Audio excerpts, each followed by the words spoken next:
Pax Mithdosica. What? Welcome back to Pax Mithdosica. Last we left off, Hakon couldn't figure out how his mic worked, so we're continuing right there. Okay, it is still fucked right now, but it should be. Okay, now it's working. All right, so welcome back to Pax Mithdosica. Where we left off, the players had just left Your mom's house. No, oh my god, he got me! No! He's eating the red vines, guy. Isn't that cool? No. My bad. The players had just left the portal to Cred Galador and were preparing to return to Aurelius. There we go. At Hylio Solarum. And we just spoke with Corvus because Corvus is carrying about 23 spell books. I told him at the end of the session which of those were unique, but there is still a huge number of spells in there, which we can talk about once you had some more time to. You said unique. Yes. And there's no low level spells that I don't know yet because I just haven't. Well, I don't know. We didn't go over those. So what these books have in them is what I call the staples.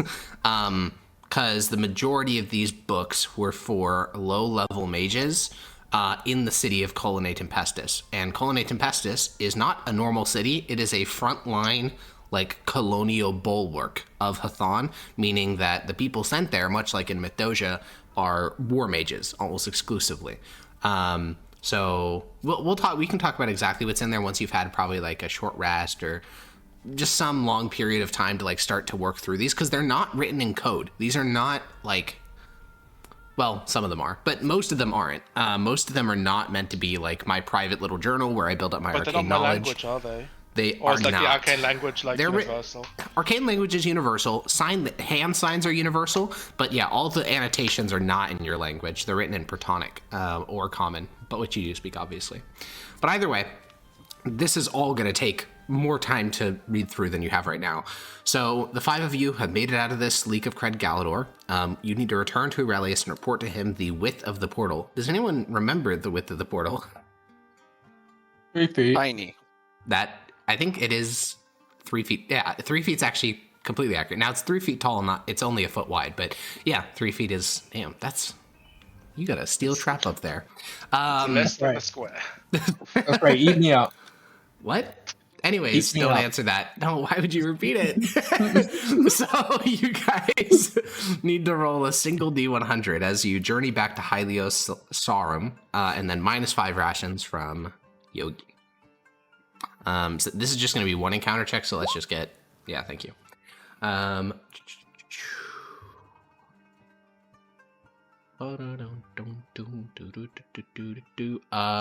Okay. Well, that's interesting. So you guys begin to journey back to Hylio Solarum. You guys don't take the exact same route because when you were going here, it was quite blustery. So you guys are able to take a more direct route this time. And as you begin the journey back, walking along one of these mountain paths, you can see on a nearby kind of rocky plateau a series of stones positioned roughly in a circle. There is kind of carvings into the ground. There is, it's clearly some sort of ritual site of a long dead people. You can investigate it further or continue on your way. How close is it? For Maximus, it would be very easy to reach because as the crow flies, it's only 100 feet off the beaten path. But there's a very severe gulch that's 200 feet deep. So without flying, you'd have to go quite a bit of ways around to get to it. Yeah, I'm good. Yeah, that makes sense. Okay, then you guys continue on your route without any detours, and you get to Hylio Solarum. As discussed before, Hylio Solarum is that large, rectangular shaped ruin up on the mountainside with where Aurelius and Dogheart were camped out. It's been 2 days since you last saw the pair, Dogheart sits on the steps of the temple, essentially, the old ruin, and Aurelius is nowhere to be seen, but the double doors of his mansion are still there. And Dogheart, as you all approach, will not stand up, but he will kind of look in your direction and grunt in acknowledgement of your presence. Good enough.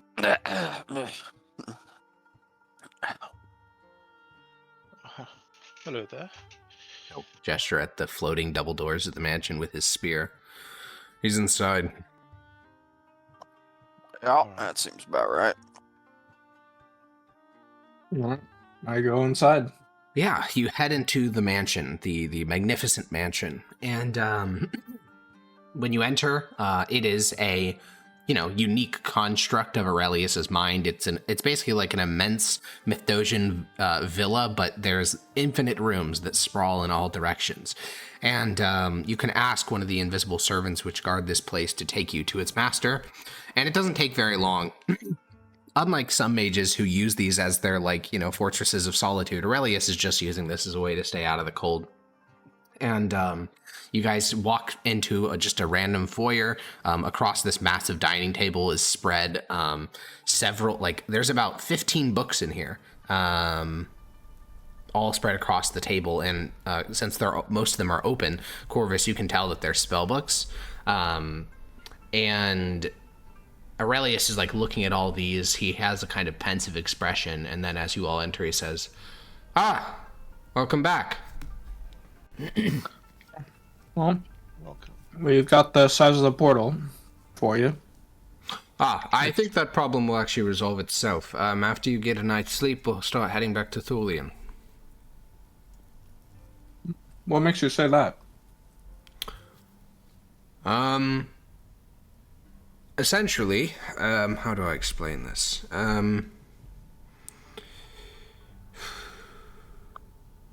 Magic is not a consistent thing. It ebbs and flows, and over the concourse of long periods, ebbs entirely. And I believe that the articular arcane superstructure which currently supports the existence of this rift will fade with natural time. How much time are we speaking?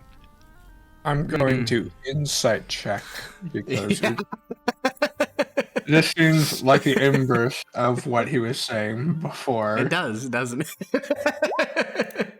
1 second. Dun dun dun dun dun dun dun. Oh, that is unfortunate. Okay, not he's not only lying, but he's not a good liar, which makes sense. I mean, he's not he's not a particularly trained politician. He's not he's not a charismatic person in the traditional sense. He's just charismatic due to his natural arcane abilities. Obviously the explanation doesn't pass the sniff test for Corvus either, because elemental and rifts and portals are one of those things that almost never resolve themselves. In fact, they fester and grow bigger and bigger, and he literally mentioned 2 days ago that this would probably get worse over time. Well, since we're lying to each other, my family's alive, and I'd like you to meet them. Fine then. We're going to Thulian. Consider it in order. Can I assume you made a deal with Entropy then? What is entropy? I find it very, very weird how you just do a 180 in one day. I can just assume there's an outside force at play. That's all. There certainly is. I still don't know what this entropy is. Being Cred Gallagher kind of forced me into a deal. Ah, he gave you one as well then. What? What were if the conditions of yours are the same as mine, do not close the portal, then I really don't see any issue with putting a magic circle around it. We're not You closing think anything. Night Lords are Fey? The spirit of the letter is not very relevant, and I'm not interested in being cursed anytime soon. Once the beast is dealt with, we can deal with this in a more proper sense. Well, what do you get out of your deal? Well, a number of tomes from, I can't tell exactly where they're from yet. I think they're from the ancient Apep Empire, but the script is strange. Perhaps the Zuveron is my current hypothesis. A lot of the arcane forms here are not very familiar. They So must that's have what he's spelling attempted on the to... floor then. Yes. They're also in remarkably good condition, which made me think them forgeries at first, but because obviously Night Lords are not compelled to tell the truth. But What, I don't Night know. Lords, what can you tell me about these types of beings? I know practically nothing. I didn't even know the creature's name until you stated it. From what How long have text you been aware of this portal then? as long as you have, Oh, so when did you meet him, or did he reach out to you? in a dream. I see. Seems you got a better Indeed. deal than me then. I just got contemporary spellbooks. Mostly lower tier as well. Well, Unfortunately. I haven't translated any spells yet, so that remains to be seen. I also did acquire the material components for the Arcane Circle, but obviously none amongst you, other than Corvus, is capable of creating it. So, I am. I believe really, that. you can do a 8th or 7th circle, magic circle? Only a 4th and 3rd. Precisely. Not to mention That's that the probably specific limited to modifications made by Culinary Tempestus, I don't believe would work for a Divine Caster of your particular persuasion. A Cleric, perhaps, but... Either way... Is there such a high level cleric in the whole empire that's currently even available? Yes, Besides the Emperor himself, Ecclesiarch of of course. Mythasia. I see. Did you at least get any more information on the beast from Entropy? He seems to know a bit. No. He did offer me knowledge, but he was very sparing. He did say that the main strategy of opponent, who seems to be expecting us, is to ambush us with a massive amount of summoning portals, or as soon as we reach the plateau that we're intending to go for. So I think we should halt our mission here. Otherwise, we're just going to be slaughtered as soon as we reach it.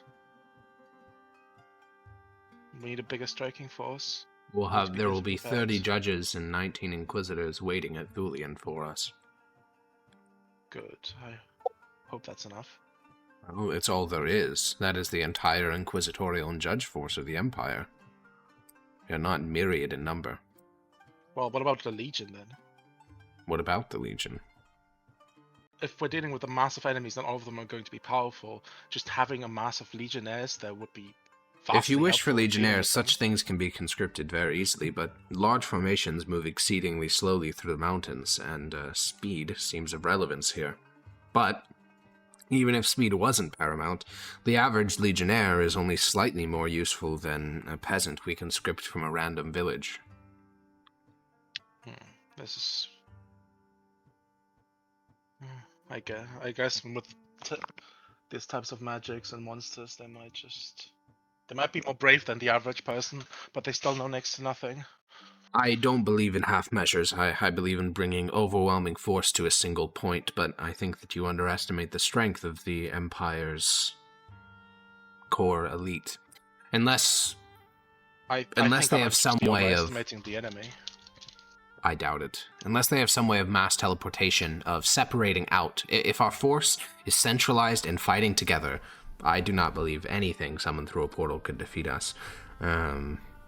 But if there is some type of mass teleportation, some type of mass silence, anti-magic, some equivalent of that, that could be a problem. So we will be cautious. We won't walk blindly into the dragon's lair. Do you have anything in place for that? Are you going to be partaking in a fight yourself? Certainly. I wasn't sure since you seem to be more specialized in research. I wasn't That sure is of choice, how not much by experience you have magical. on the battlefield. Oh, I do. I've assumed even a you'd be- signature spell. Ooh, what is it? Eye bite.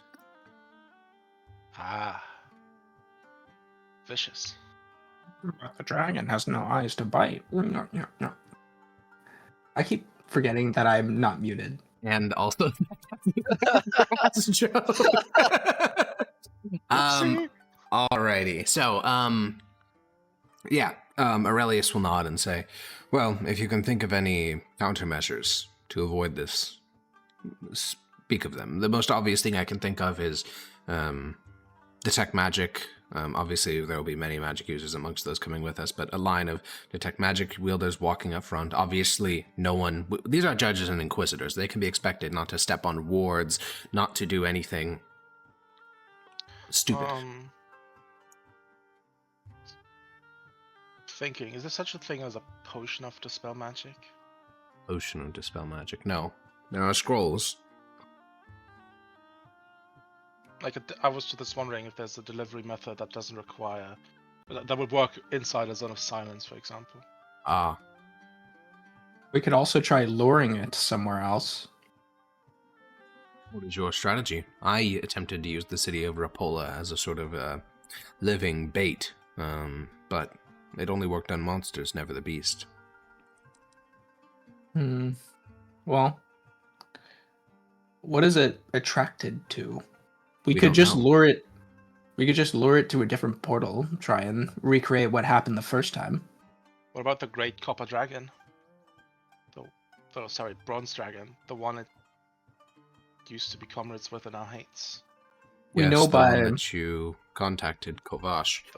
Yes. It's on what if another we- plane. Do we believe... I don't believe Illusions? that...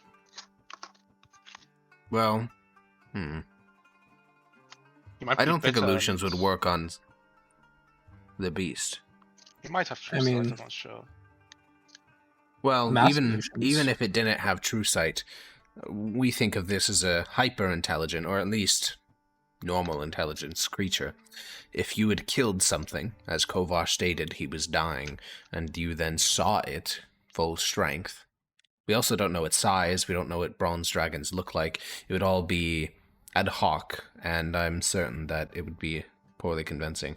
I'm not attempting to say the idea of baiting it is bad, but the reason I composed this stratagem as opposed to alternate ones is because we know so little about why, for example, the beast takes flights to the north. If those flights are to other wards, perhaps those wards are just as defended as the master ward. If not, I don't know why they wouldn't be. We're dealing with a thing of immense magic here from... that had access to the Elven Empire. Why would it not reinforce these with magic? So with all those unknowns, the simplest strategy to me seemed to be to bring all of our force to bear. We will not send brave groups of adventurers, we will send a strike force of the Emperor's finest. 50 of us against one beast. Even with some of the most powerful magics that I've ever read, Meteor Swarm and the like, we could defeat it. Wow, someone's gonna cast Meteor Swarm? That's crazy. I am capable of casting it. I've only heard about it in rumors. That'll be a sight to see. If it's needed. The last time that the beast fought 5 judges, it had a chip off its body. Imagine what happens when it fights 50. Your Lord Judge Maximus here will know that having larger numbers is not merely linear, it's a force multiplier. Having 50 of our number, it will be far, far, far stronger than just 5. And we bring with us more veteran judges than there were at that Battle of 5.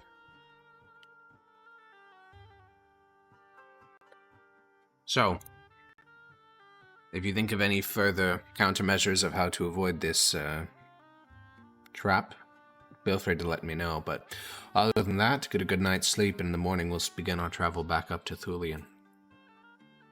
Do you have a way I could. Oh wait, Yogi, did we figure out how much space you had in the bag of folding? It was like less than 100 pounds. We could, if we, I mean, we can always dump rations. If Yeah, I was saying need like to less than lose 100 pounds. I don't need that. I need like less than 50 pounds. Could I Okay. put the spell books into the bag of holding? I think we went over this 46 yesterday. pounds Yeah, in they total. went. Yeah. I think we did this last week. Yeah, they're in Okay, the because I hadn't already on the ticked them sheet. off of my sheet as not okay. being on my character yet, so I want to make sure. Right, I have them marked differently now. Cool. Right,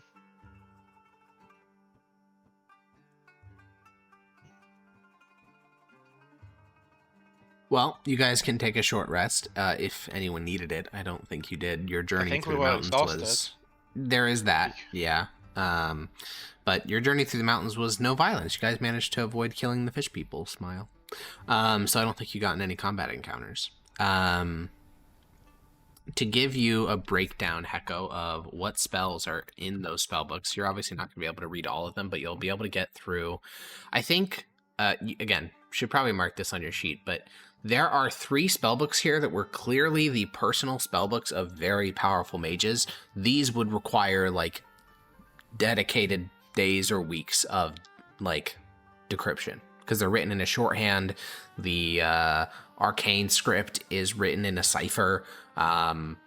Everything about it is just written to be confusing. So there's 3 of them that would require more work. But in all the other books combined, the spells listed are, and just let me know if you don't have any of these: Alarm, Burning Hands, Detect Magic, Comprehend Languages, Identify, Mage Armor, Magic Missile, Shield, Arcane Lock, where is it? Invisibility,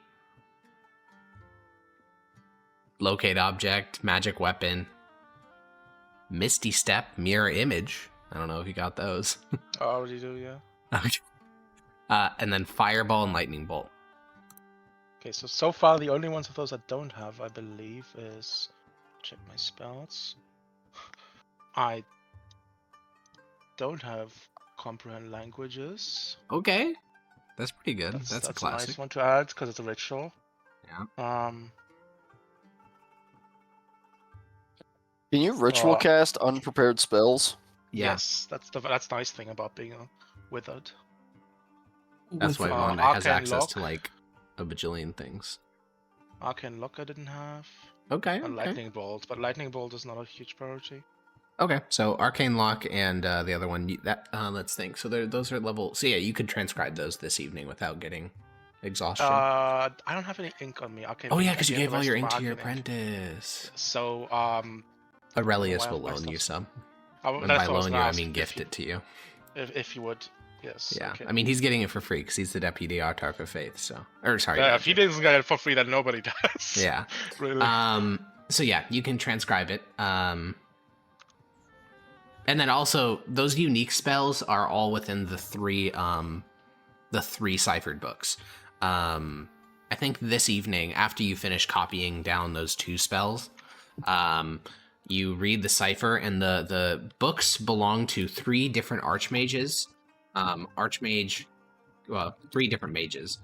Archmage Casimir, and then Archmage Byron, and then a man named Georg. Those are the 3 names of the ciphered books. So those are personal spell books. Casimir, Byron, and Georg. So like the Scorcher, the secret chest in the hand. Very much so. That's wait.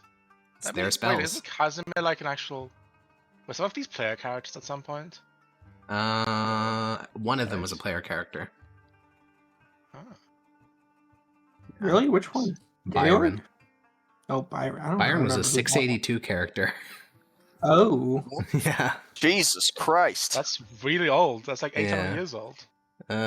600 years. Oh, I thought it was 14 something, not in 12 something. No, it's 1200. 1281. But yeah, Georg was in Limits of Man, and then Casimir was also in Limits of Man. Casimir's Mindbreak exists. Yeah, they killed Casimir, the players. Blake just... Yeah. Yeah, Casimir was we the did. archmage that got possessed by the demon. Yeah. Casimir Hartville. So yeah.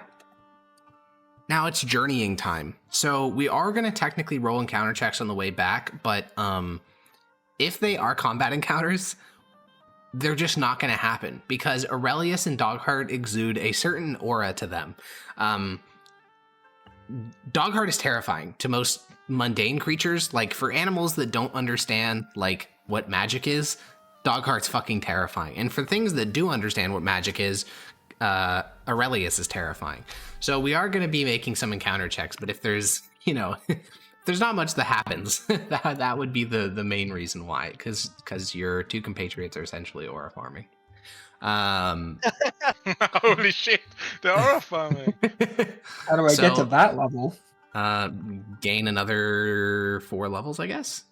Oh shit. Okay, so let's get -5 rations from Zednius.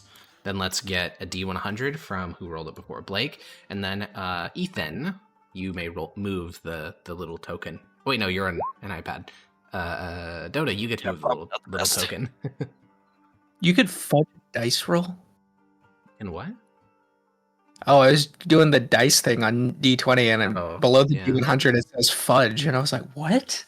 I clicked that. I have clicked that many times, and I haven't figured out how the fuck it works still. Oh, I think you just plus or minus onto the roll or something like that. Okay. Okay. Well, does someone want to move the token? 2 spaces. I don't know where we're going. Where's the place we're going to? North, right? Yeah, it's north. Ooh! Holy moly. Okay. Let's see. We're just rocking through the mountains? I thought we were just leaving. No, you're going to Thulian, which is that valley that you guys teleported into. Oh. Yeah, It's also I over should here remove somewhere. Aurelius's token because they're going with you. Maybe here. Okay. Yeah, you guys, as you're journeying today, you do briefly spot, like, so it's a pretty cloudy day, and you guys are pretty high up, so, the clouds are very low, and you do see a winged shape flying through the clouds above you, but it never descends. Like, it never comes down to interact with you.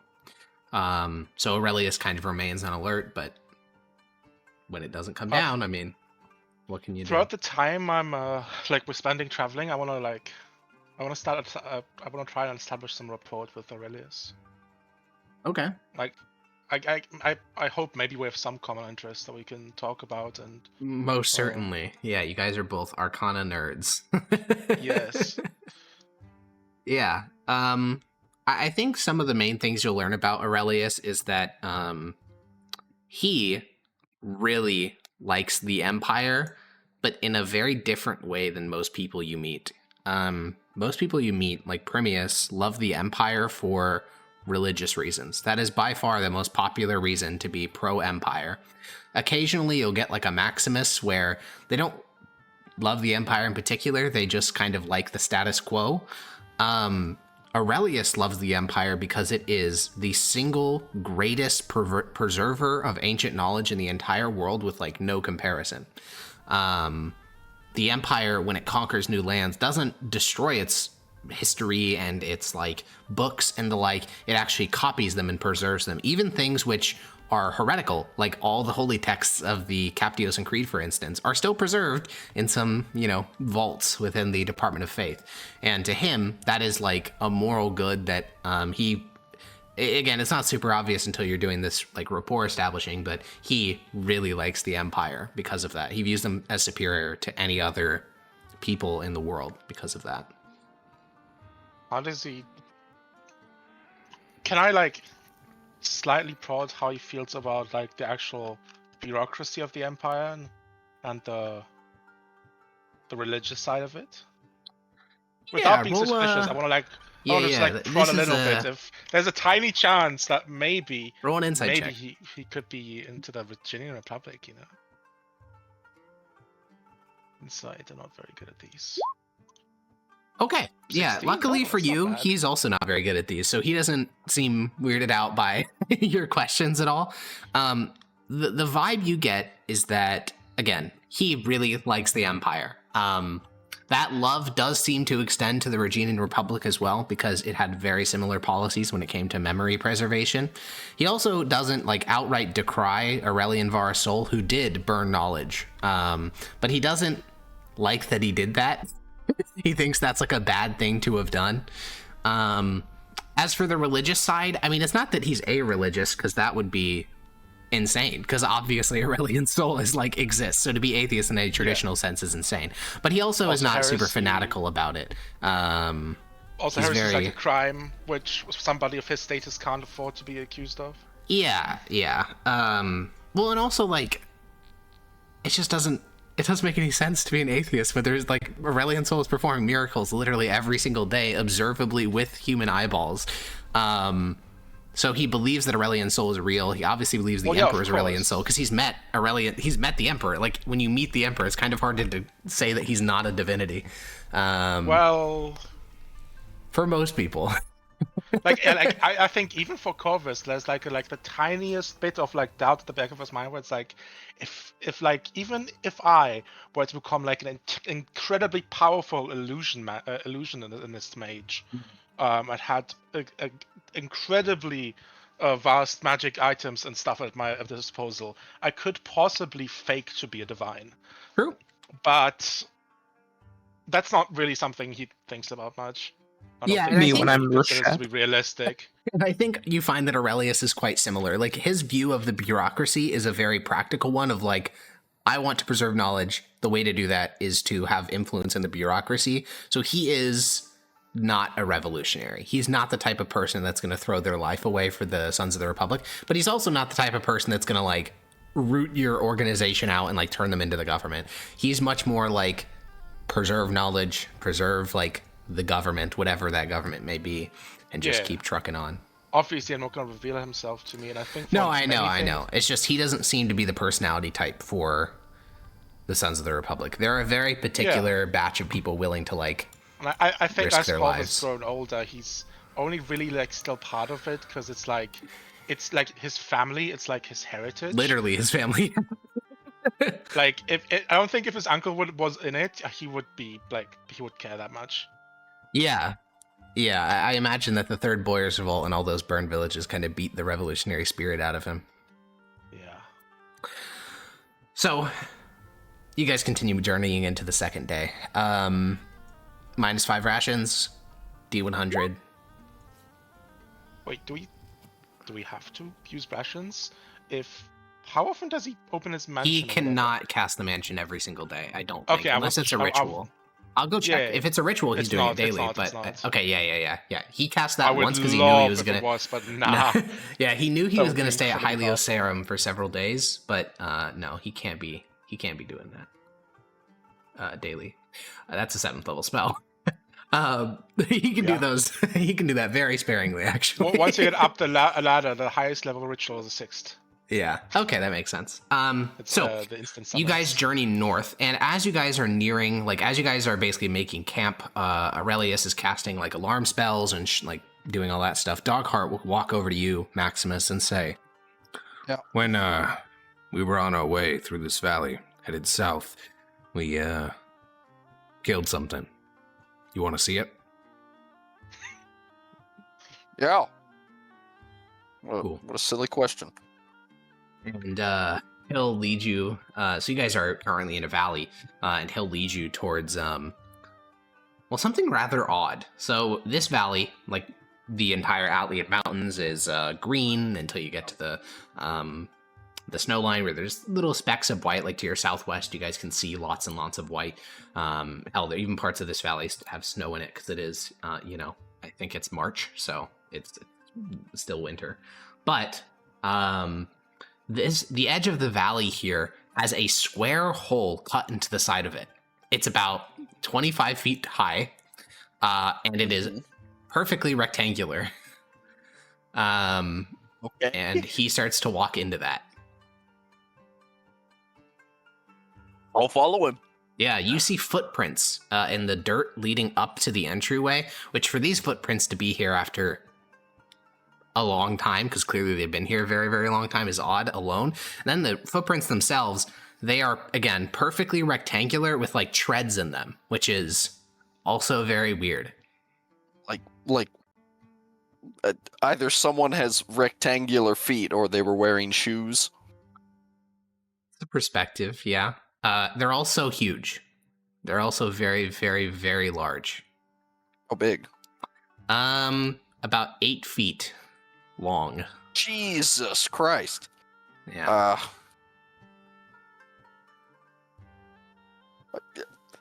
I mean, if he killed it, but, you know, I'm sure I'm safe. Let's follow him in. Yeah, you walk into the thing, into the square, like, tunnel, and this is clearly excavated, like, by hand, and probably recently. However, you can't see shit. This shit is pitch black for you, and you guys walk, like, several feet into the darkness before you see, Dogheart turn around. His eyes glow kind of like a cat's, and he says, "Oh yeah, I'll light a torch for you." And he'll reach down to his waist and, you know, begin to strike a tinderbox. You can see in the dark? I have so many of these damn little trinkets, I sometimes forget which ones I have access to. Anyways. Must be hard to be you. He doesn't respond to that.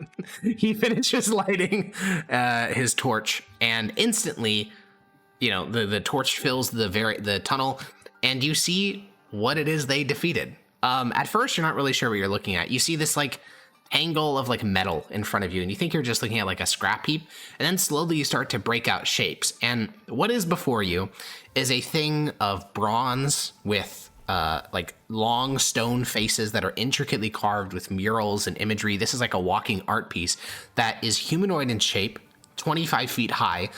It had a central, like, sort of face that was made of, like, some type of glass, like obsidian or something like that.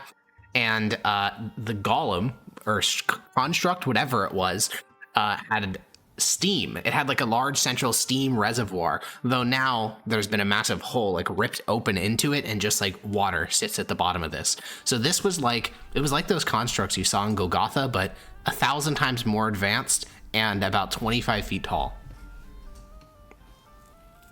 And how many of them are there? Is it just one. the one? Just one. And, was this a challenge? Or was it kind of a cakewalk? Oh, it was a challenge. It was injured, too. The, Aurelius said it was probably from another plane of existence, because apparently this is more advanced than any dwarf craft.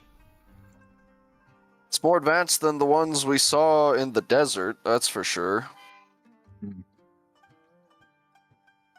Either Far way. more advanced. Oh, also is immune to magic, which gave Aurelius a real fit. What did he do? Just stand in the corner and cope? Yes. Like all mages, when they're impotent, he got very upset and just started talking about how, oh, we'll find a way around it, and oh, I'll find some way to get my magic working, and then I cut open its belly. You just killed it. Yep. That's the problem with mages. Anything interesting on it? Well, after he'll you killed take it? his red metal, one of his red metal spears, and kind of tap the thing. And red metal has the unique property of it always makes this kind of high pitch, like wing, like high pitch, like ringing noise whenever it hits other metals. It does not make that noise when it taps the chassis of this, which looks like it's made of bronze, which is a little bit odd. He says, I got no idea what this thing's made out of. I told Aurelius we should drag it down to Mythos, but apparently it's too big to be teleported, and, well, it's damn heavy. So once this is all dealt with, I'll have a team of oxen and some legionaries drag it down for us. Can that scratch it? I'll point at this. It can cut through it, too. But, he said he thought it was Elvish. Apparently, these panels, these murals, have Elvish inscriptions, but, you know, you'd have to take his word for it. Suppose so. So, it's more complicated than the ones we saw, but it's not harder, because I couldn't even scratch the damn things that we fought. What weapon were you using? Mithril. Well, red metal's harder than mithril. So, maybe it's as powerful. Ah, that's right. A +2, Alex. That's right. Right? Yeah, +2. No. Or maybe that's not. right. Who knows? The thing also had the ability to cast spells. Now, how you can be anti-magic and also cast spells, don't ask me that. I can't answer that one. Sure, Aurelius has a lot to say on it, but I'm sure he does. But either way, if we encounter more of these things, which is why I wanted to bring you out here, I'm not sure whether this was created by the beast, teleported in from some place beyond the Mistwall or whatever else, but it's not worth it trying to damage it conventionally. You could cut off an entire arm and keep fighting because it's a construct. You're supposed to basically take a cold shot for the stomach, rip it open. Worked for me. It's mechanical, which is odd. I thought it'd be more like a golem, which obviously are magical, but nope. It's just a mechanism somehow. So you went for the steam container? Yep, go straight for it and ignore everything else. Alright. And then once it vents its fuel, it also bleeds this type of black blood that smells like, I don't know, it smells like chemical, like an alchemist's workshop. Can I give it a sniff, Alex? Is there any give the corpse a sniff? Yeah, I mean, I think Maximus would describe this again as like an alchemist's workshop, alchemist's fire, something like that. We would recognize this as gasoline. Oh, okay. Yeah. Jesus Christ. Again, Maximus would not recognize this, but this thing has an internal combustion engine. Which is what he carved open with his spear. My God. He stabbed into an engine steam. block. Yeah, he stabbed into... Well, there was also steam, but yeah, he stabbed into an engine block and ripped it open. And because his understanding, like Dogheart and also Valorous, an understanding of technology is like Dwarven constructs, he tried to understand it in the context of that. So when he saw, the coolant line, which did have a basically water equivalent burst and the steam go everywhere, it's like, oh, this is a steam construct, I know what those are. And he just kind of ignored the other parts. The oil and the gasoline and all the other shit. Does it have a radiator? I mean, like, yeah, this is me it has asking this it now. has heat. What's it called? It has like a heat exchanger. well, yeah, no, there's a word for this though, that you have them in computers too. A fucking heat Heat sink, thank you. Yeah. It has heat sinks on its back, which it transfers it through copper coil. Basically, this is a thing of technology so advanced beyond the Valorosan context that Maximus has no fucking idea what he's looking at, and he thinks it's a Dwarven construct. The same thing for Dogheart, and frankly, the same thing for any Valorosan alive. Because again, this gaps the dwarves by multiple orders of magnitude. So yeah, but Dogheart just tells you, aim for the steamy bit and do a cold shot, which is a mechanical cue of like literally hit nothing else on the body because it won't do any damage. I'll see if I can damage it with my mithril weapon. Yeah, you swing your mithril against it, and it does actually. The body is made of the same material as the engine block, so it does dent it, but that's a not good by a sign. lot. Yeah, Dogheart will nod and say, yeah.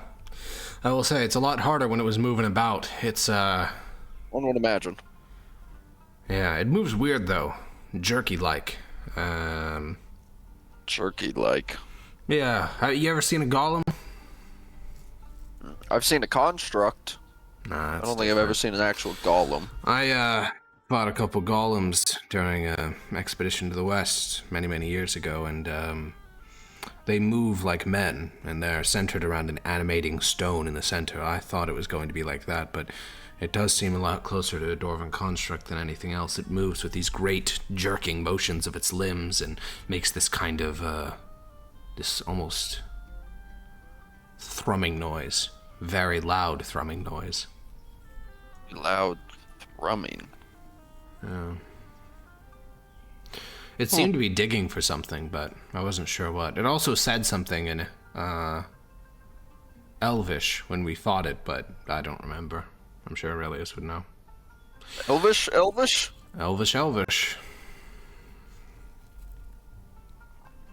Weird. Yeah.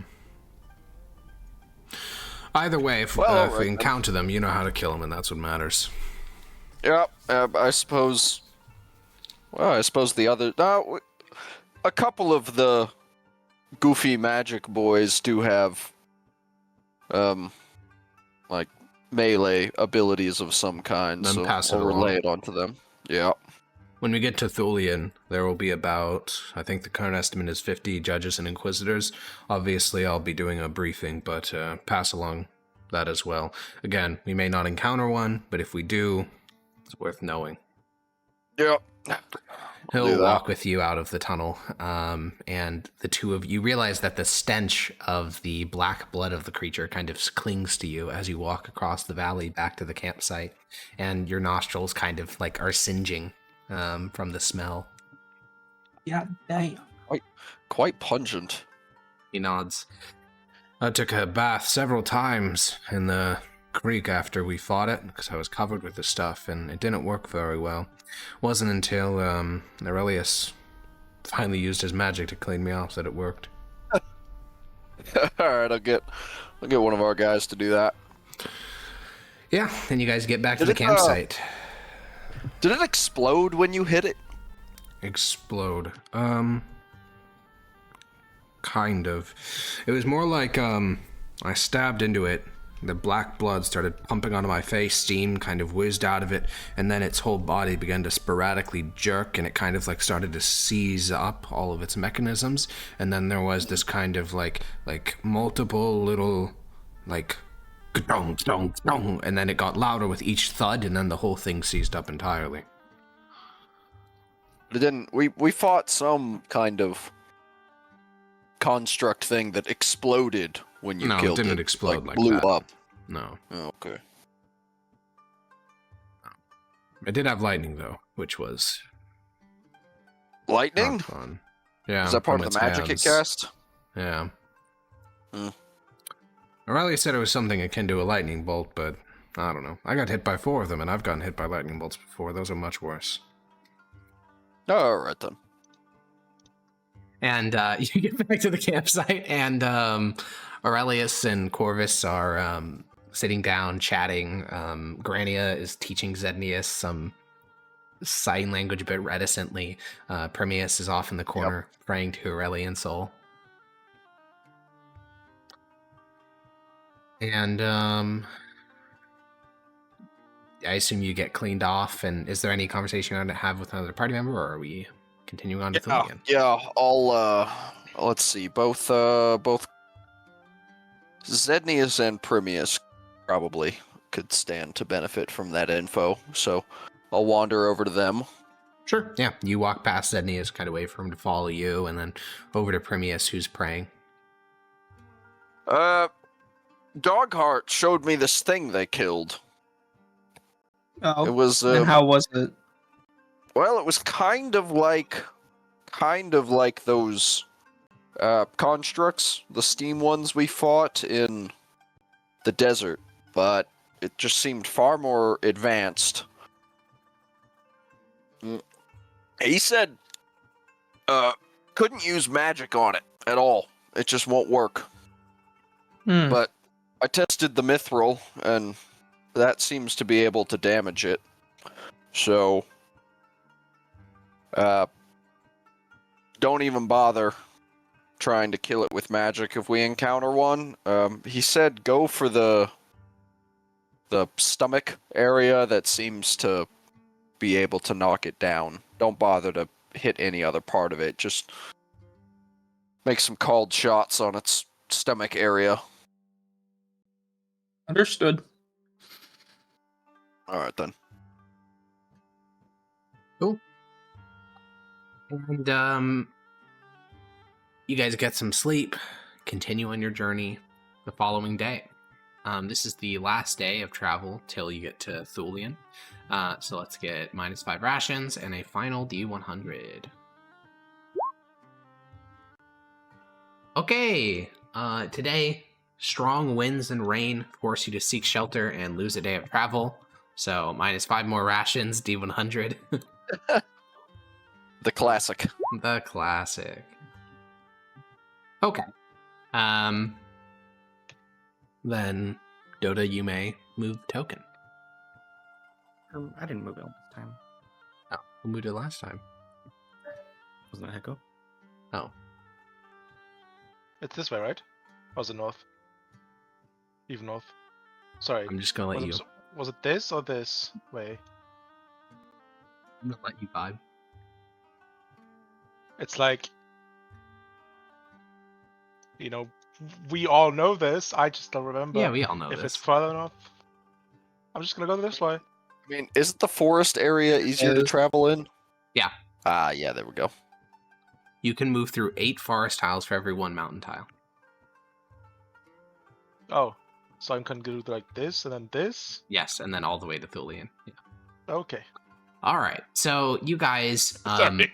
no, it's fine. Listen, one of the things I like about hex crawls is you can actually get lost, which is literally impossible in like normal D&D because it'd be frustrating as fuck if the DM just randomly said you were lost. But if you get lost yourself, that's a skill issue. That's a good point. Kind of issue with something you don't have. Okay. So you guys make your way to Thulian, and crawling about the central forum of Thulian are the pride of the Empire. Of the assembled judges and inquisitors, nearly 3/4 of them have the golden glowing eyes of a revived champion of Aurelian soul, aka Divine Spellcaster. Of those that remain, so the other 1/4 of judges and inquisitors, the majority are magically openly displaying like staves, wands, spellbooks, or other arcane focuses. So those of like pure martial persuasion, the Maximuses of the world, are exceedingly rare, and plate is super underrepresented in this group. The average inquisitor, which there's about 30 of them, so the majority of this group, seem to be men or women in their 30s with golden glowing eyes and these intense dour expressions, while the average judge skews a bit younger, a bit more grizzled, and there are far more mages and warriors than divine spellcasters. So, Oh my god. Oh, what? normal people. Oh. Normal people. As your group kind of walks into this courtyard and joins the other ones, you find yourself trying to like gauge people's strength and find it pretty easy, because for divine spellcasters, you just look at their eyes, and none of them seem to shine noticeably brighter than Primius's. Now, there are a couple here that have eyes as bright as Primius, but that means Primius and a couple of other inquisitors there are amongst seemingly the highest echelon of divine casters there are in the Empire. When it comes to the non-divine spellcasters, it's a bit less obvious. It's like subtle cues. It's like the way they stand, the scars on their body, their age, and their magical items. And Dogheart is a pretty like illustrative example, because he is coated in just this thick network of scars that cover like every inch of his body. He has a veritable arsenal of magical weapons on his person, and he is the apex of martial ability in the Empire. There's no one here with more magic, more like poise, there's no one that is as specialized in hitting shit very quickly and very hard. It's for like arcane spellcasters that it's the hardest to figure out power level, because it's not like there's no obvious cue. So while the mightiest warrior in the Empire, at least amongst the judges and inquisitors, is Dogheart, and the strongest divine spellcaster could be said to be Primius, for mage it's a bit less clear. It's probably Aurelius. Probably, but Who knows? probably. And there is a bit of a reunion as Aurelius and Dogheart, though they have no like official rank of Master of Judges, they basically are, or they're at least like the senior most officials here.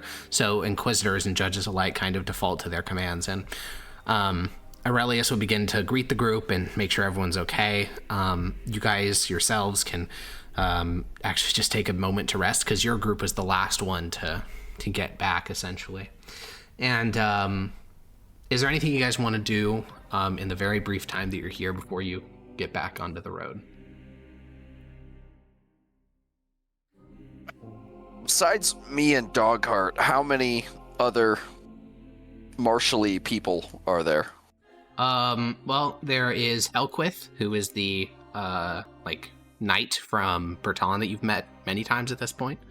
Oh yeah, the poor guy who's seen horrors beyond his comprehension. No, that's the conscript. Helquith is he's a Berton cavalier. He has his own horse. You guys have had cavalier talks before. That's right. Yeah. Yep. Then there's Lars, I remember. from the Deadwood Lars, the pugilist. Yes, okay. Yeah. Then there is the guy who saw horrors beyond his, greatest comprehension. Yep. Then there's the Blood Hunter, Master Demolik. Okay.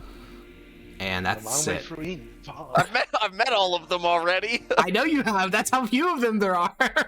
Oh my god. Oh wait, no, sorry. There's one more. It's a man who you can have a very brief conversation with. His name is Servius Oppius Appius Bologna. He is the most normal Department of War guy ever, and he is a champion fighter. So he is wow. Less powerful than boy. Yeah, he's pretty weak. Yeah, that's He's you and staying Helquith. alive. True, he is staying alive. But you and Helquith are easily the most equivalent in strength. You're both similar level cavalier fighters with magical items. Okay, I will. I am interested to see what Helquith thinks of my new whip. Yeah, new whip. He calls his horse. I was like, wait, you got a whip and the rest. All right, means sauce. Yeah, you walk over to Helquith because he's actually the leader of a team of judges, at least informally.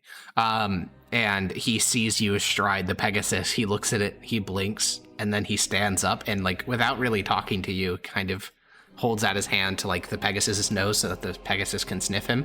And the Pegasus doesn't sniff him, and that's when he looks at you and says, What the hell is it?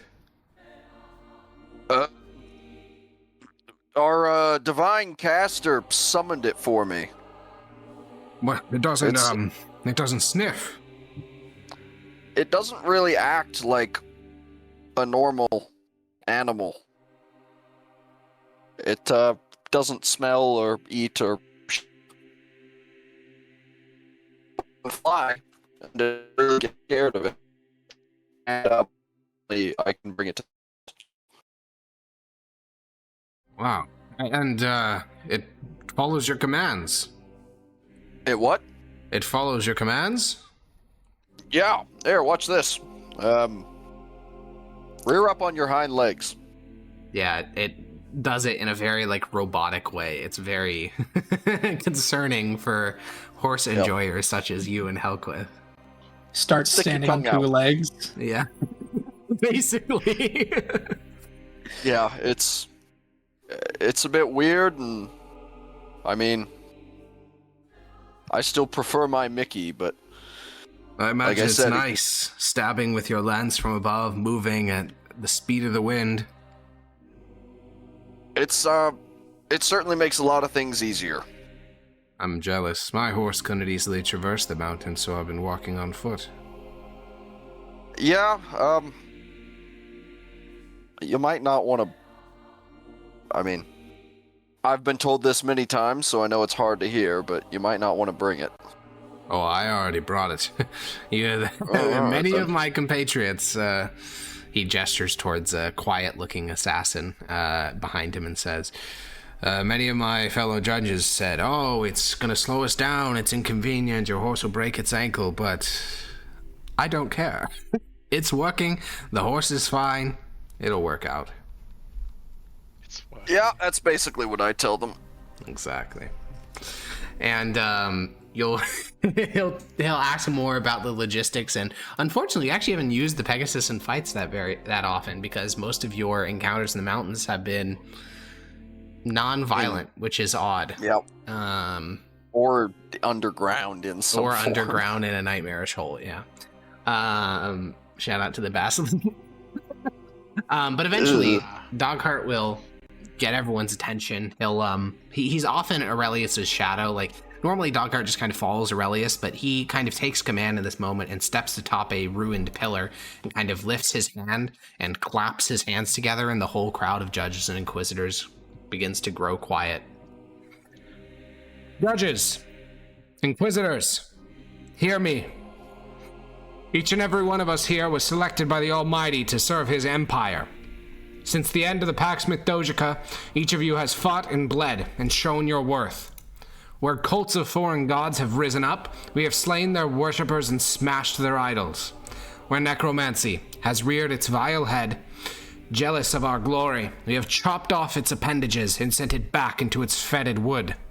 Where traitors and spies and foes of our glorious victory have taken up residence, we have found them and crucified them for their transgressions. We are Mithdosians, conquerors of land and sea, mountains and plains. By the grace of Aurelian Invictus Sol, the almighty and sacrosanct God of mankind, we shall march on the heaven's tip. We shall cast down this beast.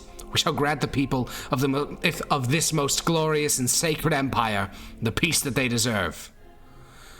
Now, we will march in force up to the heaven's tip. Aurelius will guide from the front. He has worked out a marching order for all those present.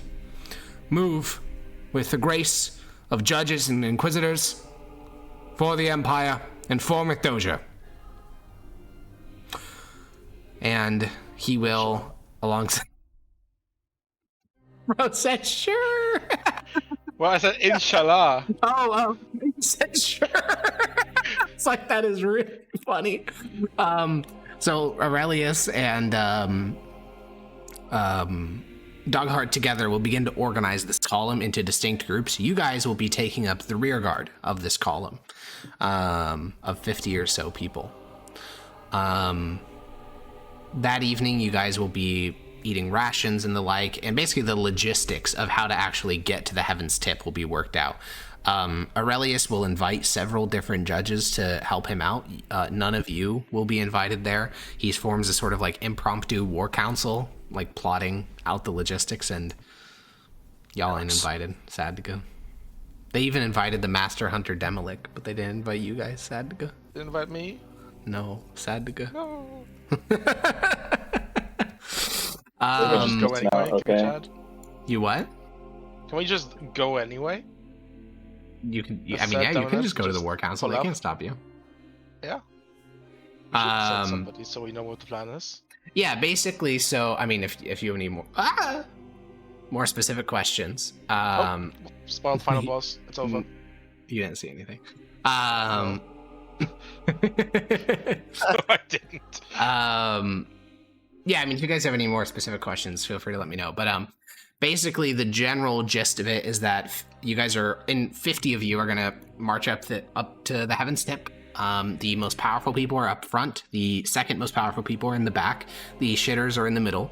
There is a full, like, he lets the other people. Wait, which one do we belong to according to them? The second I most. think the second. The bad ones? The second Not most. the shitters. We're, Not the we're the shitters. good ones, okay? You're We're you're in the back. second most. He just said that. Listen, Yogi is on a 3-minute delay. Is he? Mentally. He's so tired. Mental Come on. 3-minute delay.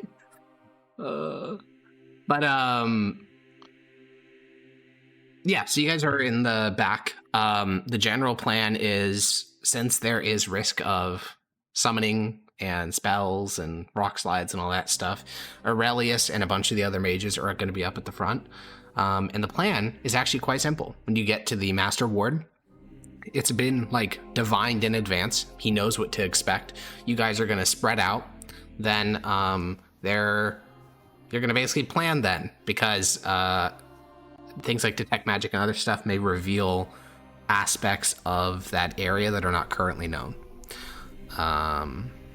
So yeah, that's the plan. It should be really simple. Is there a plan for if he attacks us before we have the time to do that? Correct. All the mages are basically going to hyper concentrate their spells, and they would express this in non-mechanical terms, but there are about More than that. Like 9/10 of all judges and inquisitors are magical, so the amount of damage that would hit the dragon in one turn if it tried to like fly down on your column would be fucking insanely big. Like Aurelius alone can cast Meteor Swarm, not to mention like the countless other mages and clerics and paladins. Yeah, I mean, it'll just be, yeah. Basically, Aurelius is not that worried. The thing he's most worried about is mass teleportation magic, because if you guys get separated off into smaller groups, then you can be killed 100%. But as a group of 50, if you actually stay concentrated, he's not worried about it. He does admit that some of the newer judges may die horribly, but I mean, well, that's life. You know, a sacrifice I'm willing to make. Yeah, that is a sacrifice he's willing to make. Goodbye, conscript. We hardly knew ye. Yeah, true. Basically, he's talking about that guy. You're a real one. I'm sure that guy has survived up till this point. He has to be doing something right. Yeah. Sticking with the powerful people, praying and hiding. So yeah, it's gonna be what he's been doing. I mean, that's a part of it for sure. But also remember, I think he told you his group was assigned to remove political dissidents from Ravinium, so. Oh, not much. Chamber.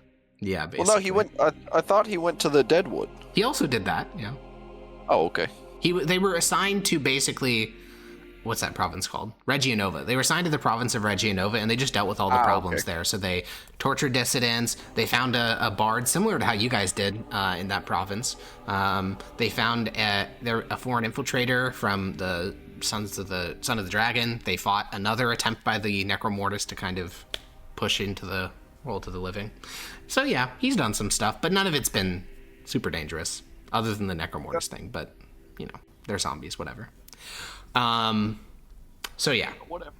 It's gonna be a 2-day march up to the Heaven's Tip based on Aurelius's findings, and I will just kind of lampshade this.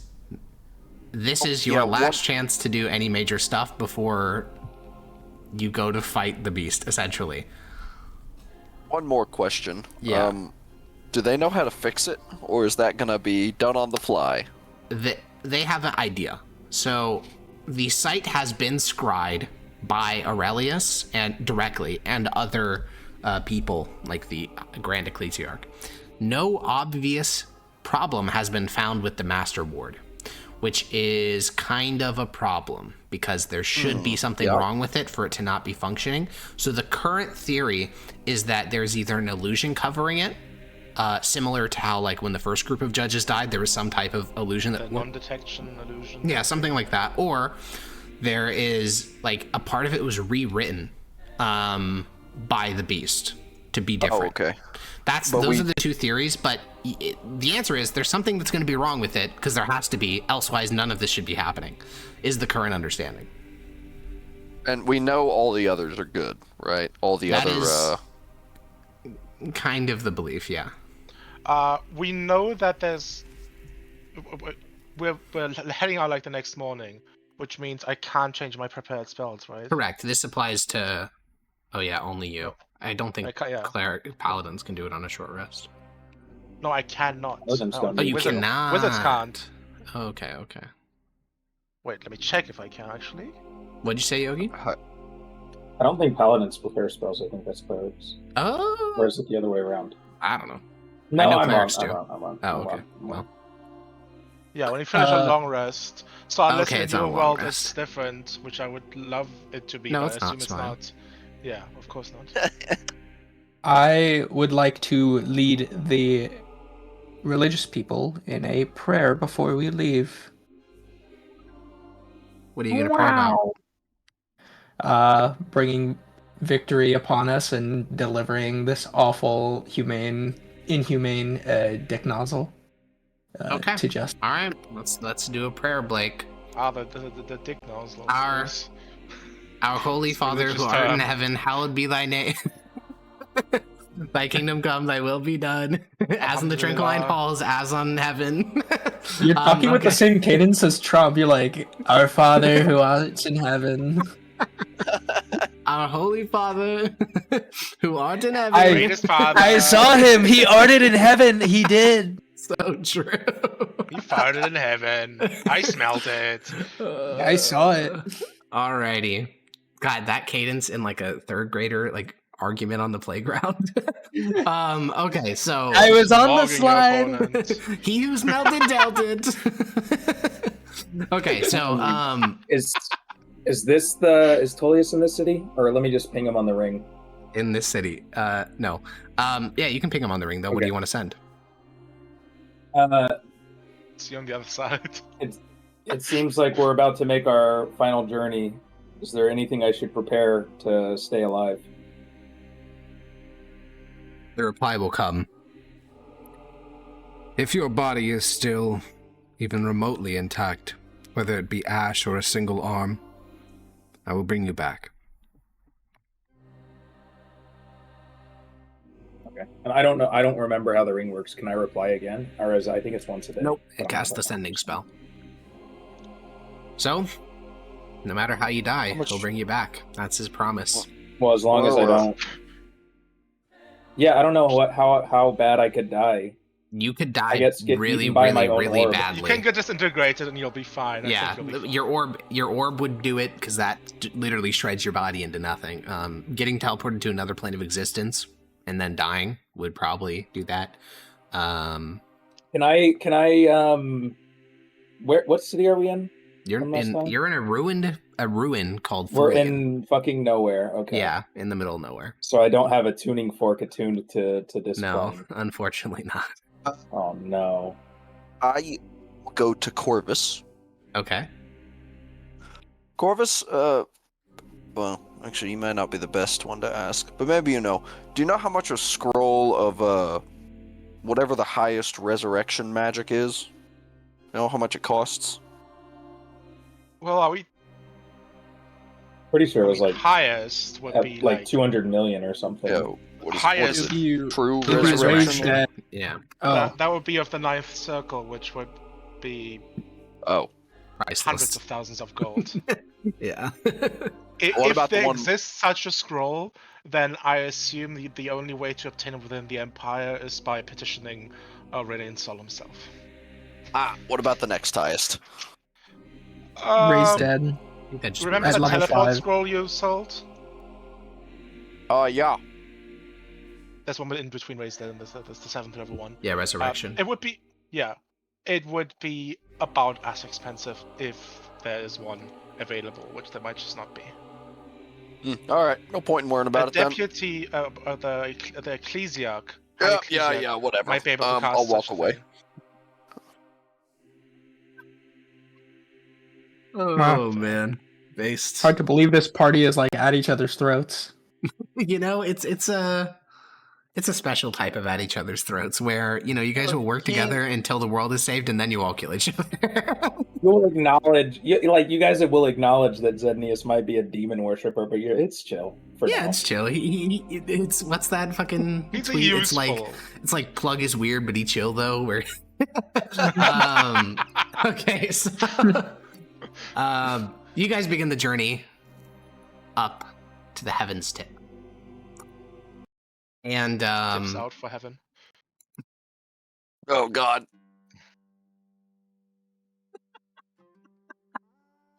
okay, I can't believe that actually interrupted you. Sorry. It just, you know, yeah.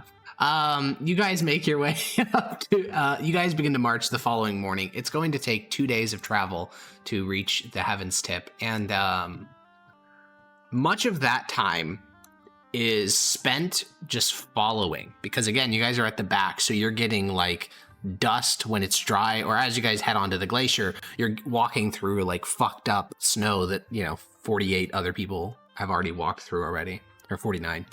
And Rip bozos. yeah, it sucks for you guys to be at the back for sure. Oh, because you're on a horse, you bastard. But yeah, you guys begin to journey I up am this summon the slope. horse. Nani? You guys begin to journey with everyone else, and I mean, I'm not going to draw this out. It is uneventful, which I think in and of itself is concerning. For 2 days, you march across glaciers and spiral up past the snow line and move through narrow areas, and there are constant times where it feels like something should be happening. It feels like, creatures should be summoned, or battles should be fought, or something should be happening. I mean, you were told as much by Entropy that something would happen here, but nothing does. It's actually pretty chill. And eventually, you guys walk out onto a plateau. You are very high up. Like, we're getting to the point where hypoxia starts to be a thing. Some people that haven't been in the mountains very long, or were never stationed in the mountains, they're not acclimated to these higher elevations, so they're starting to have, like, severe breathing problems. You guys have been up in the mountains for a long time. You guys have been in and out of the mountains for almost 3 months, so you guys are fine. But for the people who haven't been acclimated, this is very rough. And even your breaths are going a bit shallow. It is also freezing fucking cold up here. Your guys' winter gear is desperately needed. And you move out of this plateau, and with the speed we're moving at, yeah, can I find like 10-minute breaks in between to recast a ritual spell? Yeah, probably. Okay, so I'm gonna be keeping up for our entire party the telepathic bond the entire time. Okay.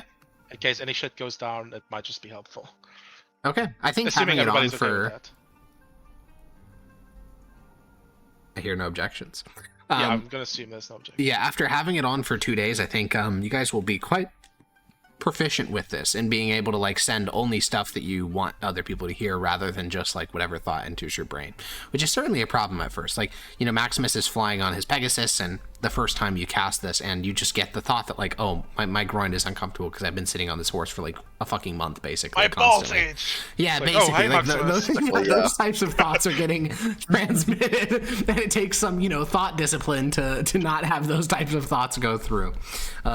You all become a lot more controlling of your thought processes over the course of these 2 days. I'm not gonna bother with all that. Oh yeah, you just let them, like when you see like a shapely rock formation, you let them just see your internal thought process of like, rock. Correct. That rock looks like a curvy lady. I'm not changing how I act just because some wizard bozo wants us all to read each Maximus is other's And just all thoughts. 4 of us in Maximus's head is just like, dude, shut the fuck up. Yeah, you guys really start to get to know Maximus better than you ever It's wanted kind of to. like, bro, who asked? Oh man. Hold on, that's the point. You're not supposed to be able to ask about this stuff. Well, so yeah, after 2 days, you guys, the column ahead of you slows down, and slowly you guys all begin to bunch up, and as you get to the front, you recognize why, and now we'll move to the map that we were at before. So Aurelius, Dogheart, and a whole bunch of other NPCs, I'm not going to waste time naming them, about half of all judges and inquisitors are on this like little ice lake, on a little like a rock protruding from the lake, looking to the north where the Master Ward is located. And this is the map. It's quite a large one, so you're gonna have to zoom out quite a bit. But Aurelius kind of looks out at the Master Ward, and he'll look at the other folk around there. So I guess you guys by proxy, but mostly the other folks, and say, Well, we haven't detected any wards or traps. Obviously, that's a red flag in its own right. I think the wisest approach is Agrippa Canidia. You'll go out and scout it out with detect magic hanging over you. See if there are any gifts of warding and the like. Then he'll squint, and here there is a floating pair of doors. They're not attached to any door frame. They look a lot like a magnificent mansion or a demiplane spell. And Aurelius will squint at that and say, Well, I suspect that's where the beast is, so... Well, hold on. We still have to keep in mind what that thing told us. It told us we're going to focus all our time, all our magic on getting rid of those. And once that happens, we'll have nothing left to deal with the dragon. I was just proposing you use ritual magic. That's nothing lost from us. But, I think we'll start with Agrippa scouting things out. And he'll gesture towards the kind of like creepy assassin fella that Zednius had a conversation with. And that assassin will start to move across the ice of the lake. He'll soon, even though he's wearing black, which should make him stand out very like prominently against the snow, once he gets onto solid snow, he just kind of like starts to worm and scroll around and then soon disappears from sight. And Aurelius will say, well, the plan that I propose is thus. We place alarm spells, glyphs of warding, and prepare our attentions for the gate. If, for some reason, he teleports or enters the battlefield by some other means, there are 50 of us. So, same rules apply as before. Those of you who fight on the ground, you'll form a defensive ring around the main body of the judges. We'll be sticking in our teams, since you have a coherency with your fellow judges, but all of you should generally follow the pattern. Melee fighters shall stand around their comrades and guard them against any summoned creatures if such things happen. Spellcasters, ranged fighters, divine casters, you are to focus all of your efforts on the beast. This should be relatively easy. Obviously, I and Dogheart shall be in battlefield command. If there is need for a chain of command, consider Dogheart your commanding officer. We will make adjustments to orders as are needed. Assuming that Agrippa returns with the locations of the glyphs and the like, I will attempt to mark them out with stones or other such objects before we advance on the ward itself and do an up-close examination. Does anyone have any alterations or recommendations to this plan? I did. What the hell was it? What's the pullback stipulations or requirements, I suppose? If somehow the beast is attacking us from a range that we can't return from, or some alternative, our backup plan would be to send our flying folk, so yourself, any mages capable of casting the flying spell after the beast, and all those that are unable to touch it should withdraw across this ice lake. Something to keep in mind is that the beast is more mobile than any of us. Fleeing is not truly an option unless the beast is dead. If we are ultimately overwhelmed, there is no hope, for some reason we cannot hunt the beast, and we are being defeated, I am going to save my highest circle spell rather than Meteor Swarm for the gate spell. I will then open a portal to somewhere else. It cannot be the material plane, unfortunately, and we will all flee through that. I will close the portal, and we will regroup on another plane of existence. I know it's strange for many of you, since many of you have not even teleported, but I assure you that it is safe. I simply hope that I do not have to use it. Safe 99% of the time. Okay. What about? So, are we attempting any part? Are we in any part attempting to restrain the beast with force cages, walls of force, and any such things, or are we purely going for delivering the highest amount of destructive power we can? if you can do... No. I think we go for pure damage. Obviously, force cages on a smaller scale of a single judge party can be very helpful, but in something as large as this, where we have 50 spellcasters all attempting to hit it simultaneously, I believe you would only be gumming up the works. That applies to everyone. No force cages, paralysis is fine, no walls of fire, nothing that obscures vision. If the beast obscures vision, we need gusts of wind to prevent things like fog cloud. Our goal is to kill this thing quickly, break its body. Do not accept surrender, do not accept negotiation. If we can kill it, we shall attempt to do so.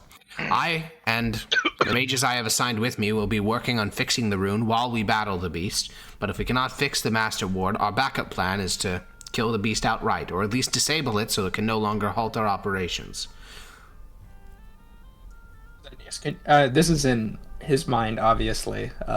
Can you put one of your orbs on top of the beast itself, or are we just out of luck with that one? I can't make it so it starts inside the beast. I don't know. I could put it like 5 feet away, but I don't know that the suction is powerful enough to really do anything. Yeah. Also, we don't want to suck in our allies. Yeah, So I'm gonna be perhaps kind of close to crowd it, so control? I'd rather you didn't.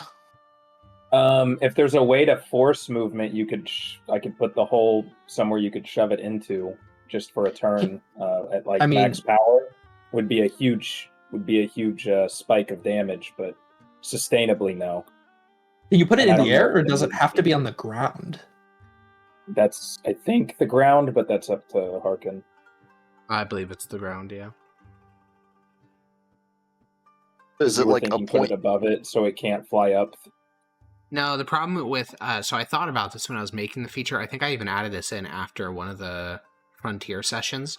If you don't fix it to the ground, it actually becomes both like bad and really good at the same time, in the sense that the way it works, rules is written, is it actually pulls things up towards it. So you could basically like deflect projectiles. Like this would essentially, it would make it do way more things than it's intended to do, and also impede its core ability, which is, you know, sucking people into its orb and killing it.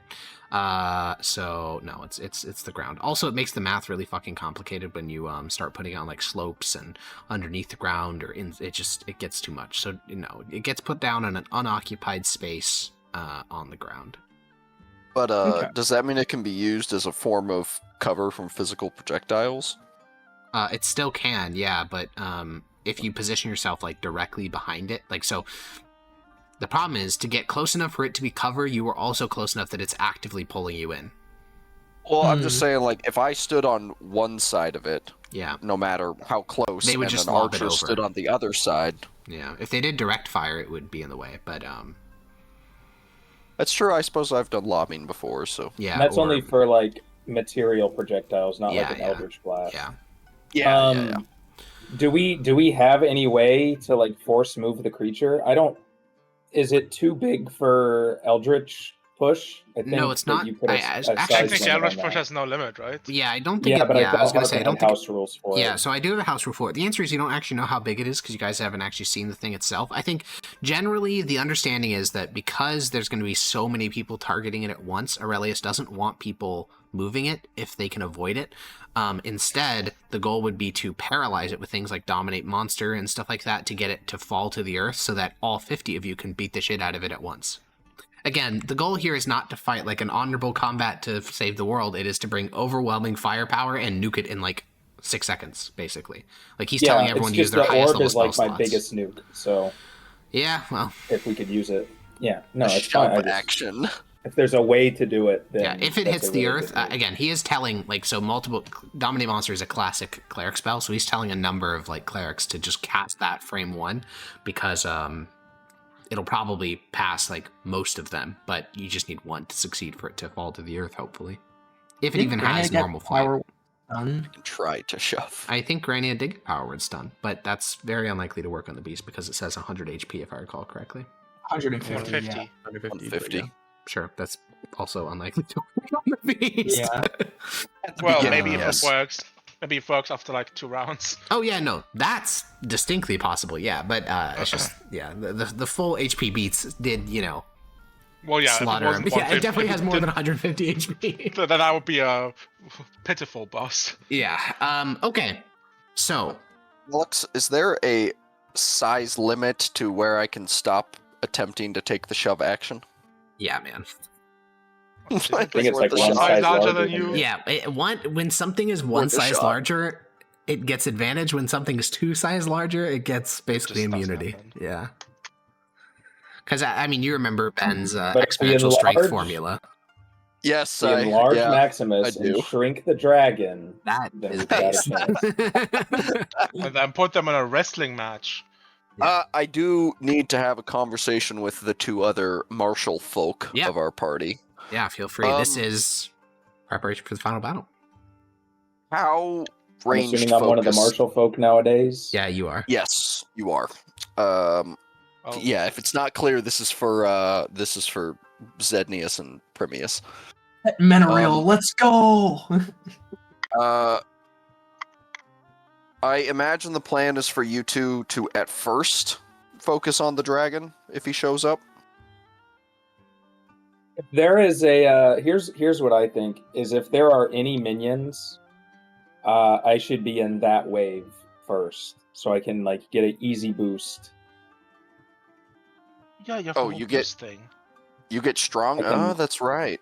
When I absorb their essence, I can use that essence as fuel. And that provides an immediate effect? It does, yes. All right. Okay. Well, that's that solved. But as soon as that happens, I can pivot towards the dragon or help clear the wave or whatever. I suppose but this I whole think- mind speak thing makes intercommunication far easier. What's Yeah, the range yeah. on it? It's like Uh, 100 and something. it's the range on the mind Yeah. communication. Yeah. Plane of existence. Holy fuck. Oh wow! So we could actually be like split, sort of. Yes. Yeah, you could, In fact, though I'll start refreshing it right now. Yeah, Just in Aurelius case, it did lasts give an hour. explicit instructions for you guys to stick in your judge pairs or in your judge teams because you guys know what your capabilities are. Whereas outside of those, like you guys have no idea what other judges can do and like how to play around. Wait, 8 willing creatures.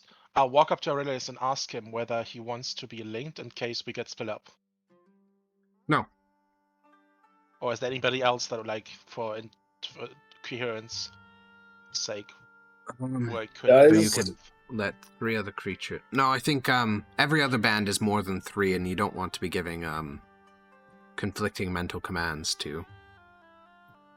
Also, groups out of of other character, we folk. had the entire journey here to get used to this. They will not be used to it. Also true. Understood. That makes sense. Yeah, I think What it'll about, just be um, your band. Okay. Does Grania have a mind connection with the fluttering one? Yes. I think she does, right? Okay. Now, Yep. Because my I was- connection, it's a bit different than your guys's, but yeah. Right, but I didn't Yeah. like if something happened to Grania and we need help from the fluttering one. Oh. That we could add fluttering one to the group since we don't have anyone else. I guess technically Well, you could. For that, I technically like I know something like that exists. Yeah, but you I can't don't- target it. I'm pretty sure it wouldn't let me target it. It must No. be willing. No. So Okay. unless How Grania long- is about to say, "Yo, the fluttering one wants in," I'm not doing anything about that. Oh man, that's funny. I Or could the add horse? Het Manerial. Let's add Het Manerial Lord. and he can Oh, spam Lord. you guys all day. Yeah, I'll Base? feel like Base? Sword screaming, "Kill them! Kill them! Kill them!" in my ears. Base. Will immediately become an unwilling creature. You could add Aurelius Varsol. I think he'd smite me. Also true. It's true. Is that, Just for- would just that for the even pu- be possible to attempt? No. No, he's Oh. not. He's presumably not in range, He's also and dead. also presumably not willing. Aurelian Varsol's dead. That's the previous emperor. Oh right, whoops. This Oh. was Domitus, right? No, you guys are Dominus. Aurelian and Victa. Dominus was the Victa, first fuck. one. You guys are bad God damn fucking it. worshippers. They're all. What do you mean? They're all Aurelian Soul, okay? Well, they are all The rest Aurelian doesn't soul, matter. but it's the middle Smile. part that's different. Only the next one matters. Yeah, So the last- true. Only the I- I next the last one. one is the one that Aurelian died on the boat Tullius show. soul. Only the next one matters. No, he's right though. He's right. Aurelian Tolian Soul. The next one is Aurelian Xenia Soul. So true. Ooh, how long does I think if Featherfall last? Tullius Alex? becomes emperor, he's outliving me for sure. Featherfall ends when you hit the ground. Let me check. Oh, that would be ideal. Pretty sure that's just what it does. 1 minute. No, it literally says if the creature lands before the spell ends, it takes no falling damage and can land on its feet, and the spell ends for that creature. Yeah, if the creature lands before the spell I know, ends, that's not what I the other said. way I around. said if it lands. So, Yeah. so a minute. Yeah. Yeah, a minute. Okay. And you Alright. you descend 60 feet per round. So unless you're falling more than 300, if you're falling more than 600. 360 feet, It's Oh, yeah, 600. it's 10 rounds, yeah. Wait, Yeah. 60 feet. It's per 600. round. It's 600. Don't worry about it. And how far does one fall, or like how quickly does one fall mechanically if one is not featherfalled? He just. well, Oh, that's up to complicated. the DM. Yeah, it's complicated. We do Because 100 technically feet it's per round. instant. Yeah, I mean, we do 100 feet per round, which is way too generous, but also I'm straight up not doing a fucking, what's that one called? Terminal velocity calculation? I'm good on that one, Chief. That's literally a physics I problem. just ran 500 and that was it. Yeah, that's literally a physics problem, so I'm not doing that. What did you do on your one day off, Blake? I calculated physics for really heavy. Yeah, literally.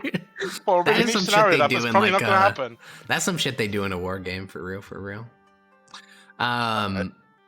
Okay.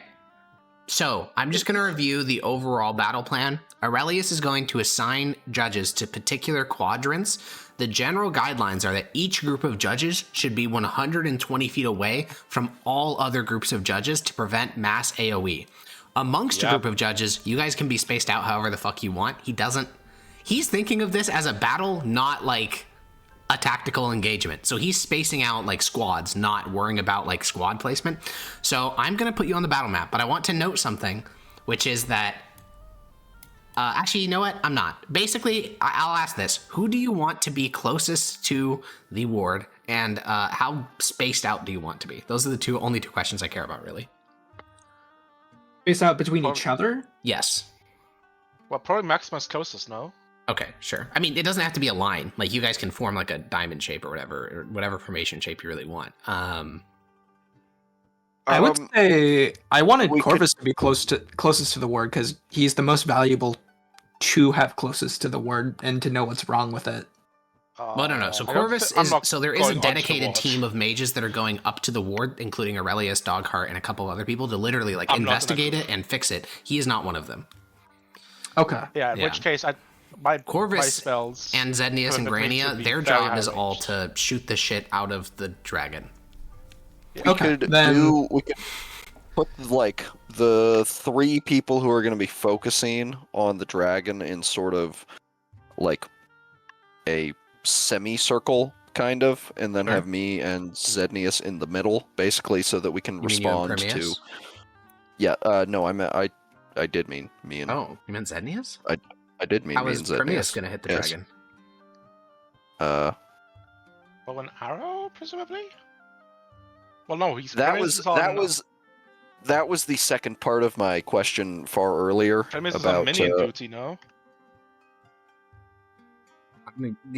I think, okay, this is what we'll do. I think we'll just have Zednius, Grania, and Corvus on the exterior because they all have range weapons and the 2 in the interior don't really. My main question is, how much do you want to guys, how spaced out do you guys want to be? 30 feet? You want to be 30 feet from every other member of your party? I don't know. It was just a suggestion. I know. The reason I'm asking that is the reason I say that is because if you do that, that means that you would be like 60 feet from Corvus, which I guess isn't that far. That's only 1 round of like dashing, but well, I'll put it this way. That Maximus is only a round away from you and you're getting beat to death by elementals, and it felt quite far. So, yeah, I'd say like 15 feet should be like from the nearest judge. So we can reach each other with 1 movement. Sure. Okay. Cool. Then there needs to be healing. Okay, you guys are spaced out and the like. Then Aurelian is going to review the plan one final time. The plan is that he and a couple of other mages, which he has hand selected, will form a group of 6 people, which will approach the ward. The assumption is there is a trap. Now, Agrippa didn't find anything. He did look with detect magic. He did like sneak around the entire area. He found nothing. That doesn't mean shit. Aurelius doesn't believe that. He thinks there's some very advanced anti-detection magic here. So there is probably going to be a trap. So the plan is that all the other groups of judges will be spread in a circle around the ward, spaced 120 feet apart, and then spaced out however they want to be. Again, there's going to be a trap. Kill whatever causes the trap, beat the shit out of the dragon, while Aurelius and others attempt to diagnose the problem.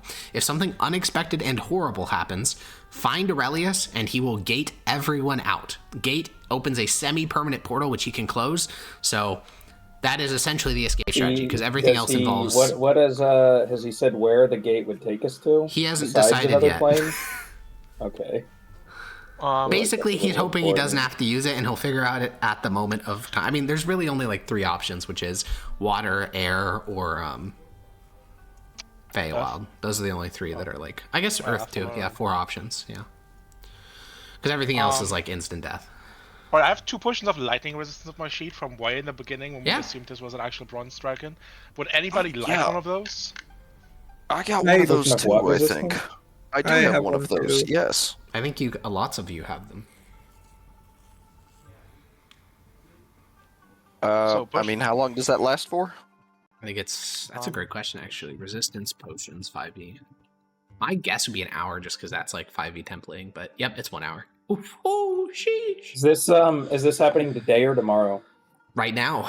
like right now. Okay, 10 gonna minute drink 10-minute it. speech about how we've been through everything, and Well, this is Let's hear the Oh, 10 yeah. minutes. this is the last hurrah. Alright, 10-minute timer, go! Oh, hold on, we know what happened last time I tried this. Okay, I got fucking disintegrated. Yeah, that's fair. Yeah, Yes, I mean, glug Zednius, down just the what are potion. so at this point, the plan has been handed out. Every group of judges is preparing themselves. Aurelius has given everyone 10 minutes to prepare because he knows, rituals and all that stuff. So everyone is like checking their equipment, they're making prayers, they're sipping on potions, and Zednius, you don't need to do a 10-minute speech, but you do, find yourself with these 4 other judges, and Tullius didn't say you were gonna live. He just said he'd revive you, which is comforting in a type of way, but also not comforting in the way that dying is the most terrifying experience you've ever had. So what type of speech do you give to your compatriots as you prepare to walk into the jaws of death? I mean, it's inspired. It's like we've been through everything, but this is the hardest test yet. We just need 1 day. Just make it through this 1 day, and we'll be fine. Okay. So Before we... yeah. Yeah, before we actually get into it, did everybody drank a potion of lightning resistance just in case? Because honestly, smoke them while you got them. Sure. Yeah, I drink it. Yup. I have But one also, extra. everyone add. What is it? It is. What's my level? 14 plus. Add 19 temp HP. Wow. Actually, That's pretty good. Um, That almost makes up the gap between Maximus' health and Primeus's health. Except except- Maximus also got it. What's Prometheus' health? 140. Ah. I know all your health Hey, rolls, okay? I got a bunch of terrible HP rolls. Okay, I'm aware. that's why. It's just That's why always the- funny the to look at the feat. party and see Primeus number 1, Zednius having a 1 less max HP, like almost the same, and then like a 20-point fall to Maximus, a 10-point fall to Corvus, and a 10-point fall to Grania. all right. Could I conjure elemental before we start? It doesn't take a spell slot. Does it not? How long does it last? 1 hour, but it's concentration as well. Otherwise, if I lose concentration, it might attack other people. Depends how you want to. Oh, Ooh. That might be.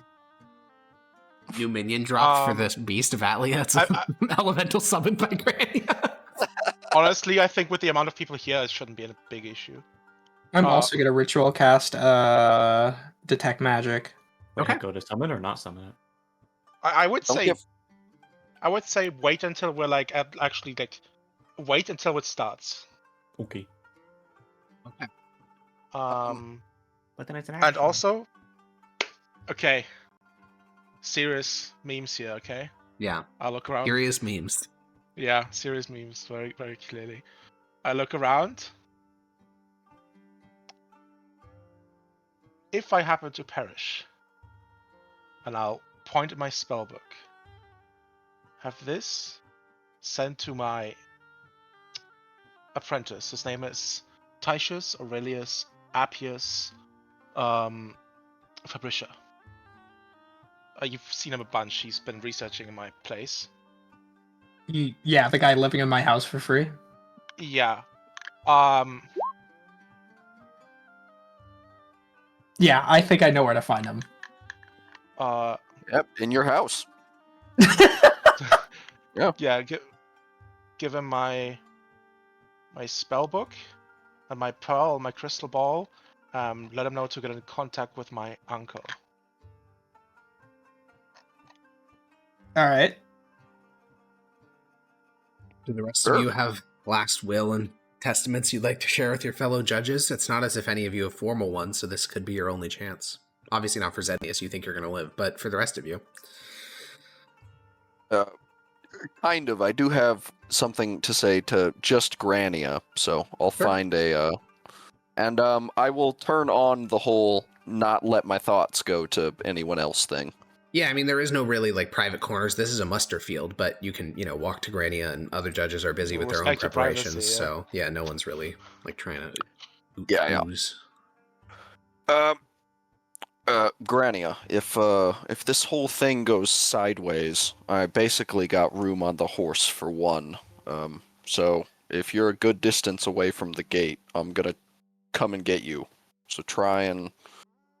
If you see big man over there, and I'll nod my head towards Aurelius, cast the gate spell. Just look for me and beeline it straight towards me. I'll come and pick you up. She'll give a nod and sign, I don't plan on dying here. Neither do I, and that's why I'm making this plan. She'll nod again. Plan on either of us dying. Cool. Right, can I have a private conversation with Zednius real quick? Sure. Right. I'll walk up to Zednius, look around to see that nobody's watching, listening, hopefully.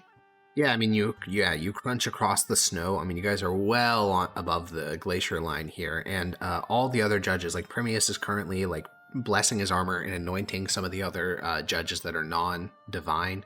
Maximus is talking to Grania, so no one's really paying attention to you. So I'll walk up to him and I'll say, I know we've had differences. The whole... Remember, yes. The few thousand gold. 2,000? Yeah. I said few thousand. I don't remember the real number. But... It was. I'm pretty sure it was millions. Okay.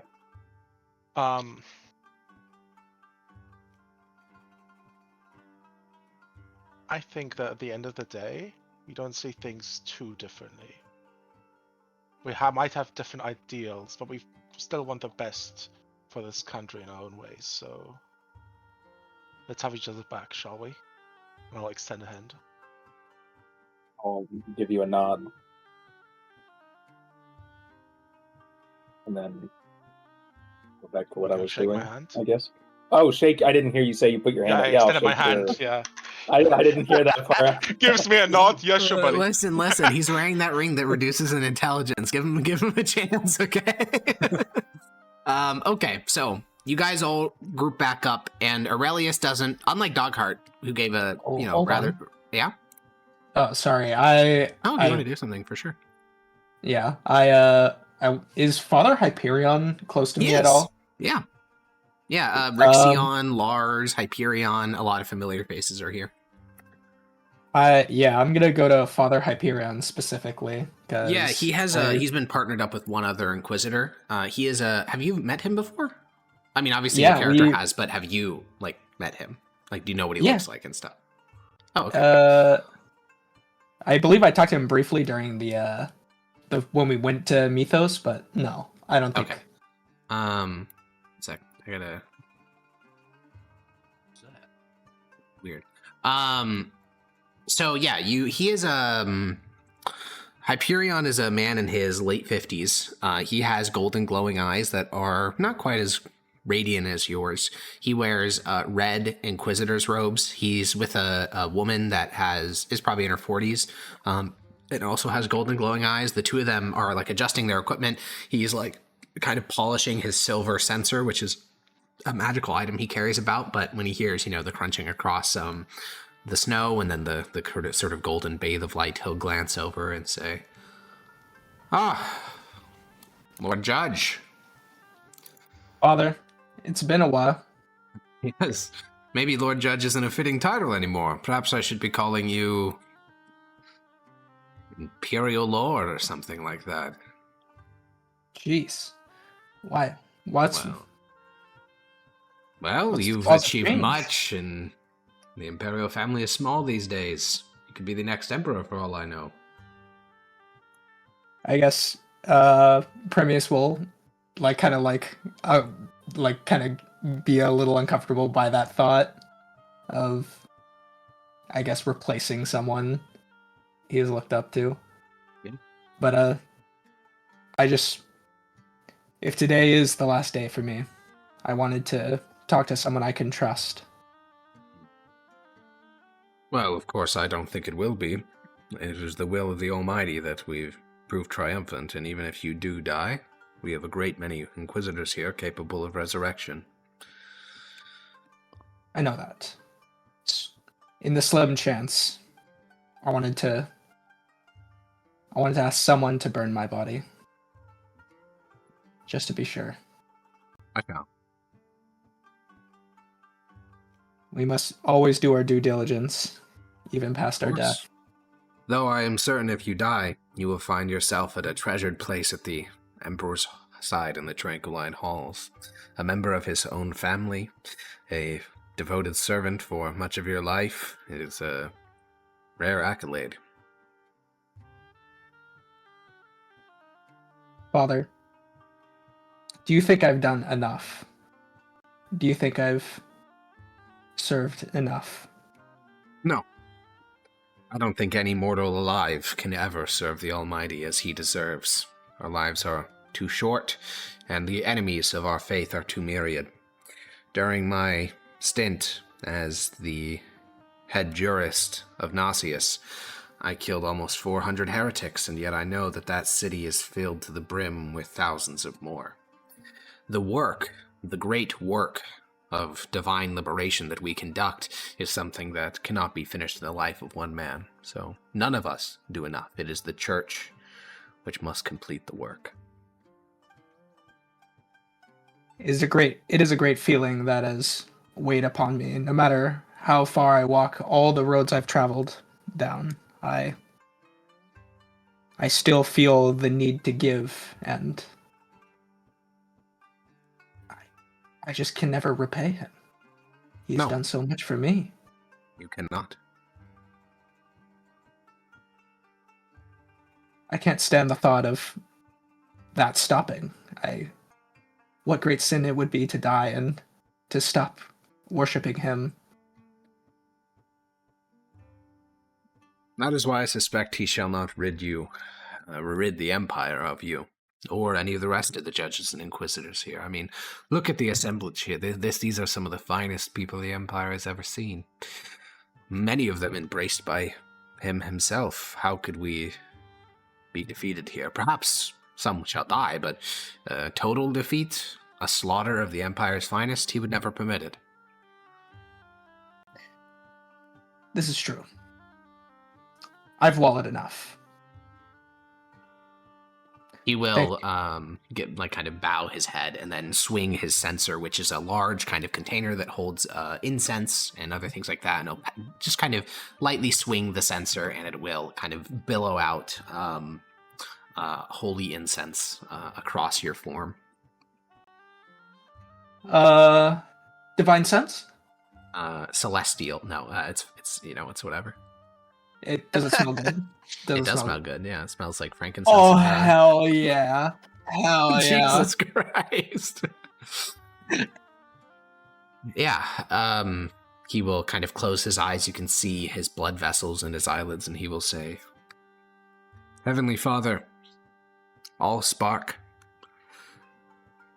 divine creator, please watch over your favored son and let him remove himself from his melancholy.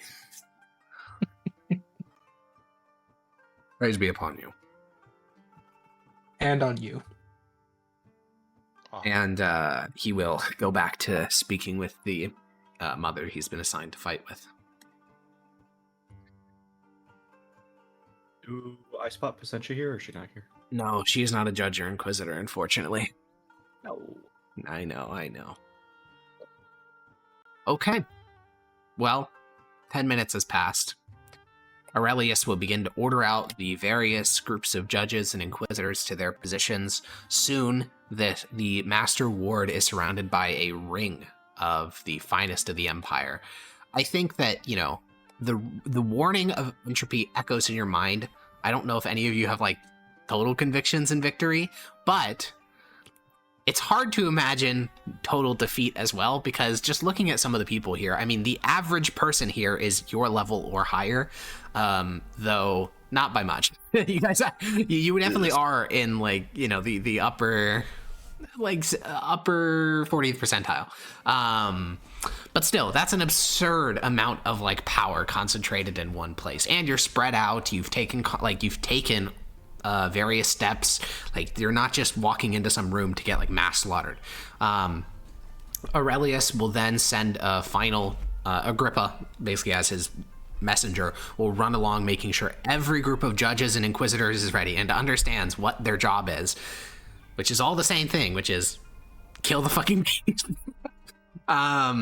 And once that's clear, Aurelius and his group of mages will start to approach the central platform. Final call for anything else you would like to do. What was one more time? What is the plan to attack the dragon? Are we surrounding it? Are we gonna like go in between its legs, or is that even possible? Currently, it is not known how big the dragon is, where it will appear, etc., etc., etc. Generally, the guideline is that melee people will not engage with it. Ranged people will pelt it with projectiles, because the assumption is that entropy was not lying, and that there will be summoned creatures, which the melee people will essentially protect the ranged people from. And also, if it flies away, we are supposed to cast Fly and chase it? If it flies completely away, yes. But there's also like 7 or 8 Inquisitors that have access to dominate monsters. So the hope is that it can get grounded and then you can just pummel into oblivion. Okay. Wait, dominate monster? Yeah. If you have that would be super helpful, yeah. No, I have dominate beast. I don't think dominate beast will work on a dragon. Hold monster would be good, though. Hold monster. I don't know what hold monster is. It's literally just choose a creature. Oh, yeah, that'd be great, yeah. Wait, the spell's no effect on undead. That will not be great. Fucking. Yeah. The good old fuck you, no undead. Yeah, dominate monster does not work that way, though. Dominate monster just works. It also gives you, like, kind of mental command over them, so it'll be quite good if it works.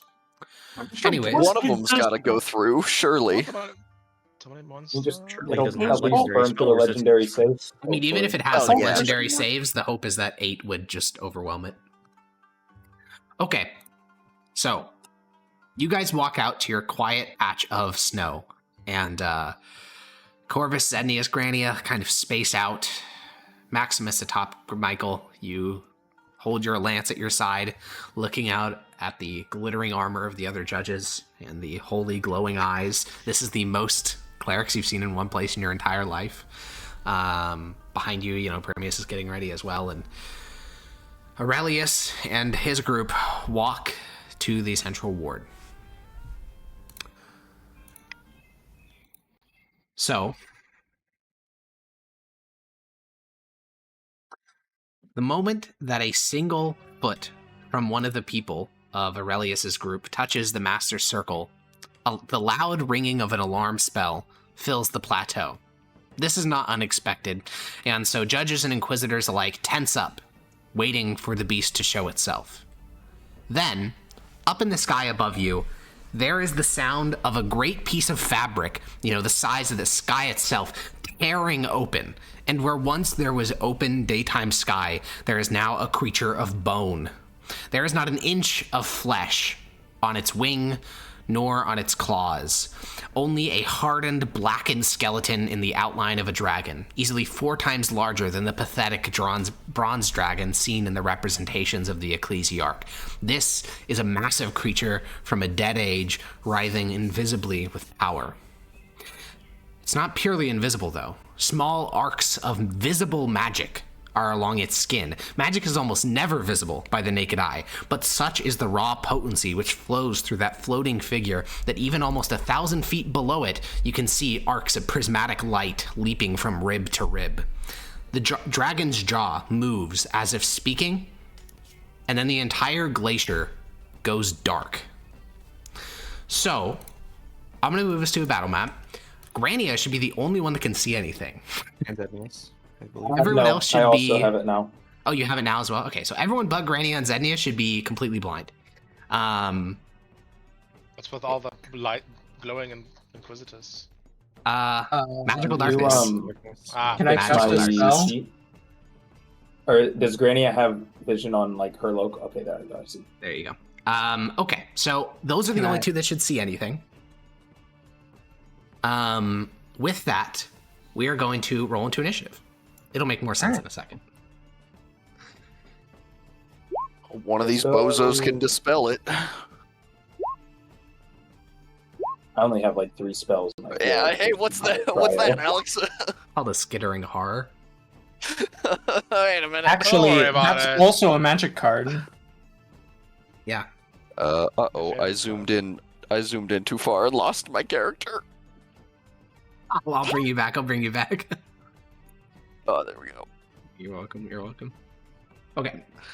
So, while you guys are doing that, the glacier goes dark, like pitch black. This is not like the sun having an eclipse. This is pitch black. You cannot see your own nose. It is magical darkness. So the two of you with the ability to see through magical darkness, you notice you're only seeing 60 feet right now, not 120, because there's also a smoke hanging in the air, which produces a type of obscuring effect. Then Grania and Zednius, you're the only ones that see this. The rest of you just hear this. Grania, you watch as a section of snow right here basically bursts open, and then a jagged line tears through space. Again, it sounds like the tearing of fabric, but on a much louder scale. This portal is fucking huge. It's almost 15 feet high, and a long creature, like a centipede with 1,000 little limbs, but quite larger, skitters out of that portal. So we are going to go into initiative normally, but it is worth noting that while the Chowder, you can see lots. Maximus, Primius, and Corvus can't see shit. So Primius, on your turn, what would you like to do? I would like to cast daylight. Alrighty, a 60-foot radius of... Alright, you cast daylight, and for a brief second, you watch as the area, basically where your finger is. So for there's this brief flash of light, and then the darkness smothers it. Really? Yes, I know that It's daylight specifically overcome. No, it is not dispel. I'm aware I know what it says. I know what the daylight spell does. All right. So that is your action. Movement or bonus action? Bonus action, I'm going to ignite my sword. Okay, you don't see the flames, but you feel the flames licking the top of your hands. It very much ignites. Okay, Grania, you are the only one that can see this, Zednius and Grania, but the skittering horror moves. And Corvus, you're still adjusting to the darkness, and there's going to be 10 attacks made against you at advantage. What? Oh lord. 1, 2, 3, 4, 5, 6, 7, 8, Casting 9, shield. 10. Yeah, you just feel this flurry of attacks descending on your head, so bing, how many of those hit? With shield, I have 18 AC, so... All the that's 22s. 1, 2, 3, 4, 5, 6. 6. And one of them is a crit. Wait, I think I can guess which 6. but you said I have 18 AC. Should only be 5. Yeah, I think you overcounted. Oh, right. All right. So you are grappled and restrained because over 3 of them hit you. No, he's And your total damage is not that bad. You take a total of 29. 29. 55 damage. As from your perspective, Corvus, you're plunged into darkness, and then about 1,000 claws start to slash into your body, and the shield only holds back about half of them. And you are also grappled and restrained as a huge number of these claws grip you and begin to hold you to the chest of this carapace of the creature. We're messing up on the damage. Only 5 hit, not 6. Oh, Wait, why? It's a 22, a 24, a 23, a 22, 22. 24, 20. Yeah, all of us Yeah, hit. It is. Those, Yeah. those definitely hit. He's advantage because I can't see. Correct. Okay, so yeah, you take all My AC that. is 18. You also notice that the portal that the creature entered through is starting to spill gas, which is further limiting your Grania and Zednius' vision. But Corvus, it is your turn. Let me just check something. Mhm. Okay, I can't. Does he know which direction it is? Yeah, I don't know how certainly. much vision they actually have. Okay. 0 vision. He literally cannot see anything So other he than only his has token. his token? Yes. Okay. Yeah. But he knows it's to the... He knows north that of he's currently pressed to its chest, yeah. So I guess this would be more accurate. Misty Step requires me to Oh, see Lord. where I'm caught. Yeah. I believe just most see spells where- require you to see. Oh yeah. Door doesn't. Okay. I guess I'll But how are you going to know where to go? Well, I know Don't fall where off the what glacier. information was. I know what information was, right? Yeah. So Teleport south 500 feet, or even hell, south 100 feet. That'd probably be. well, in relation to me, where was like the rest of the group? Zednius was 15 feet to your south. Grania was like 30 feet to your west. Maximus was 15 feet to your southwest. Okay. Also, you I'm can gonna communicate with them teleport- telepathically, and this will come up in a later round. But I mean, luckily, images can be communicated through telepathy. But we'll deal with that later. Yeah, I guess I'm gonna dimension door. Okay. To 45 feet to the west. 45 feet to the west. Okay, you do that. All right, that's your action.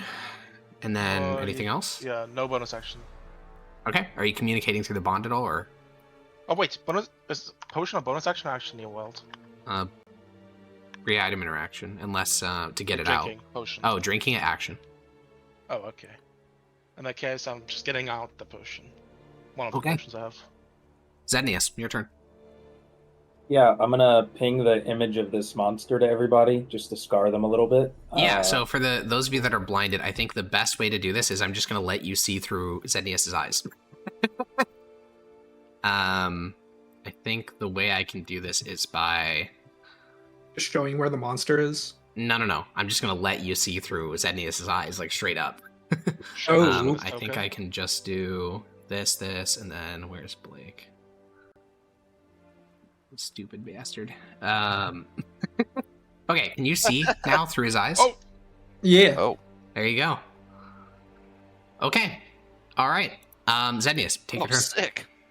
Yeah. Without I'm the running Telebond up, Bond, you guys would be having a rough time right now. Yeah. running okay. up, and we are mineral time. You're taking him out? Let's go! As you draw out the blade, you only hear one thing. Let's fucking go! Yeah, you swing at Menariel, 31 hits, 25 hits. You slice through the carapace of this creature like it's butter. And, yeah, you inflict, that's 35 damage. Nice. Okay. Do you heal for the necrotic life drinker thing? What is hot life drinker? It just is extra. It's like agonizing blast, but for packed weapons. Oh, okay. All right. Cool. Damn. Maximus. Oh, thank God. I can do something. That's good. Except that you can't see so much. Well, you can't see through Zednius' eyes. Well, no, I can. Yeah, I'm just gonna do what I do best, I suppose, and Eep. I need to move the Pegasus for me. Now these attacks are still at disadvantage because you personally are still blinded, but also you're trying to attack through someone else's perspective, which the logistics of that, it'd be like watching a video of yourself like trying to move, like that just caused crazy motion sickness. On So it's still Maximus' disadvantage. attack, so it's almost. Yeah, that's fair, but I can at least attack it. Yes, you can still at least attack it. At the very least. Alright, I really just need one of these to hit, and hopefully everyone else's problems will go away. It'll just be your problem. Well, yes, but I saw that thing attack. And attacks I hit saw you. that. I saw that thing attack. I'm not extraordinarily worried. 1, 2, 3. Okay. All three of those hit. Oh no, disadvantage. Two No, of those the hit. 12 I'd say. wouldn't. Two of those Okay. hit. Cool. Bink. Jesus. Okay. How much damage am I doing nowadays? That Not much. much. And And I'm going to mark this creature. Okay. Does that help us or just you? This helps you guys almost exclusively. It has disadvantage to Okay. attack literally anything other than me. Rania. nice. Incredibly cool. I'm going While it's to within assume 5 feet of me. We're gonna be here for a while in this fight, so I'm not going to waste spell slots. Well, elemental time? Oh, 10 minutes summoning an. I don't think. oh does something take 10 minutes? No. Say I thought it was an action. Oh. Less than an hour. Oh, it's conjure elemental. No, never mind. It does take a minute. Ah, start now. I forgot. Alrighty. Since there's a disadvantage. Oh no, it's not this because you have eyes. All three of those hit. Because you have eyes. Holy shit! I can't believe it. Eyes. Alrighty. Yeah, those all hit and crack off parts of the carapace. Then I'm gonna move right down here. Okay. Let me just measure how right down here. Alrighty. Primius.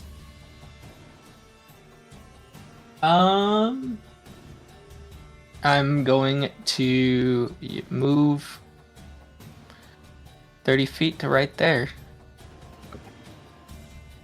And am I within range to hit it? Is it occupying that space? It is indeed.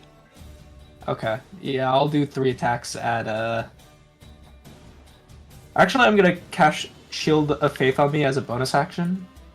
Does Shield of Faith require you to have line of sight? To myself? Fantastic. Does it? I don't know. Can you even see yourself? Normally, yeah, but right now, no. I don't think so. I It think just says Creature of creature of your your choice. It doesn't say Creature of line your of sight. choice. Yeah. Okay. Okay. And then I will Flame Tongue it twice at disadvantage. Alrighty. big. Alrighty. So it does have resistance to fire damage when you roll this, but Oh, fuck you, Archon. Fuck you. Oh. it does it. It's okay. I will hit Both it of those with hit. a. Yeah, I know. I'm Okay, hitting okay. it with a cheeky. What is it? Level 2 Divine Smite on one of them. So cheeky. Holy moly. Okay. Can we see the light from that? No. Shucks. No, the nuclear fucking zing does not show up this time. Alrighty. Is that 2 smites? That looks like. No, the other one's just a. Oh, no, The other yeah, one is that is impro- 2 smites currently. No, it's an improved Okay. Divine Smite. Then I I'll just remove have that the 7. innately. Oh, that. No, always- no. That's just something I have. Yeah, that's every attack has that because you're a high level. Yeah. That is a Yeah. deeply confusing name for an ability. Okay. It is. Alrighty. Well, on the Skittering Horror's turn, it's gonna multi-attack. It's gonna start with a Mind Skewer. The Skittering Horror opens a jagged fold in reality around its feelers, striking at thought itself. All creatures in a 30-foot cone must make a DC 17 Intelligence saving What the throw. fuck? On a failure, a creature takes 36. Yeah, whatever. You know, the things are gonna happen. But so the cone that it is going to do is one of these. So it's going to hit Zednius and Primius and Maximus. On the horse. Shit. And the horse, yeah, true. Can You the guys horse get take plus psychic 3. damage? It can, yeah, but I get why you would say that. That is funny. Oh. That ain't good. Primius, At you least should not roll for for the the horse horse. as well, for the Pegasus. I don't have access to a Pegasus. Remind that sheet. Primus gives you I know, plus just 3 to roll. these, I believe, Let me right? go. Just roll like a d20 plus d20 plus. Does 0. Mineral take psychic damage? No. Monero is not a creature like that. He's sentient, Right though. He is sentient, he's just not a creature. Anyways, Maximus, save. He also takes 3 psychic damage. Who? How much damage? The mind, the Per- skittering thing, Why does the skittering take psychic damage? because I have Didn't Scornful strike you. Rebuke. Feature. I don't think it striked you though. It's when it Hits you hit me with an attack. With an attack. See, It with did an not attack, hit you it's with not an an attack. This is not an attack, it's a feature. Which I know sounds Okay. confusing, but it also, just in Pretty terms much of like a flavor, breath it literally says, who dares to strike you physically. Or dares to Okay. strike you, which is just, yeah, it didn't. It will, though, trust me. Hmm. So everyone failed. Oh, no, it's a +3. No, your +3 is already included, though. So, yeah, that hits everyone. So you all take 32 psychic damage, which almost kills Michael. Almost? Almost. Michael didn't get inspired by divine. All right. I mean, he Good did, point. but it still failed. No. And Oh, so he would have... Wait, He did failed. Michael get the temporary HP? no. Shucks. No, he did not get the temporary HP.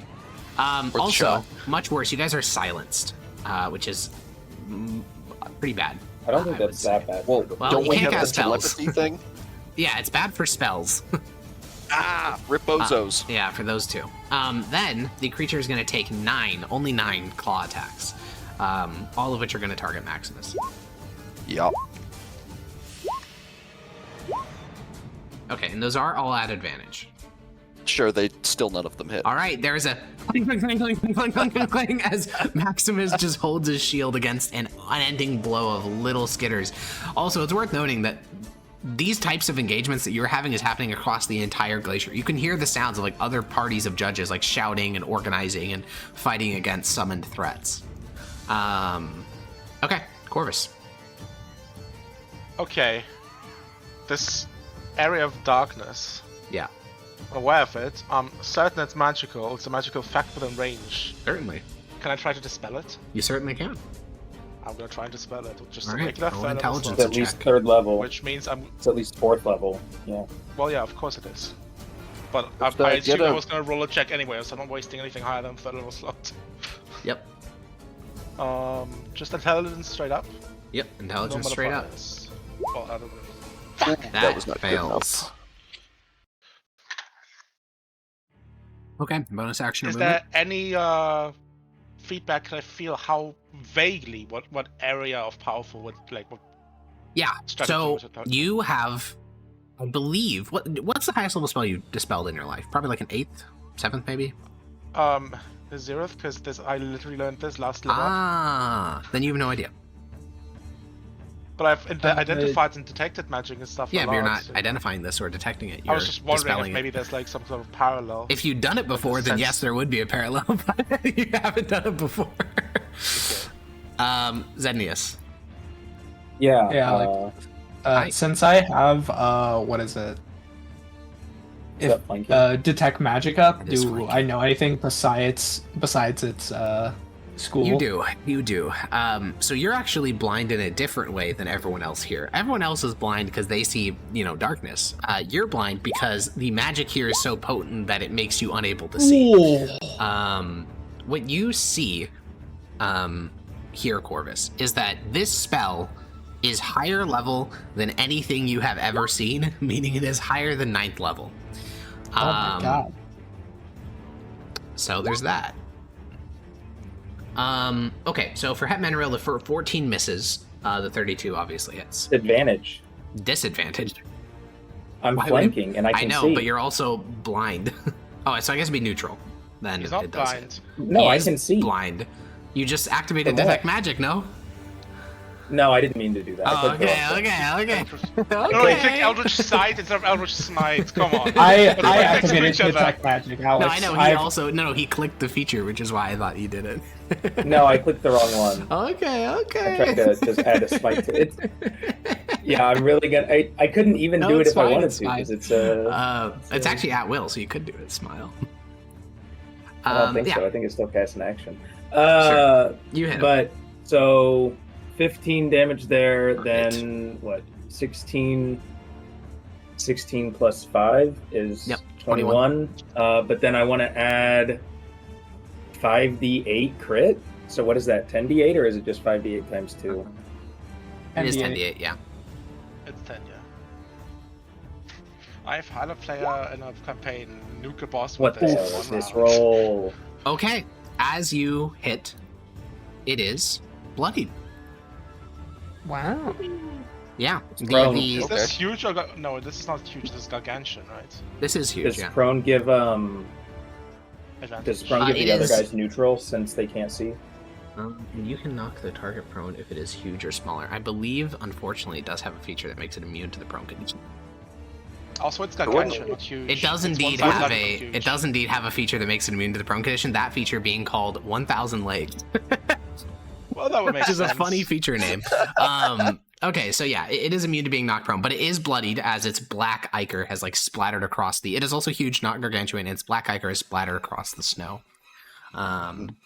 Wouldn't Okay. huge Wait, be if a it's huge, 3x3? Yeah, It is a huge 3x3. No, it's Oh, 4x4. sorry. In Valoros, I scale things up because I think it's cooler. Anyways, it is huge sized on its stat block though. Based I've been doing that Alex. this entire campaign. I honestly kind of forgot that it had mechanical implications because I just use the sheets. Maximus, it's your turn. We're gonna do old Classico. Bing bonk. Bink, bonk, bink. Neutral because flanking? Question. No, he Oh. can't be flanking because he can't see. But 1 hits, I mean, 2 misses, 3 hits. Cool.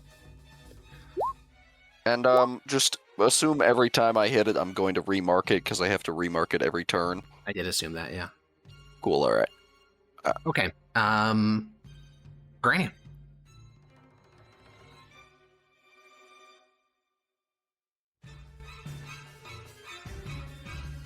It's a very discordant Beautiful song. minds. Beautiful minds. He's just role playing as Gralia, you know. Dead silent. Dora. Wake up. Well, he's moved. He is Granny awake. He moved. moved. He's Yeah, doing you just stuff. can't see it. He's in peak roleplay right now. Okay, yeah. That is a miss, hit, miss. All right. You crack off another section of chitin. Black ichor spews into the snow. And Grania, you're really the only one able to. I guess you and Zednius can tell, but Zednius is kind of fighting for his life. But Grania, from this distance, you can tell this creature is not acting. I mean, you don't know what the fuck this is. It's a nightmare from fucking the Dark Realms, but it is acting like it's being marionetted. Like its limbs are jerking when it moves. It has like this almost possessed quality to it. Okay, Cremius. So you Just are move silenced and Shield of Faith and blinded. Yeah. Did he roll concentration for Shield of Faith? No, because I don't think he's gotten hit since. Oh no, you're right. He got hit by the AOE. Took damage Yeah, from he did get the silence, psychic hit. Concentration Oh. check. That's a pass. Let's see. Wait, is it? You took Yes. 30, It's half Yeah, More damage. damage. half the Yeah. damage rounded up, so 17 is the 32. So 32 rounded up is yeah. Yeah. 34. You're good. Oh, you're wait, good, no, you're good, 32. you're good. Right, Yeah. 34 I was thought it was.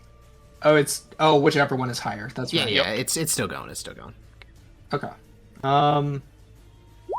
Swing. Swing. 19 hits and 22 hits. No. You also no, it's don't 11. have your Oh yeah. True. your +3 aura on your concentration, which it should be, I think. And that's not a save. It's just a check. But he should have made No a save. concentration is a Yeah. No, I mean he should have made a save, but the reason it's Oh, not on oh. there is because he made a check. Right. Right. Yeah, the 19 hits, the 11 misses, the 23 hits. All right.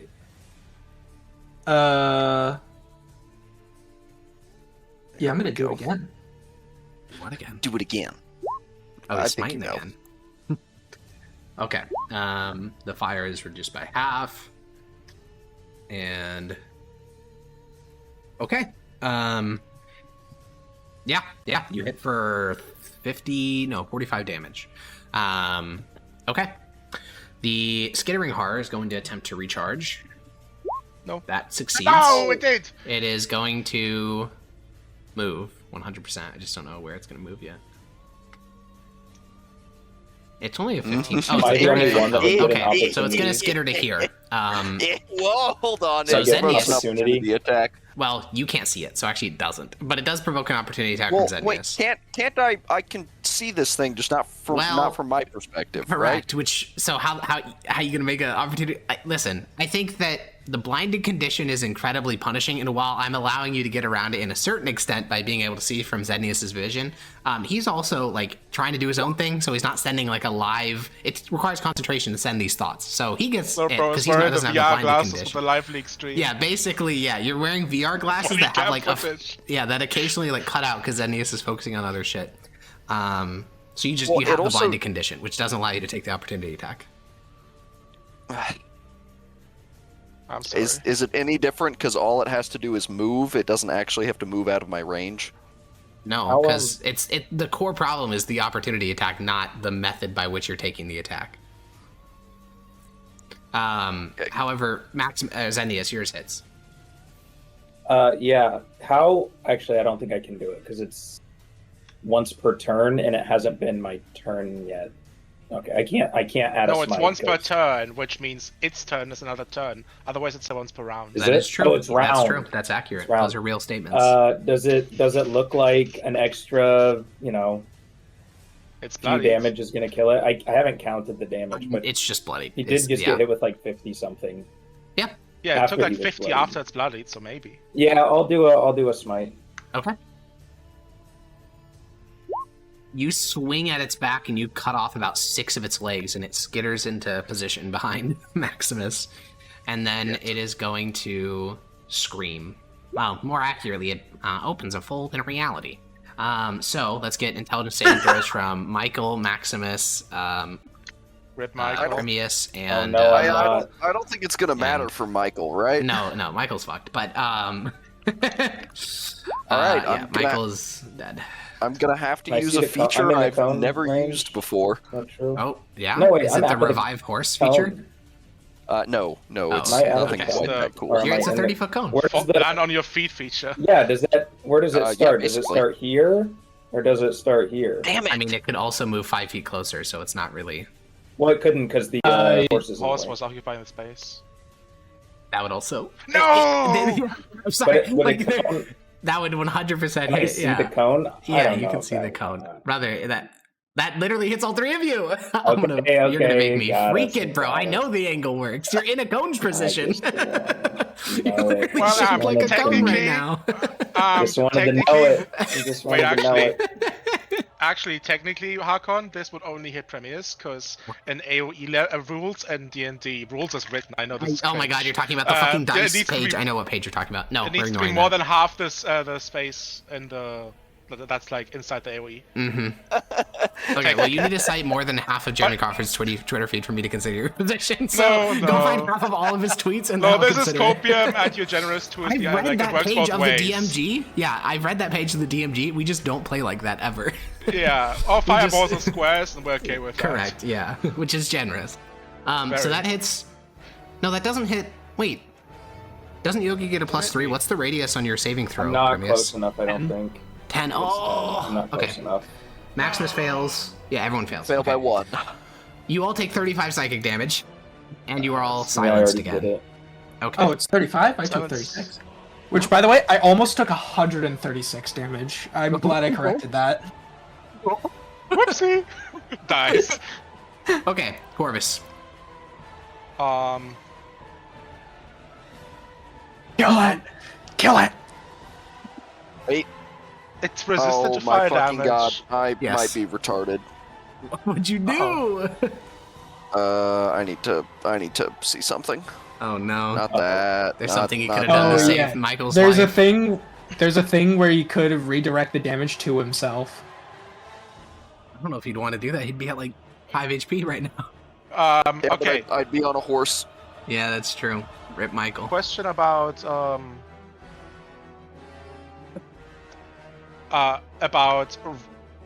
a target of a choice that you can see within range. Does Zednius count as just seeing for targeting? It's not an attack. I don't have to Yeah. like. So there's no this, trajectory. I would say no.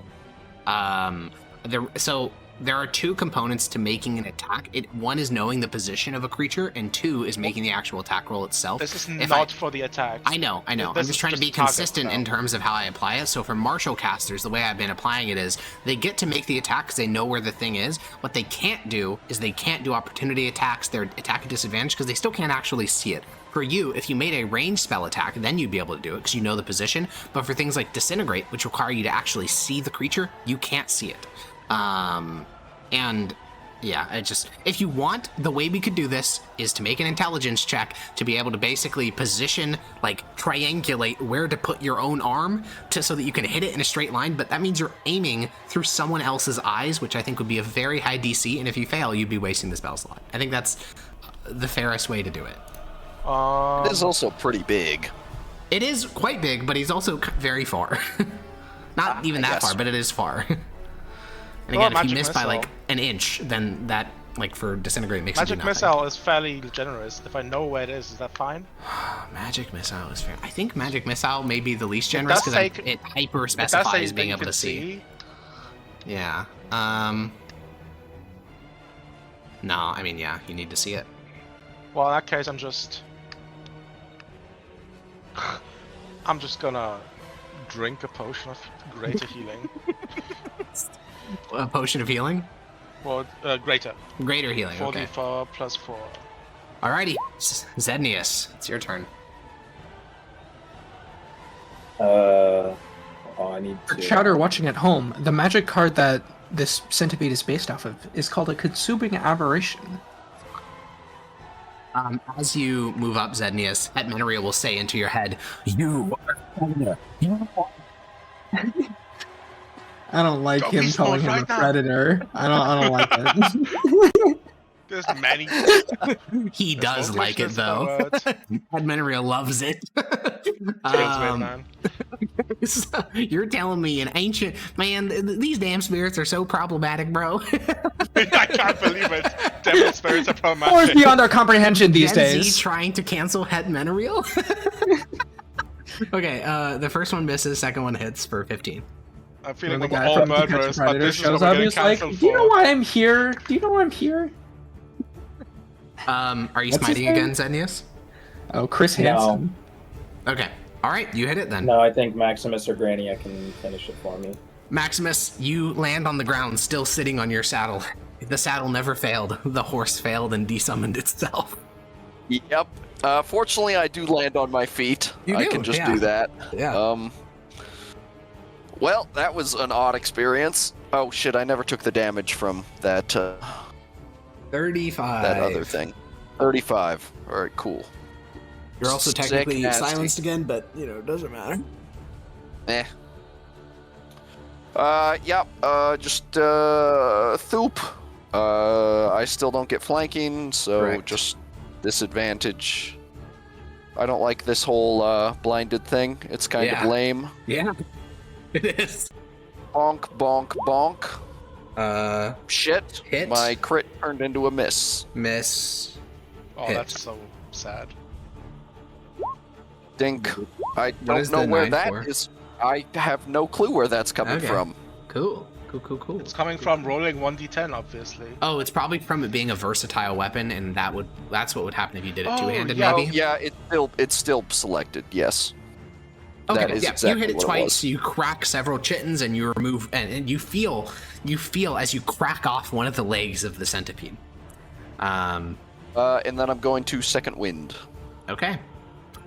Wania. Shit! Classic. He's just having a bad Fuck, day. man. Perfectly in character. Wania. Me and What are we- things related to health. Holy shit.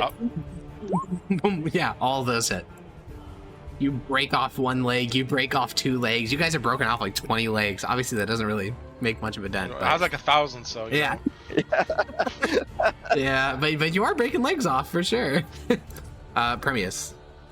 All right, let's Most do legs, this. so many You have to make legs. another concentration check. Oh, right. Constitution saving throw. Easy pass, continue. Wait, I just realized I never attacked after the last time it shot. Oh, that's true, but You know, that's okay. I forgot.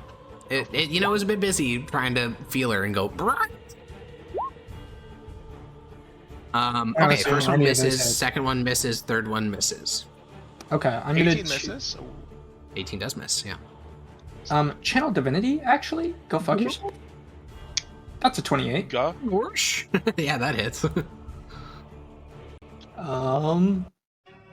You don't use that. Mod? Where do you Yeah, what? 'cause I Zenius? always- I forgot that he had channel divinity. Oh yeah, because he's a paladin. Classic. Okay. Many of them are very situational. Primius, you're watching through Zednius's eyes, so you like see yourself stabbing up into the chest of the creature, and you see like a pulse explode from your rapier. Like it's almost like a gunshot going off in the chest. It's like white light explodes from the weapon, and it kind of like kicks back in your hand as you smite inside of the creature. You pull the blade out. You can see, again, through Zednius's eyes, what all this liquid on your head is, which is ichor sputtering from the chest of the centipede. And then you begin to see the centipede falling forward, and it causes like vertigo because you're seeing it fall forward from Zednius's perspective onto you. So make a dexterity saving throw. I see. Okay, you leap to the side while blinded and like disoriented as the centipede slumps dead. Oh, sick. But there's no rest for the wicked. So you guys have 1 round to take actions and move. I'm not gonna like keep it in the order or anything, but you guys have 1 round to do shit, and then things are gonna happen. But you have 1 round. Oh right. We should stay in initiative, shouldn't we, for this 1 round? Sure. I mean, it doesn't super matter the order that people go. So Primius, what do you want to do in your turn? I want to drink a potion of greater healing. That's Okay. all of my stuff. So Sure. Do you want to move or cast, I don't know, any shit or anything? Oh, you can't because you're silent still. yeah. Okay, so cool. that's Then at the end of your 44? turn, your silence 4d4. No, the greater healing? There's no shot. Greater healing potion is 44. That doesn't make sense. It is. No, you're It's trolling. It's 44 4d4. plus 4. There it is. Yeah, that's what. Okay. Okay. Okay. Maximus, what about you? 12.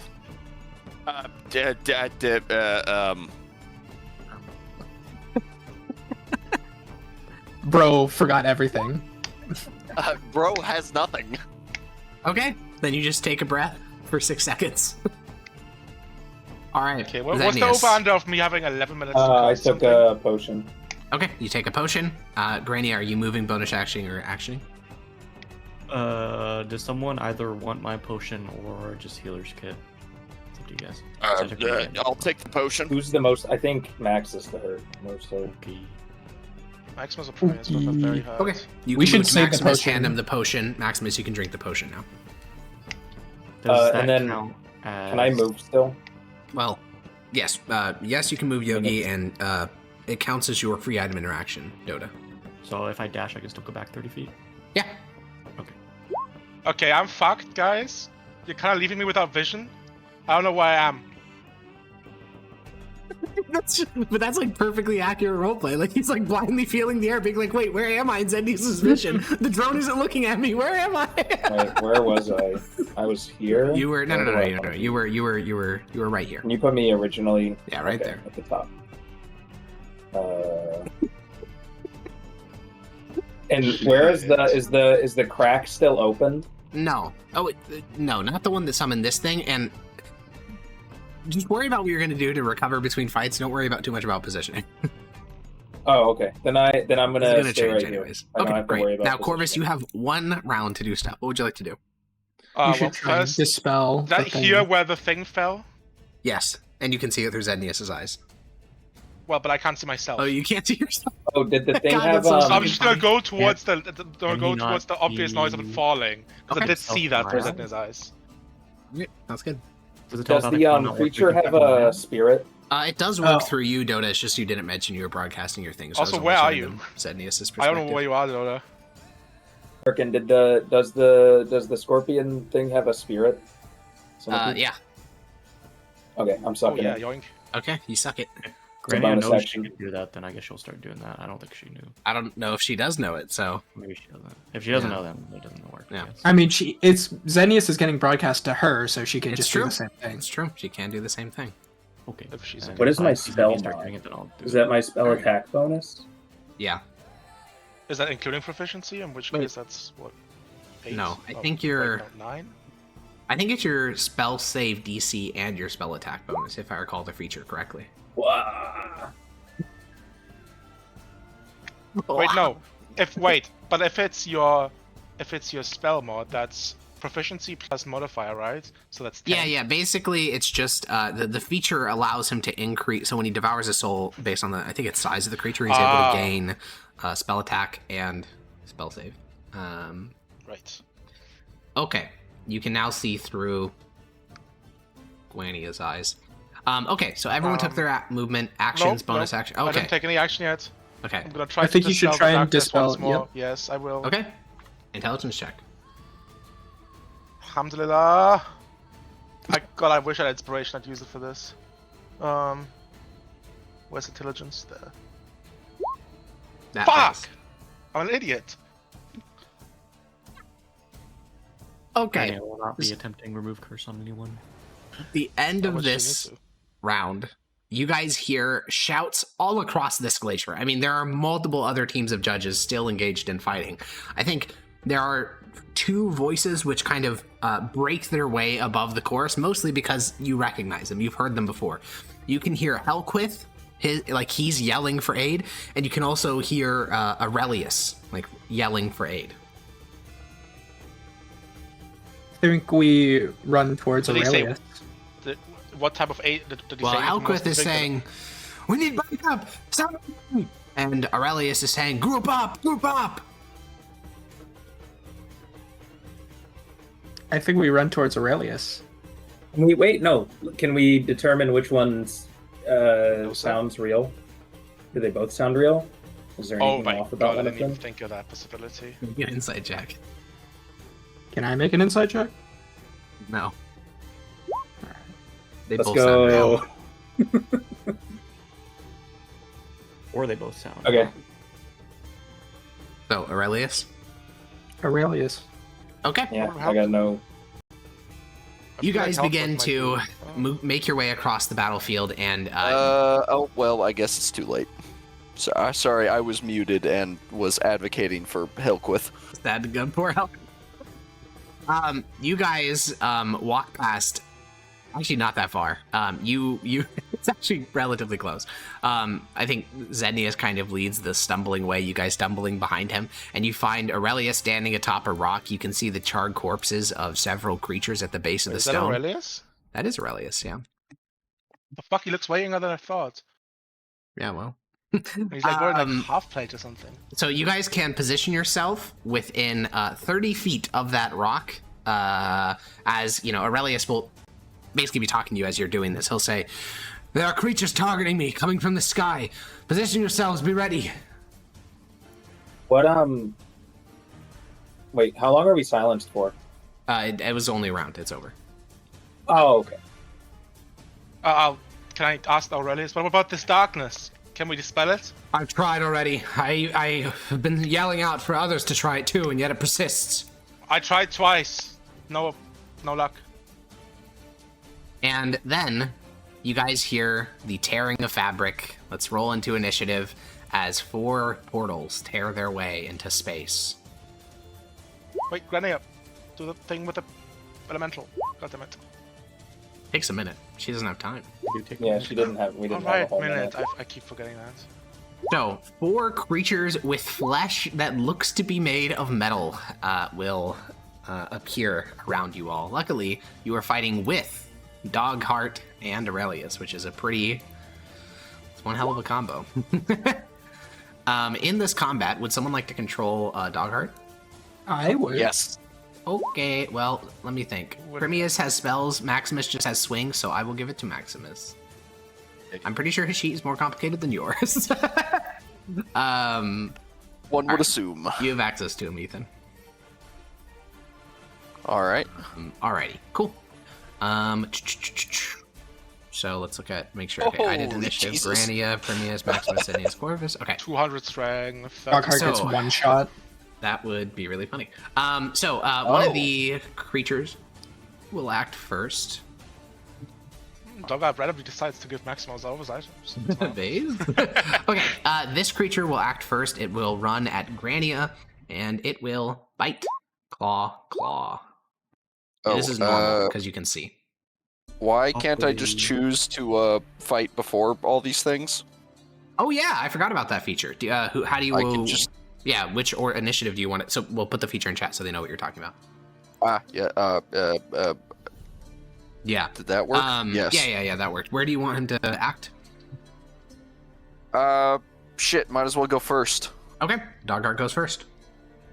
I actually shouldn't have done that. I needed time So to Doc read Hurt goes this. second, you meant to say? Yeah, that is Okay, what which I is meant. where he was going anyways. All right, cool. The creature attacks you 3 times, Grania. It's normal, so... Off the first hit, I'm gonna use Misty Escape. Classic! All right, where are you teleporting to? Must be an area you can see. Well, I can see 60 feet. So. Yeah, I know. I'm just being Was clear. that 30? Teleporting everyone into darkness. Fuck you guys. Yeah, he This said they're coming from bro- the sky, so I'm sitting here thinking they're gonna attack closer and then they come up to the edge. So What? probably. What does bro need so many weapons for? Let's switch out. In case. You're just jealous. Yes, correct. Worried about these guys having AOE. That's a very reasonable worry, considering. What do they look like?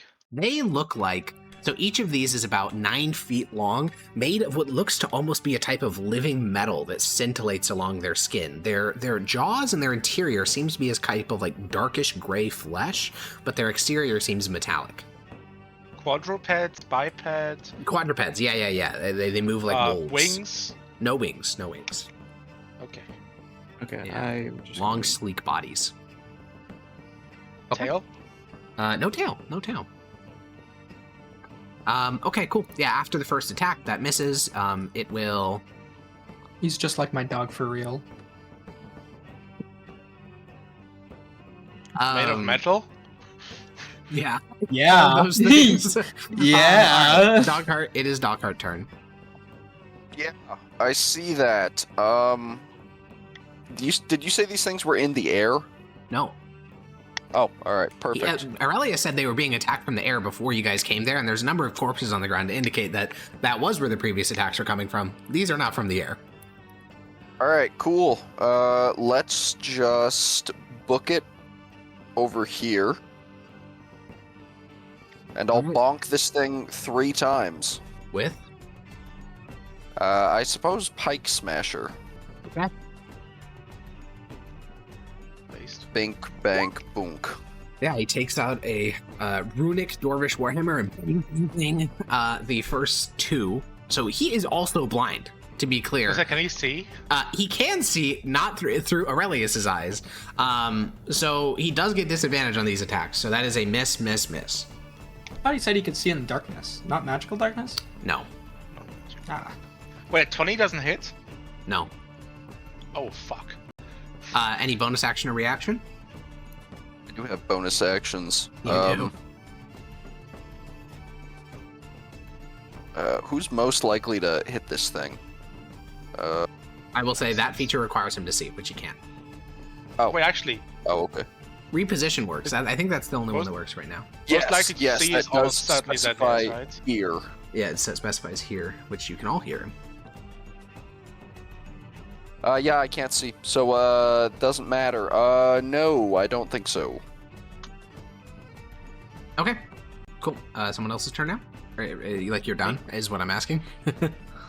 That doesn't apply. That's a reaction. Alright, cool. Yeah, Okay. that's it. Cool. Corvus.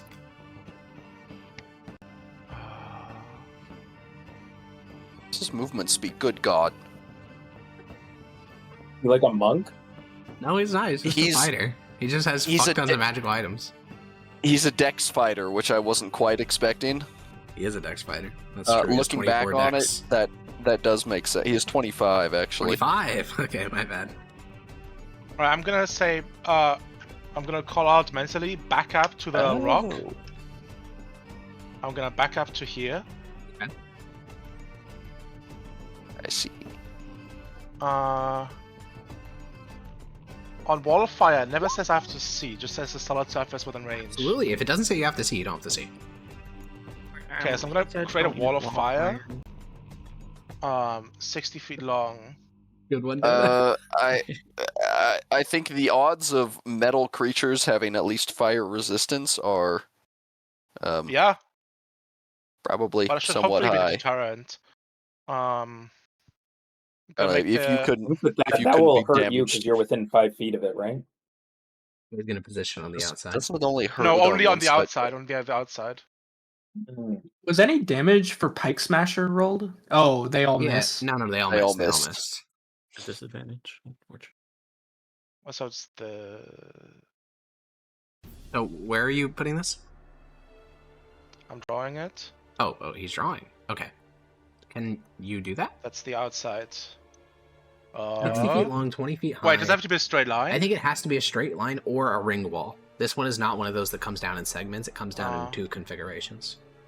Can you do a curved line? No. Cringe. It's either a straight line or a ring wall. Well, you can just do Up it to like 20 this, feet in then. diameter. Could do it Wait like a that. second. Well, it's 20 feet high. It's 1 foot thick. Oh, you mean 20 the ring feet wall. in diameter, so I'm just Yeah. gonna make a ring around this rock, essentially. Okay, So base. it's like... So it's gonna be... Oh my god, you're gonna fuck up Oh, I Maximus. just deleted myself no. when I deleted the drawing, whoops.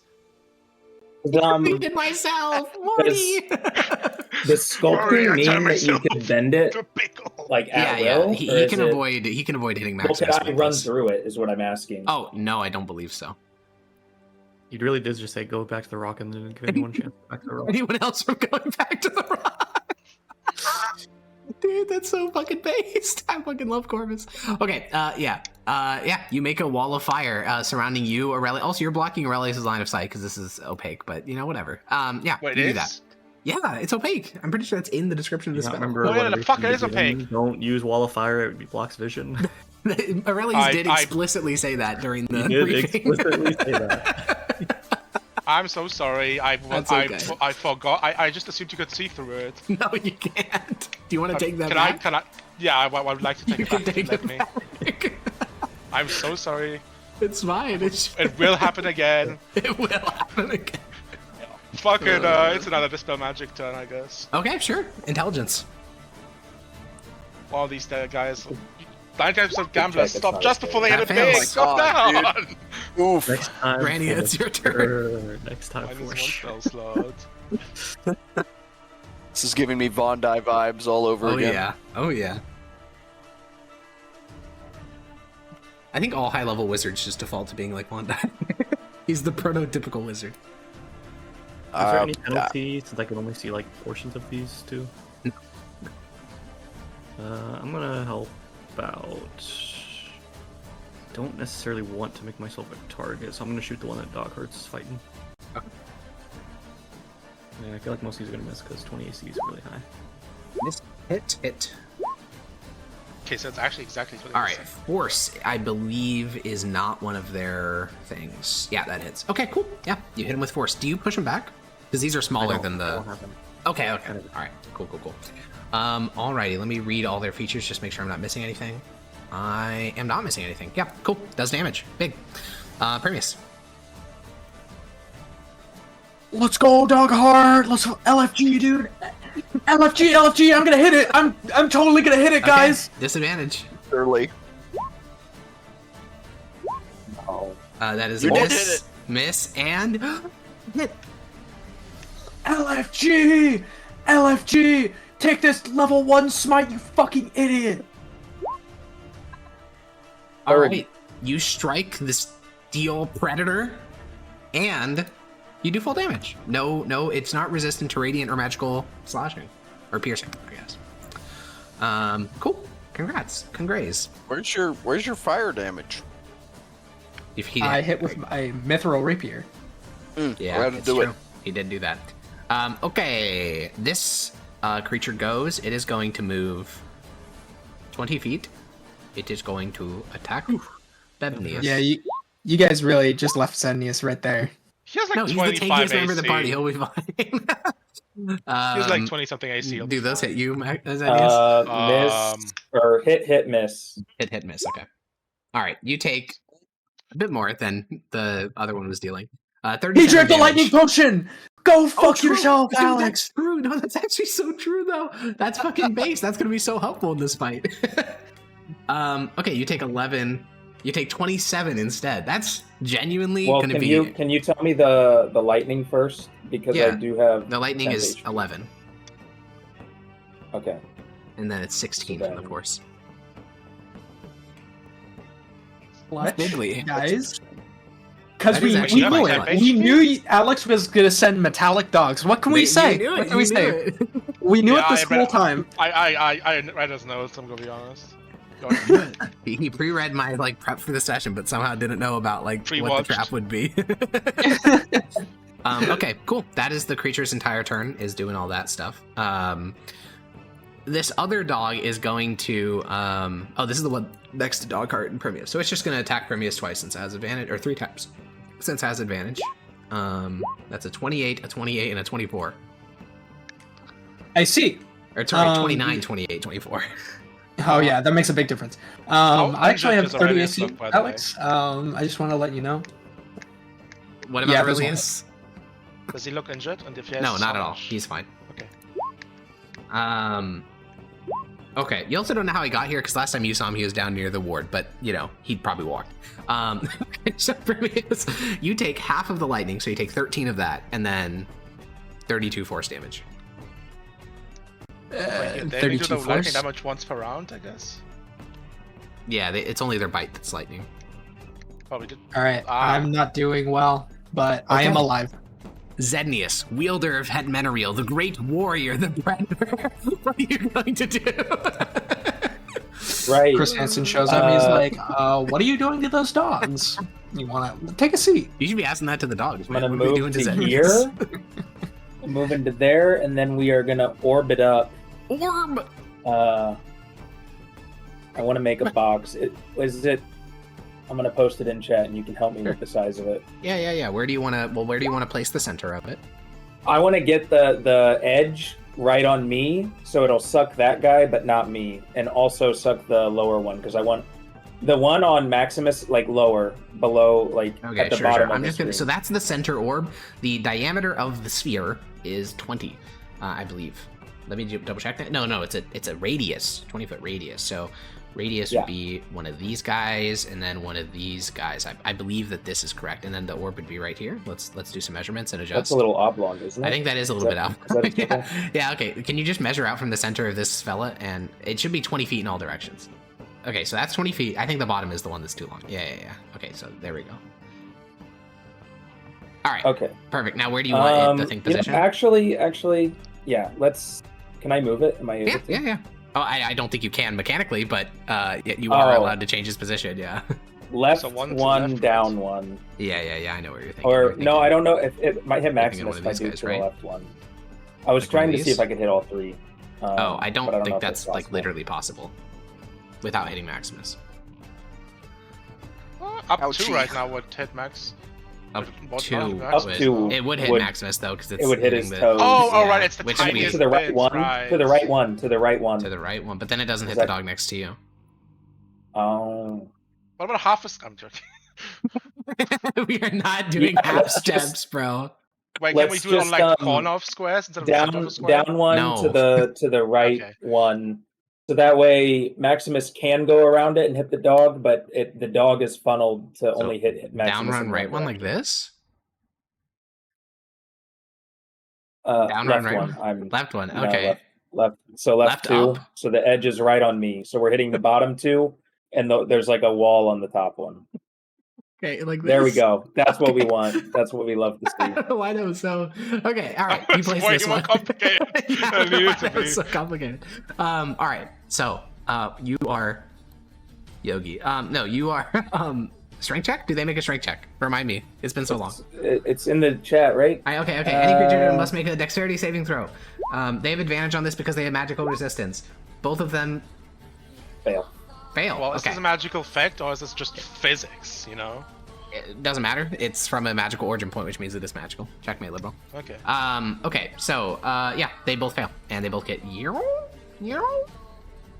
Oh, you should roll the, how many, like, charges are you spending on it? We're using a good amount of charges. We're Well, using how many? 7 charges. Oh my. That's gonna hurt.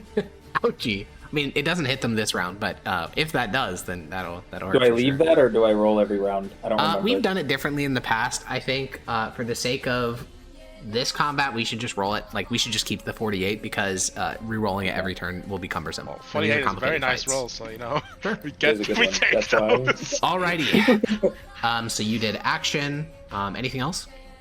He did action, movement, bonus action? No, I moved, then actioned. I can bonus action, but I don't have a bonus action. Okay, then as your turn ends, Menry will say, Sure, buddy. Sure, buddy. Alrighty. Aurelius, through some method, can see. He is going to cast Discus Ward, which is a cantrip of his. What the fuck is that? It's a cantrip he has. And he is going to do throw his Discus Ward at the creature, probably this one, I think, since that's the most useful. That misses. Then he is going to use Eye Bite, which is, after all, his specialty. He can target one creature, so he'll target this one again, the dog that he hit before. That dog needs to make a Wisdom saving throw. It has advantage, but it still fails. What would be the most useful here? Probably falling unconscious. So that dog just passes out. Wait, is it immune to sleep though? It's actually not. That's crazy. I really thought it was going to be. I straight up thought it's immune to Charmed. It's immune to like a bunch of other ones. It's not immune to being unconscious. So it just falls asleep. Oh, shmee, right over there. Yeah, okay. That is a sleeping dog. It won't wake until, someone else wakes it. Cool. I think that is... Let me see if there's anything else he should do. Yeah, that's for himself. Oh, actually, this should work. It's actually really fucking strong. Oh no, it's... I don't think I want to use the spell slot yet. You just added capital rules, that's what it was, by the way. I think I'll vibe right now. I think that's what it'll do. This creature is asleep, so it skips its turn. Maximus. Yeah, I'm not going to attack that thing. I kind of know how these things work. Yeah, at this point. When you see a metal dog fall asleep, you can probably assume that it's not normal. Yeah. I'll go help out my boy then. Come on, you. There we go. Meep. Wait. Meep. I don't have the movement to flank, and it doesn't matter. I can't see. Yeah, the three Marshall Bros. Let's fucking go. All three of you can't see. You're all just like swinging at like the vague direction you know the thing is in. It's quite funny. Marshall Bros. We do take those. We do take those. All right, 3 disadvantage attacks. Love to see it. I'm hoping for some good things here. They call him the Marshaller. First one and third one. On the 1 and 200, 400. Okay. Oof. So this is non-magical, but it is mithril, which means it counts as magical. Luckily for you. So that does indeed hit for all that damage. 26. All that damage. I think. Yes. All right. This creature down here, does it make a dex save at the start or end of its turn for Orb? It makes a strength save to see if it's even allowed to move, and then a dex save at the end of the turn. That part is irrelevant. So, because it's going to cast a spell. Using an innate spell, meaning no physical, no verbal somatic components or whatever. The Steel Predator. This is a spell? Yeah, it's going to cast Dimension Door. Okay. No. Oh, the Steel Predator is going to cast Dimension Door. Okay. Yeah. So it's going to teleport to here. God! And it has advantage. And it's going to... I mean, they were already at advantage on Premius. But yeah, it has advantage. And it's going to bing, bing, bing. I believe all of those hit. Yeah. So that's half. 13. That's a big number. 13 lightning damage and then 29 force damage. What's 13 plus 29? 42. 42. Okay. Doghard. You bloodied yet? Smile. He's been bloodied. I've been bloodied. Listen, okay. I was coping. Maximus / Doghard? Yes. Sorry, I was muted again. Classic. I don't think I want to use any of his fanciness yet. Yeah, I think you should use his fanciness. I think you should. None of his fanciness is actually super. Oh.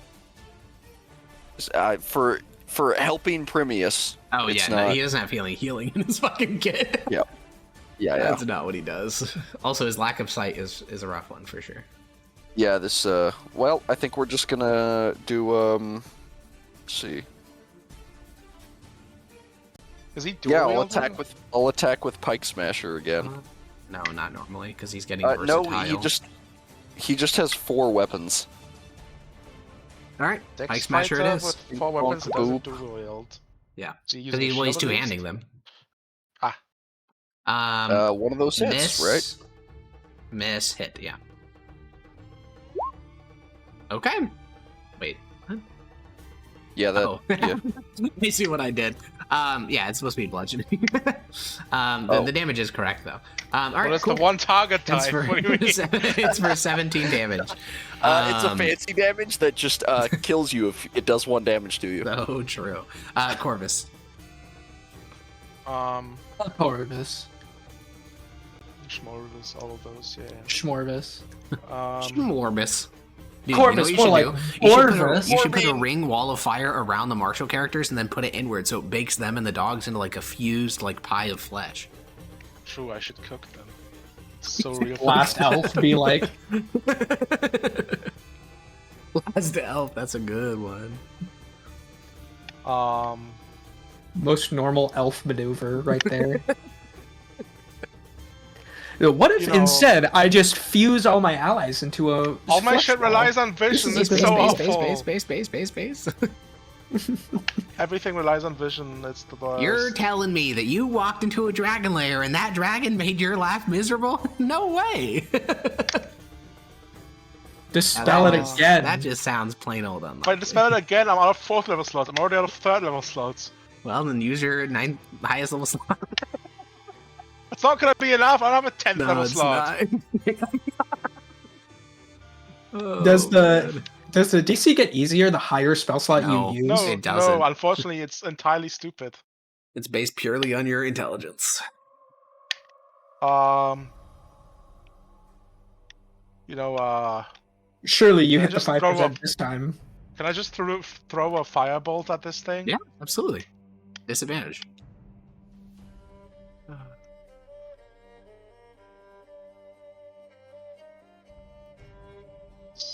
There. Firebolt there. That misses. Did the beak go off? The what? Did the beak go off? Did the Granny, it's your turn. Wise choice. I will there's mention out Maria. loud, this darkness is going to cost us this fight. I can't do anything about it. Yeah, Aurelius will say, I know, I'm trying to think of how to fix it. Guania. Guania. I'm thinking. I know, it's just like croaking your name. Like a fog. Ew. What? You know what. Fog. You know what, guys? I'm gonna say it. The West is flourishing. Billions must live. I don't think it is, bro. I think Mendoza's having a hard time. What do you mean? Yes, you're right. The West is flourishing, and unfortunately for us, we're in the East. This is Eastern Mendoza. Holy moly. Both of these. Well, Eastern Yeah, continent. can't you do more of them? Because it's a 30-foot or 40-foot cube. Oh no, they're too far. Never mind. You can. What's only this get world those two. called again? Valoros?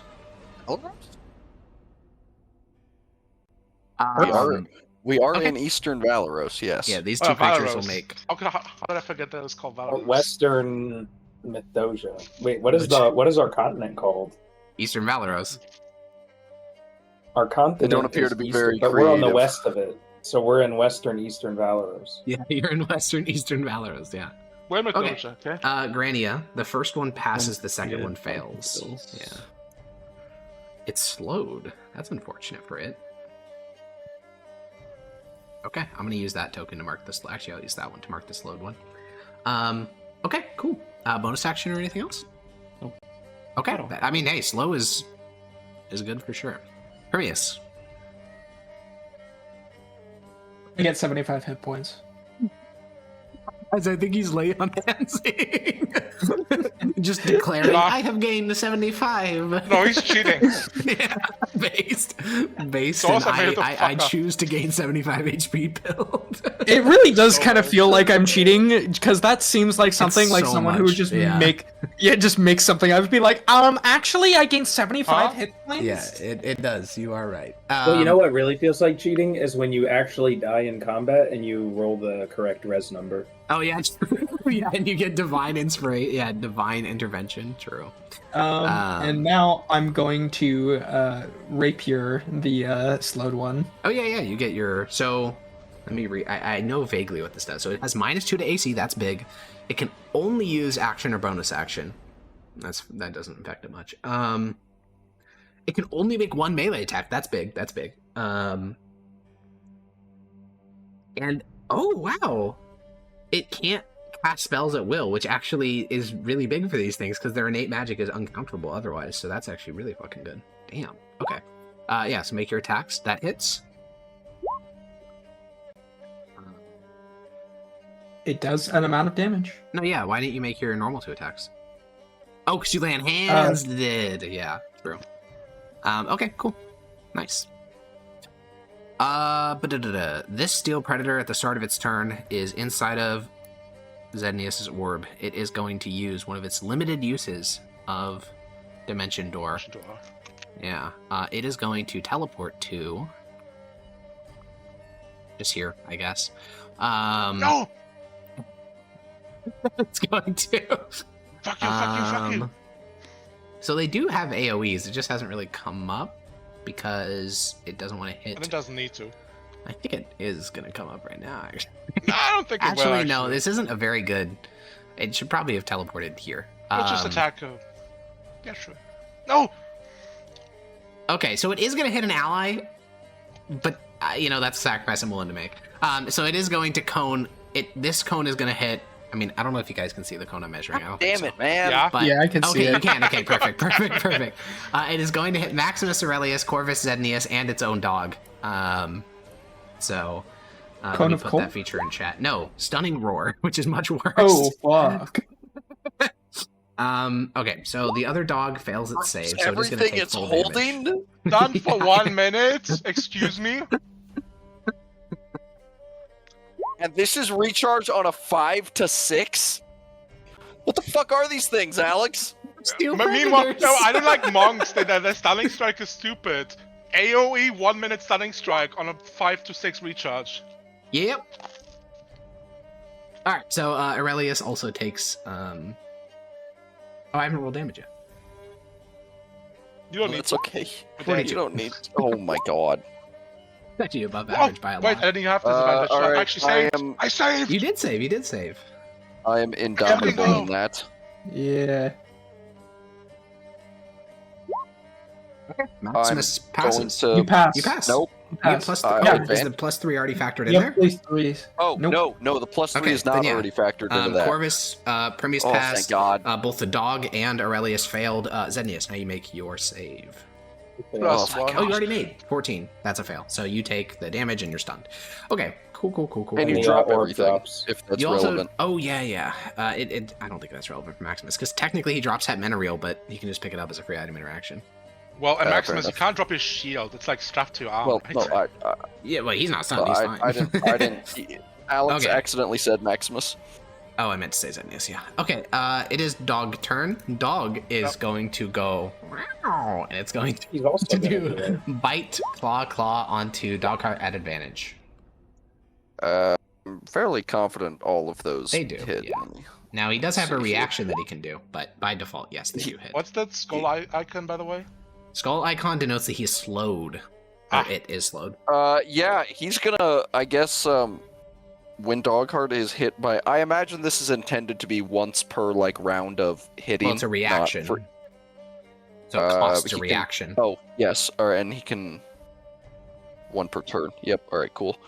Man, there's a lot going on here, No, alright? I know. It's just, I'm laughing at the feature, not you. It's just a very funny feature to me. Oh, yes, it is actually hilarious. Okay, Dogheart is gonna reach into his, bag of tricks and Let me see what comes flying out. Well, a fuzzy dice comes flying out. He throws it onto the ground, and a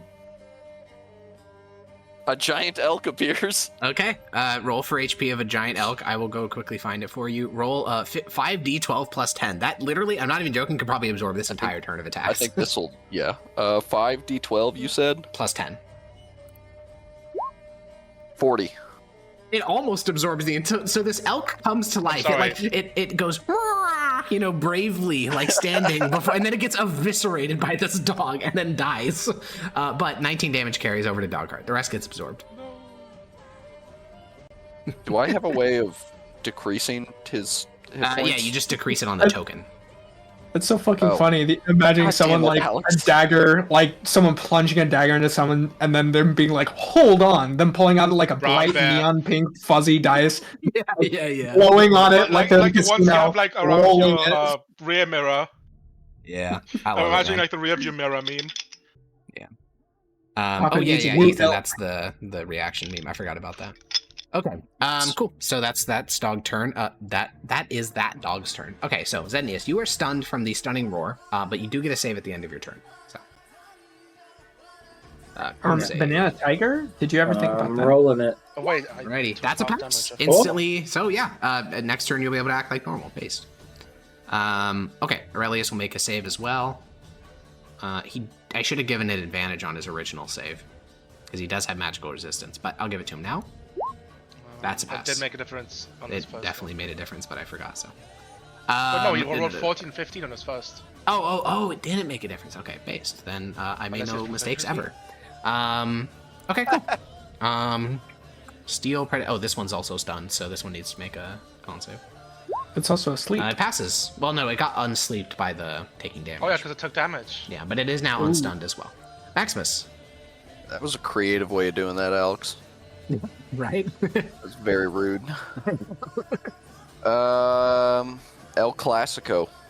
El Clasico. He go, and I go, dink, dunk, dink. Miss? Those all miss. Missed. Just cling, ding, dong. That's not good. Okay, this one is slowed, which means it can only make a single attack. And I was thinking about what to do. I think the force one is better, but it wouldn't know that you're resistant. So I think it's going to bite Pumius. That misses. Well, it's at advantage. Oh, right. Great. Well, and Pumius can't see you. Yeah. So that does half of that. Which is still quite good. 16. Yeah. Okay, oh my god. Like, I can't believe the sliding potion actually paid off. I can't either. I completely forgot these enemies had lightning damage.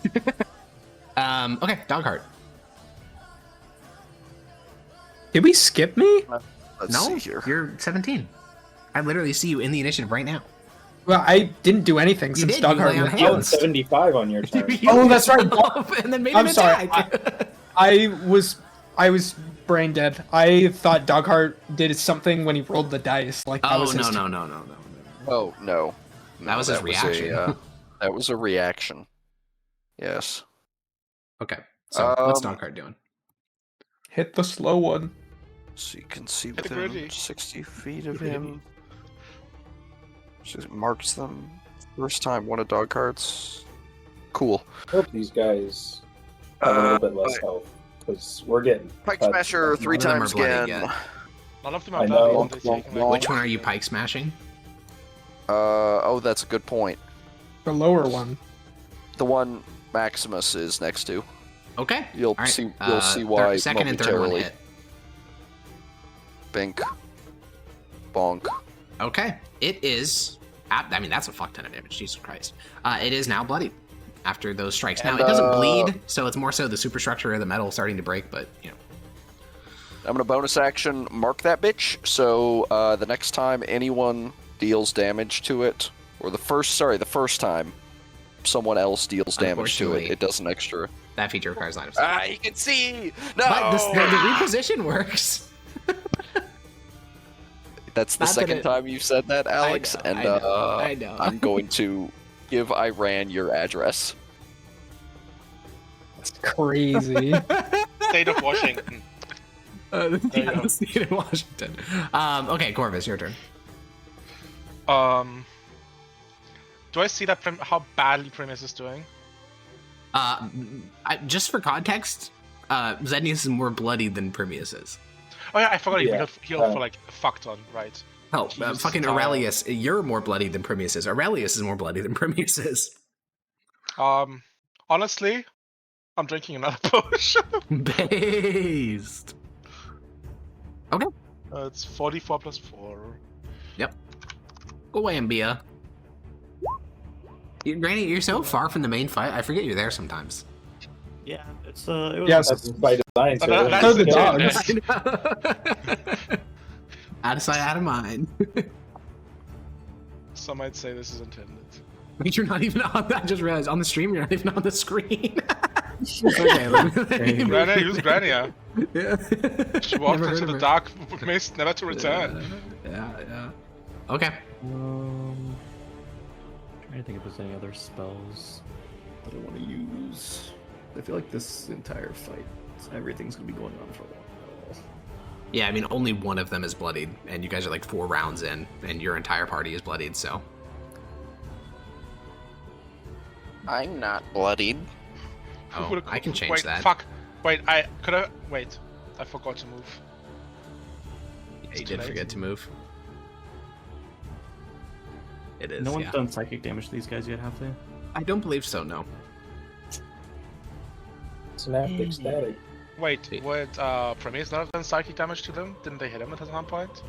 Oh, that's right. My feature. Use that feature once! I just You remembered tried to it, use it when it wasn't applicable. and now it's No, no one has applicable. done psychic damage. They don't know if they're immune or something. My party is basically dying. I think I'll have to use some better spells. Okay. I'm gonna use Psychic Crush on the one up top. Holy shit. Okay, so they're not immune to the condition of being stunned, but they are immune to the psychic damage. So I think the way this would work is they have advantage on the save because it's magic. Oh. But they do have a really bad int save, so if they fail, they're stunned. If they succeed, it's nothing. That is a stunned ass dog. Oh my god. That is a really stunned dog. Got the double -2. Yeah, they're not very smart. Well, Jesus forgot Christ. to Okay. breathe. The rest is up to you guys. Yeah, god damn. Okay, Primius. Well, now it's good to know my scorn for rebuke didn't matter. So Yeah. I make no bad choices. Your attacks against the top dog would be neutral, by the way. Top dog. Ooh, top dog. Top dog. Wait, Andrew Tate? Is that no, you? no. These. Attack him! No. Destroy him! Destroy Entertain. Send him back to Romania! Miss hit.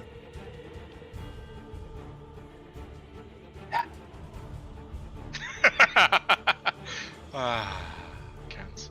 You know what, Alex? Yeah. You know what? You know what I have to say to that? Might. 6th level Divine Smite. I only have 4th levels Divine Smite. Oh, he's only a 4th level skull emoji. Don't waste it!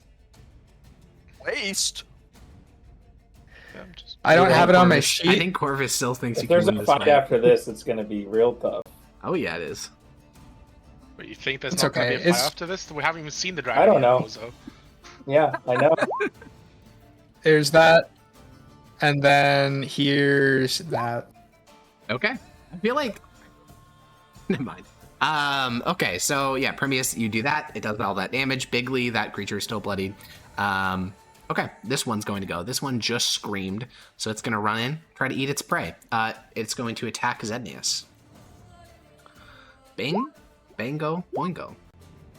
Misses all Really? of them. You're so fucking tanky. Okay, it tries to bite you, but like it catches your shield in its mouth, and you're like playing fucking tug of war with it. And Corvus is like standing to the side, like, oh shit. yeah, this massive metal dog. Okay, this one's stunned. It does have an int save, which it's terrible at. It fails again, so it's still stunned. Zednius.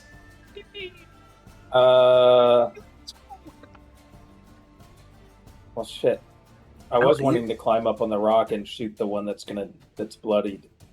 Yeah. But Or the now stunned I'm kind one. of Yeah. Stab it.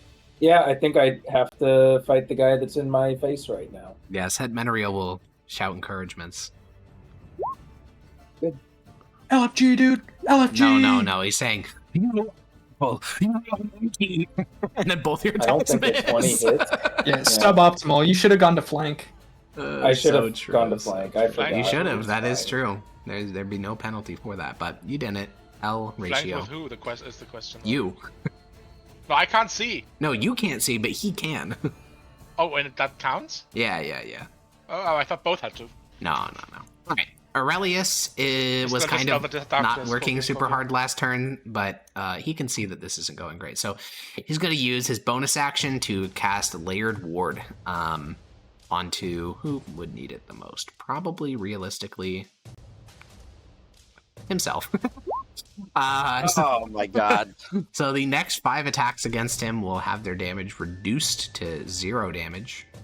That's amazing. Then, okay, I think he just eye bites. I mean, it is his whole thing. So he'll do his multi attack, Discus Ward onto this one, which hits because it's at advantage, and does 20 force damage, and he will not move it 20 feet. Then he will cast Eye Bite on the same dog from before, this one, and this one does have advantage on this save. What is That's it a pass. advantage on Discus Ward? Oh, right, because it's stand. All right, so I think that's all of his shit. So he did bonus action, he did action. He can't do reaction can't yet do until spell he's to an turn. attack. And yeah, cool. It is the Predator's turn. So this one that he was attacking is going to charge up the rocks to him and make its attacks. It is going to go bang, bango, boongo, and 2 of those hit, and they are reduced to 0 damage. So he has 3 more damage reductions left. Maximus. Oh boy, let's try and hit this thing and hopefully do a boingo amount neutral. of damage. It is neutral. Neutral. Huge. Bink bonk boonk. Fuck. Action surge. Bing bong boom, bing bong Bink bonk boom. boonk. Miss, Really? miss. Goal. Smite! Oh, wait, wrong class. Alrighty, through Grania's eyes, you watch as your warhammer slams down onto the stunned dog's head. A line of metal cracks along its skull, and then you Wait, this one slam was again, stunned? and it dies. It was stunned, yeah. Oh, good thing it's dead. Yeah, you Forgot it break was through its skull and it either. dies. I could have also done Psychic Crush on the other, but Oh, yeah, that would have been good. it's been so long. It has been a long time since we've had I'll, high stakes, I'll move- difficult combat. I'll move down here. Wait, Okay. if I move over here, why did the Literally flanking none of work you guys last can time? see. Literally none of you guys have like sight. You're all looking through other people's eyes. Oh, was it neutral last Except time for because he was Grania. stunned? Yeah. Okay. All right, this predator I got one! is going to make its one attack against Dogheart, which I misses. think that misses. Yeah, Dogheart. Speaking of dog heart. Should I attack Dog with on something that else heart? this time? Hold on. Yeah, sure, it has better luck that way, right? Yeah, let's try that. I'll hit with a wind cutter instead, Alrighty. even though this is just objectively worse in every way. Well, you know, But it sounds cooler. it's just a different weapon, bro. I got one hit. Well, yeah, it sounds Wait, like I two mean, hits. gambler fallacy. It actually worked out great. So, Two hit, hits. miss, hit. Alrighty, not bad. Not Yeah, bad. I'm going back to the other thing after this. What the hell, Corvus? What are you doing?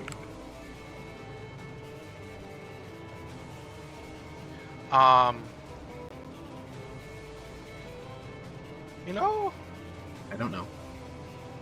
What did Corvus do last turn? I can't remember. He drank a I drank potion. a potion. Oh, all right. Healed for 44 while like everyone's taking like 30 damage a turn. Quick question. Yeah. Does Warcaster apply while you are polymorphed? I don't remember. Yeah, I mean it's a. Oh wait, actually that's a good question. Does polymorph replace your features as well? If the polymorph spell doesn't say, I would assume it does. Game statistic, including mental ability including mental scores. scores. Yeah, I would definitely replace those. Oh my god, it's almost 2 already? Yeah. It Fuck. does not feel like that. It's been a long combat. Fuck it. My psychic connection doesn't end though, right? When you... Well, is the psychic connection concentration based or not? No. Then no, it doesn't end. I'm turning myself into. There's no T-Rex, cool. right? No, there's giant ape is the biggest. Giant ape moment. Alrighty. We're aping out. We're chimping out. Yippee! Alright. What's the HP of a That's the giant thing, ape? Captain. I'm you roll always that? angry. Well, I'll let you roll for it. Giant apes have 15 D12 plus 60. Wow. I'm always angry. 157. Okay, that's very average ape health. You have access to the sheet now. I don't get to use my actions because I just did. Correct.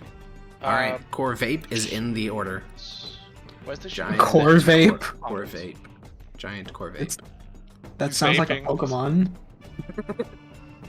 Pokemon. You can just double shift Yeah, that left sounds click good. on the thing. Alright. Double shift left, or sorry. Hold down didn't know that's shift, a double thing. left click Holy on the shit. token, yeah. Grania.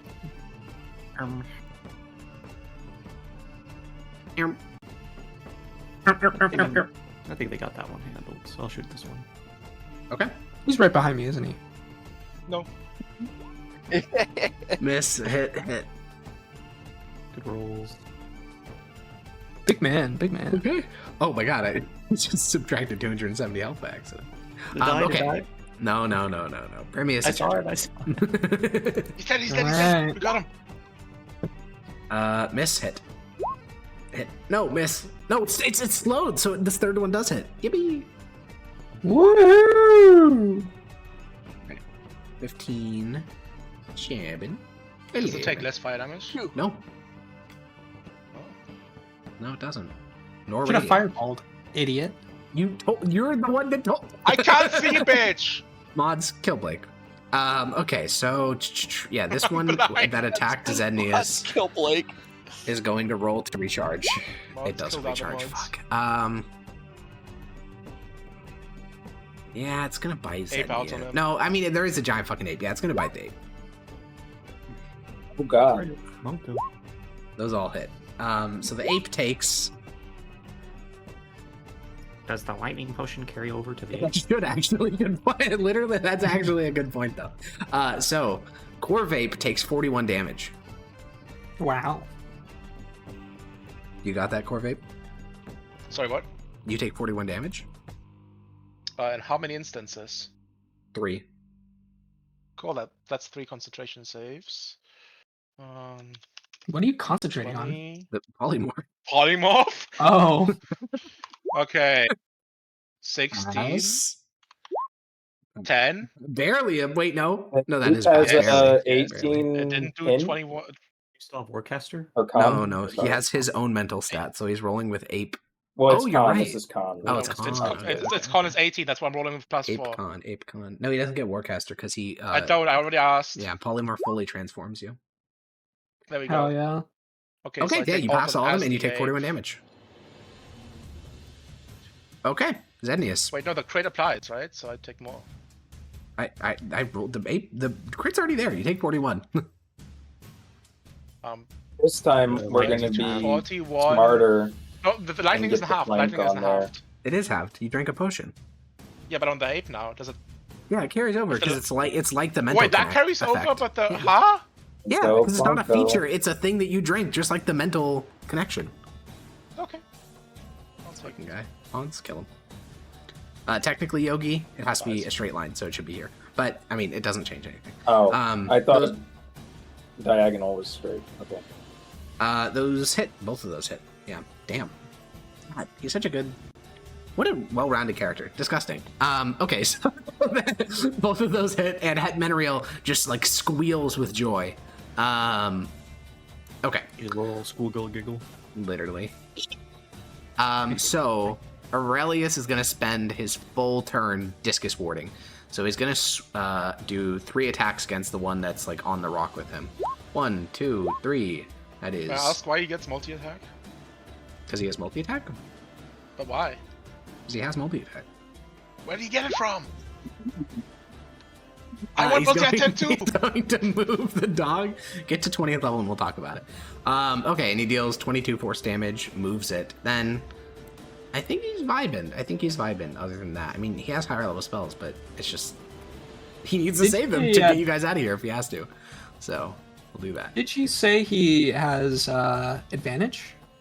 That was when he was targeting the stunned one. That's just Oh, against normal okay. dog this time, yeah.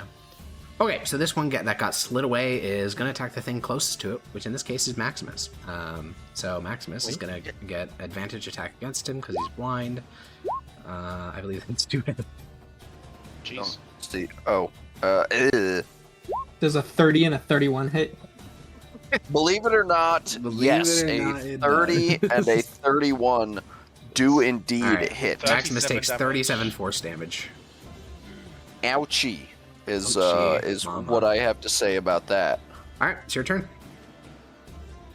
I'm gonna try and do the same thing it just did to me to it. Okay, the slowed one or the not slowed one? Because the not slowed one is what attacked you. Yeah. Oh, that's this one right here.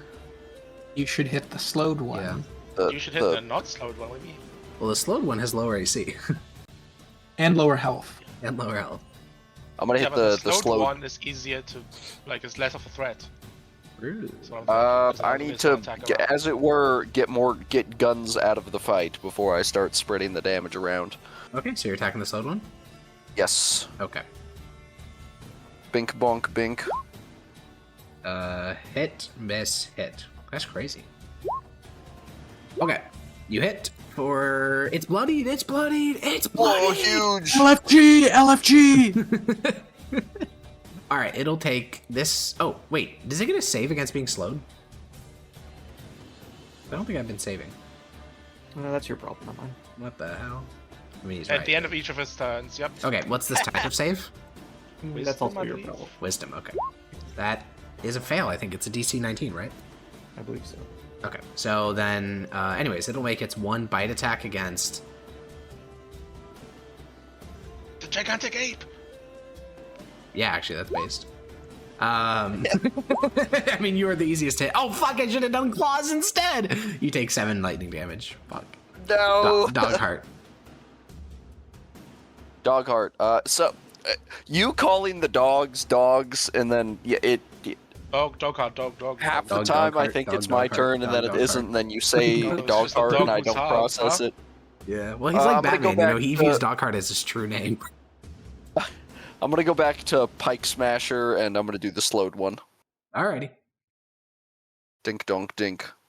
Hook to her. It should be 3 hits, right? Well, Or is it disadvantage? it's still disadvantage, so it's 2 hits. 2 hits. We take those! That's pretty good, that's pretty good. He definitely consistently does a bit more damage than you and Prometheus, but only by, like, a bit. Not by much. Obviously, if he could see, I think he'd be massively outperforming, but yeah, the lack of sight this is would be rough. way better. Yeah, Core Vape. Because, like, holds all of his feature. Yeah. Okay, I can't see that. Listen, Ape just got hit by that thing, Ape hit that thing. Monkey.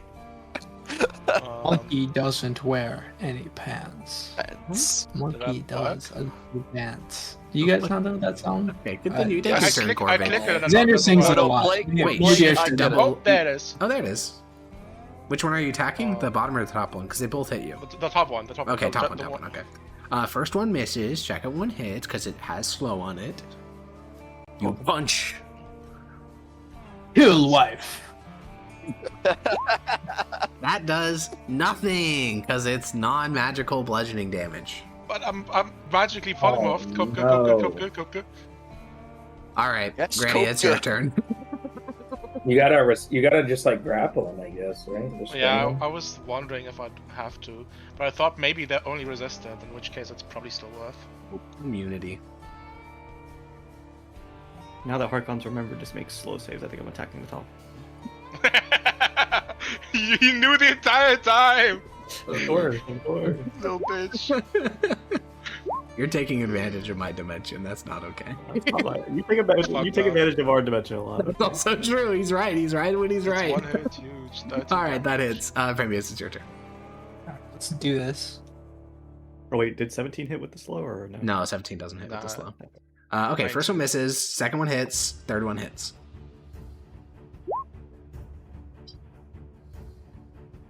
Okay. It's getting whittled down, but it is still clinging on. These are some hardy boys. Yeah. Okay. God, recharge. It'd be so based. if it recharged. Damn it. Okay. This one is gonna. This dog turns around, looks at Zednius after seeing that it can't do shit to the other dog, the ape. So it's going to bite, claw Zednius. Hit miss. Jepnius. Hit, miss. Okay, so that's not a crit on the second one, and you do reduce lightning damage by half. So the total damage yield is 31. Wow. It's looking a little dire, boys. Yeah, I think. Oh no, all of Aurelius's reactions are for himself. Based. Never mind. Yeah. Well, what can you do? Zednius, your turn. This guy's not even bloodied. No, he's not. Yeah, I'm gonna die. Man, my dog is really strong. What do I do? These. Hold on. You got that There dog might in be a chance. He's literally my dog. Is it gonna kill you before It's 12 Dogheart's turn? Creatures of my choice. It They appears can so. see and understand me. I gotta try it. Okay. Now, I you gotta know they try can't it. see you. In traditional, like, they don't have eyes. That I can see and Yeah. that can hear and Oh, understand. you can see. Oh, I Okay, don't know. okay. I don't know if they can understand me though, so maybe I don't do this. Okay. Because you definitely can't see them. They just can't see you. Because they have no eyes. Yeah, but I don't think I do suggestion because I don't think that they Okay. will know the language. What does this spell do? I'm just gonna drop this in chat. I'm not casting it. Yeah, that's fine. He's casting it. Get him. He's casting it. Get him. Counterspell. Show spell description. I will say, Psychic you damage. do know that they're immune to psychic damage. Yeah. Oh, okay. If I know that, then Yeah, which you do because you then know. yeah, because someone else tried it. I really need a way to like You don't have blight. suck some health, but I don't have any way to do it. Hit and So that's 18. Oh, because I'm flanking. Yeah. Yeah. It is bloody. You're both bloody now. But is there a bonus action before we go? Bonus action. I think I have a spell that Whip it might be a out. bonus action, Oh, okay. like a smite. Bonus The action, smite whip it beam? out.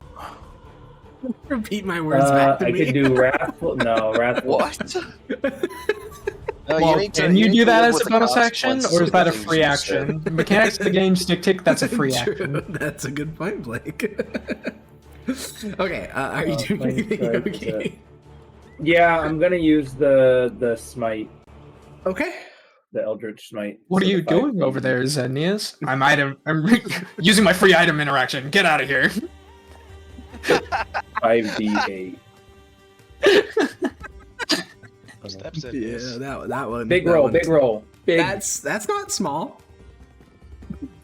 It's Okay. medium sized. Yeah, it's a medium sized to roll. Okay. I need Aurelius is him going to use help his. me. He Aurelius is. He's has going to to use kill his this last. guy.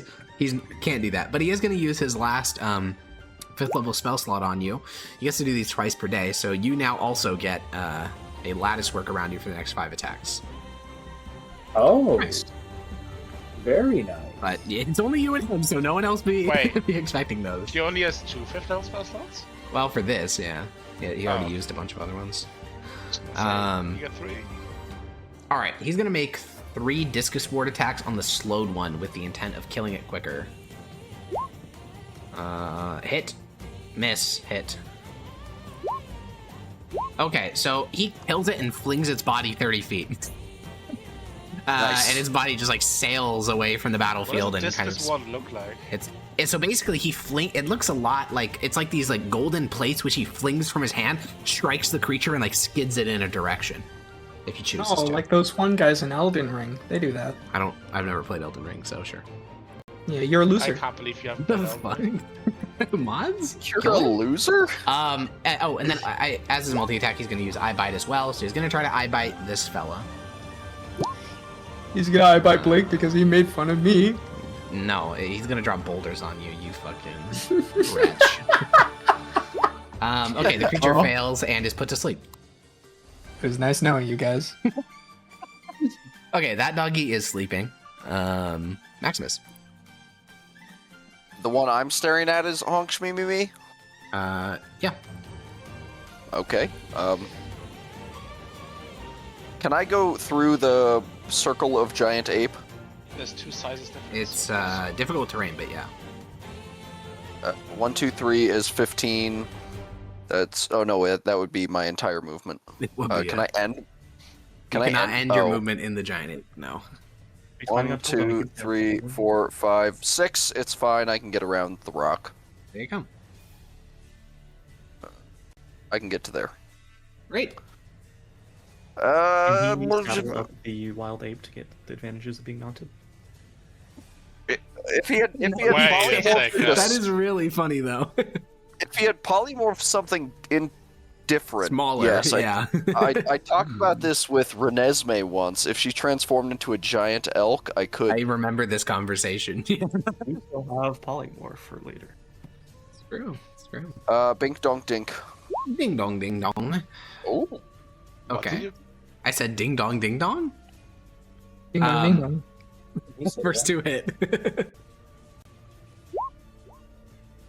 22 Okay, damage. that's not bad. 22 ain't bad. Okay, so this one is not asleep. This one's dead. It's Doghart's turn. Oh man. Dogart has a much bigger movement, so he doesn't have to worry about these niceties No. like giant ape. And slowly, the action economy is getting more and more in your favor, so I think the remaining ones are going to have a bit of a rough time. Yeah, probably. Especially because that one up there is, well, Sleepy. sleep. I love the dink donk dink. Ding It's dong, my ding. favorite. Oh, with Miss disadvantage. and- Oh, you're right, it is disadvantage. Ooh! Only the 3rd one hits. That's brutal. God, that It's would have done not- so much damage. Neutral? 15? No, it's not neutral, because you can't flank when you can't see. Oh. 19 damage, I think, is what that means. Shit. Yeah, it's 19. Those crits Okay. are really bad. Yeah. Yeah, it's 19. Those are the worst crits I've ever seen. Good thing I didn't crit. All right, Corvate. Vibe. Right. Can you just move and can you just bonk? Well, Well, He's immune to it's immune non-magical. to non-magical damage. Oh, can the ape realize that? yeah. A fist Alright. punch and fist do nothing. Maybe one of the easiest things to realize. It angry enough it doesn't matter? It not that angry. It's semi-angry. Can I? How? I can't Yeah, throw try to it, grapple can it. I? It fling it feces at dog? Oh yeah, but Well, grappling so- at it, grappling it is worthless Its feces is magical. because Wait, all grappling Well- means is it can't move, and it's already. Yes, but once encircled. something is grappled, you can then restrain it, no? Or is Doesn't that only give the grapple? No, that's a disadvantage? feat. Oh, That's it's a feat. Brutal. That's Brutal. grappling in Every time- default D&D is really bad. Every time I've seen an ape get angry and it can't hit you, I've seen it fling its feces. So I true, you could imagine fling that's your the poop. We next. could, I imagine that's the next logical step. Or you could just turn back into Corvus. Yeah, I think that's what I'm gonna do. No. Alrighty. The brief career of Corvape ends as your limbs snap and realign into just a soy human. Wait, can I before I do that, take one step back so I don't stand in its melee range? Okay. Yeah, you can. And then I'm gonna attempt to firebolt it with disadvantage. Alrighty. Wait, I think I have to reopen my sheet. I have to reopen my entire browser. My browser's dying. Help. My browser's dying. My browser's dying. My computer's crashing. I'm getting hacked. The mainframe. Fuck you, Firefox! Well, Please Granny, switch while to he's doing Microsoft that, do you want to Project roll your with Eldritch cringe. Blasts? No. Oh, okay. That's not what she's doing at all. Why would you think that? Reasonable. Oh, okay. Corvus's Firebolt missed. Granny, it's your turn. Miss. Prius! Joining on the Miss Club. All right. Yeah! Yeah. Miss! Oh no! Fuck. You're evil! You're not a part of the Miss Club! We Oh, hate you! fuck you. Third Fuck you. one hits. All right. You ready for this? You I'm not. fucking stupid bastard. Oh my god. He's Whoa. Whoa, that's big damage. Okay, that actually is lethal. So you stab your blade into its jaw and just, boom, you know, another like shotgun blast of fucking radiation into its mouth and it dies. Okay. I love that radiant damage is literally just. It's my head count as its radiation. I'm Yeah, sucking up basically. this soul. Okay, you suck up yet another soul. In Oh wait, case. sorry. This doesn't have a soul. I'm sorry. Never mind. Construct. I'm sorry. Okay, Construct. combat is not over. Zednius, what would you like to do? Hop up on the rock and shoot this guy with some eldritch. Well, just slit his throat, bro. He's asleep. Oh, is he Bro, Yeah, sleeping? slit the I don't- throat He of is a metal sleeping, but being. what throat? Yeah, does I that don't work? think that would help. But we should also I'll get on like the side. How long is it asleep? Do we Indefinitely. know? Okay, well then I'll just come up here and like ready in action to stab the hell out of it once it's surrounded by the rest of us. Okay, while you do that, Aurelius is going to spend his turn shouting at the top of his lungs. He's going to like shout to the surrounding glacier and say, "Traitors, Inquisitors, me, we leave." All right. Yeah, this dog's We're sleeping. leaving? Yeah, bro. I mean, you can talk We can't Aurelius. do one. If You you can do talk to one more Aurelius if you want, combat, we but- all die. Yeah, Maximus, it's your turn. But on your turn, you can talk to Aurelius. Yeah, Maximus. don't do it. I'm a big fan Oh, of my leaving, charisma, you and have I'm to listen about to as, me. and I'm right here already. So let's go finish this Well, thing off. And, Yeah, I was about oh, to say, yeah, it's asleep. Predator. Never mind. Well, it can be unasleep very easily, so. Sure, I'll go and ready my action to absolutely attempt to demolish it when I What's can't see Doghart it. doing? I think Doghart is no, Doghart's gonna come up on the rock. Cute. Corbus. Doghart will ready in action to wing his thing. It's fucking javelin at it. There we go. Corbusi. I think I'm just standing here. I don't Okay. think there's anything I can do. Grania?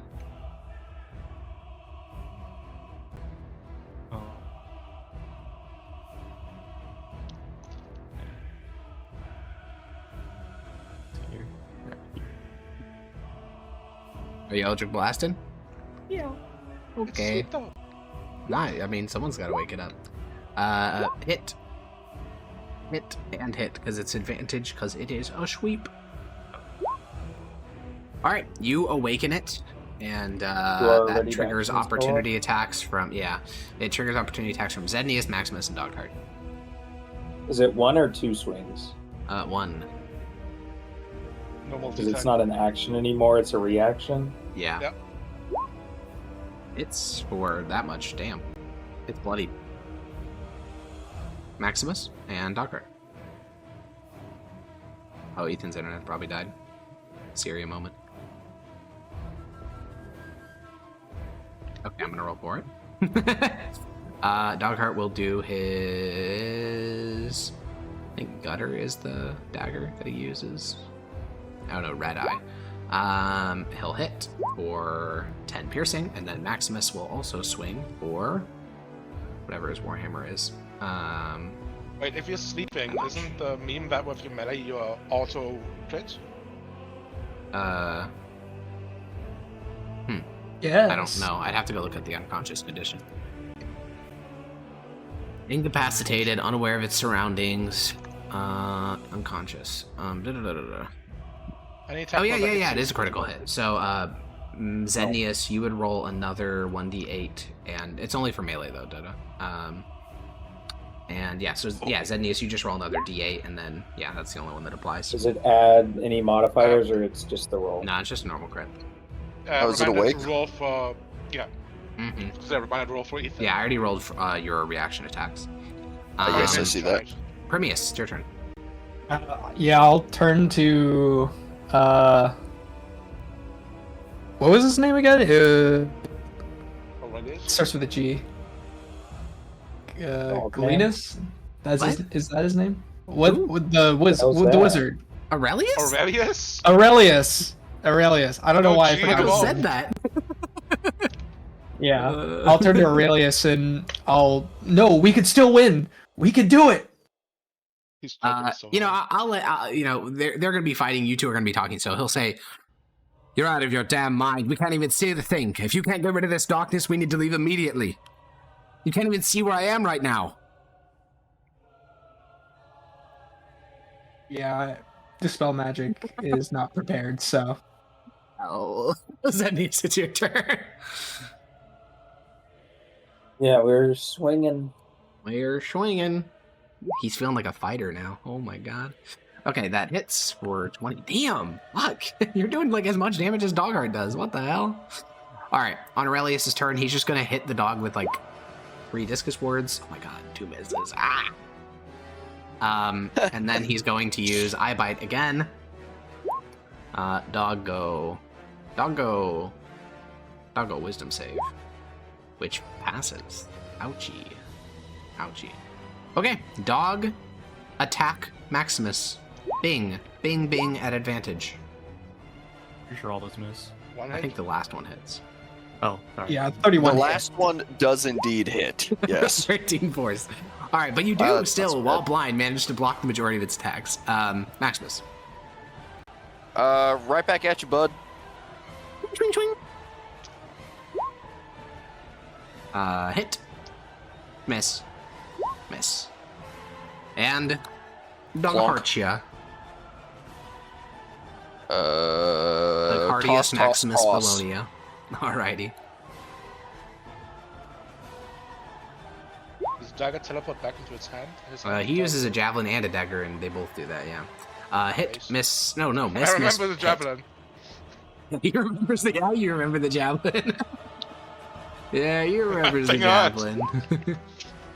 Okay. All right. That pierces through the skull of the creature, and it slides to the ground. And we are gonna exit combat because basically Aurelius is gonna start yelling out to everyone to like organize, and judges and inquisitors are gonna start slowly getting to your position. Almost all of them are in your state or worse. So while this chaotic thing is unfolding, we're gonna kind of like Aurelius is gonna go tell you to guard one particular flank, which is basically the space between. You're not even all gonna be able to see this, but some of you are. Actually, no. You guys can see both their eyes. So you're basically just supposed to guard this area between this rock and that area. And you guys are gonna have a little bit of time. I didn't see those pings. It's not a ping, Oh, no, it's okay, lines nice. on the map. So you guys are supposed to guard this flank, and you're gonna have a little bit of time to. You have a couple rounds, like basically a minute to prepare. So I'm not Are gonna we be super. expecting allies from that direction? Yes. In fact, while you guys are like in this minute of prep, I think Hyperion will probably have Grania? time to join up with you guys. Granny's right there. Grania, help me! I need to heal a kid. Granny remembers Yeah. that one time. Said And your guys' spoken left like a flank will be- Valorant player. Your left flank will be guarded by some other judges as well. But yeah, Who immediately take charges? Everyone? Do we have time? I think for so. one, or is it Yeah, one? Yeah, I I think could- literally everyone. Corvus, I think you should try Dispel Magic one more time. Does anyone have any other healing potions? Oh, fuck it. I try to spell magic one more time.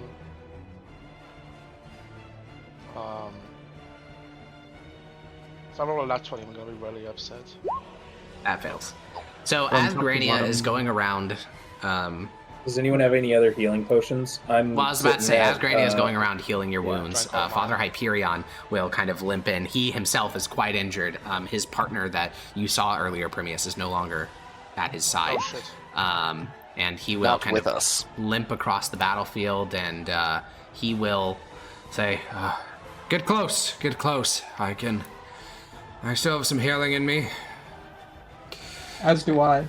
and he will begin to swing his Blessed Censer, which heals over the course of a minute. It will heal himself and you guys for 50, which he'll also make sure that Dogheart and Oh. Aurelius get that as too. I need to also Wait, get so the I rest got- of maybe the- 2 more I got rounds. the of this. 9. So that's that. So I'm at that now. It's actually not bad. How long do we have? Basically a minute, roughly-ish. Okay. How much healing is it again? Um, Sorry? From 50. him? 50? Okay, cool, I'm full. You also got 9 from me. Yeah, I'm full, thank you. Do you have any Anyone more else potions need some for this? healing? I used both of my potions. Did everyone apply? Uh, can I'm use- I'm I'm a little above bloodied. I'm not bloodied anymore, but I'm still pretty hurt. Give it to Zednius. Did everyone apply the healer's kit heals? I Yeah. did, yeah. Yes. Okay. So I'll also cast. Oh wait, it's not prepared. Never mind. over the course of the next minute, Aurelius continues to shout out commands, and judges and inquisitors start to limp past your line.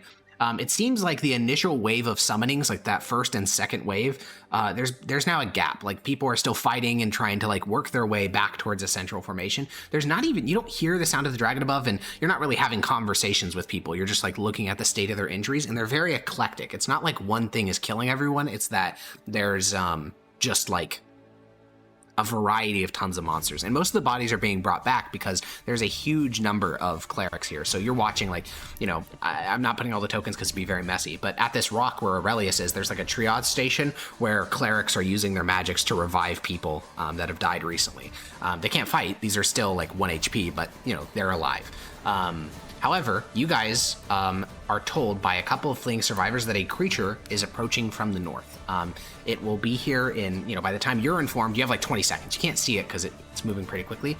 You are told it is massive, covered with spines, and has defeated one band of judges. One band of inquisitors from the north. Or sorry, let me ping it where it's more, yeah, from that direction. So you guys have one round, basically, to spread out. Hyperion will probably go on the flank here because he'll just fight with you since he's here anyways. His healing is all used up though, so. Is there a reason and these judges are guarding a different flank. Alex, I hate to be that guy. Wait, which direction are we? If you gotta bounce, you gotta bounce. Yeah. North?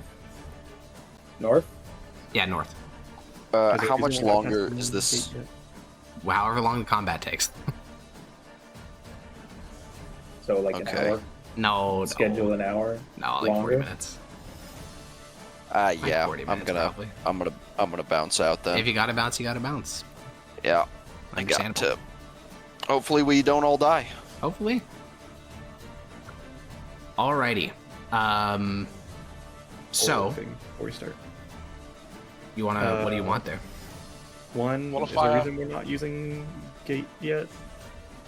He's trying to make sure that as many judges and inquisitors as possible can get back. So we just have to hold the line. That way. Basically, yeah. Alex, I'm using my last level 4 for a greater steed. Okay. And Are you summoning it for Maximus? Yeah. Okay. Based. Alrighty. Oh yeah, God, I'm gonna have to control Maximus's sheet now. Okay. I can do it. I'll give it to Blake since his is a little bit. Actually, no. Corvus is super simple because he's blind. So yeah, I'll give it to. Yeah, I am concentrating on Wall of Fire, so. Yeah, I'll give it to you.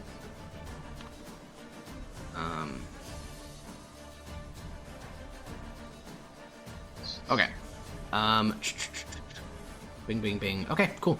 You have access to Maximus' sheet. Let me adjust some final permit. Okay, great. So are you casting Wall of Fire? Yeah. Okay, great. Then let me do that. And I'll tell the melees to please hold exactly there, because that's going to be useful. Okay. A couple mechanical questions. We can't see through it, right? So from here, I can see past it, correct? Yes. Yeah. Okay. Then I will be here. Okay. Then, after a round of prep, the creature comes. These judges are guarding a different flank. They're going to be fighting their own combat. Aurelius is going to be busy doing stuff, so the only person helping you is Hyperion. Everyone else is going to stay out of the initiative unless you guys essentially die. If we know when it's going to be here, can I ready an action for... You don't know when you just know it's going to be like 6 to 18 seconds. Okay. You can still ready an action as long as it's not like a spell, though, because there's no cost for it. Like, you can do it multiple rounds in a row.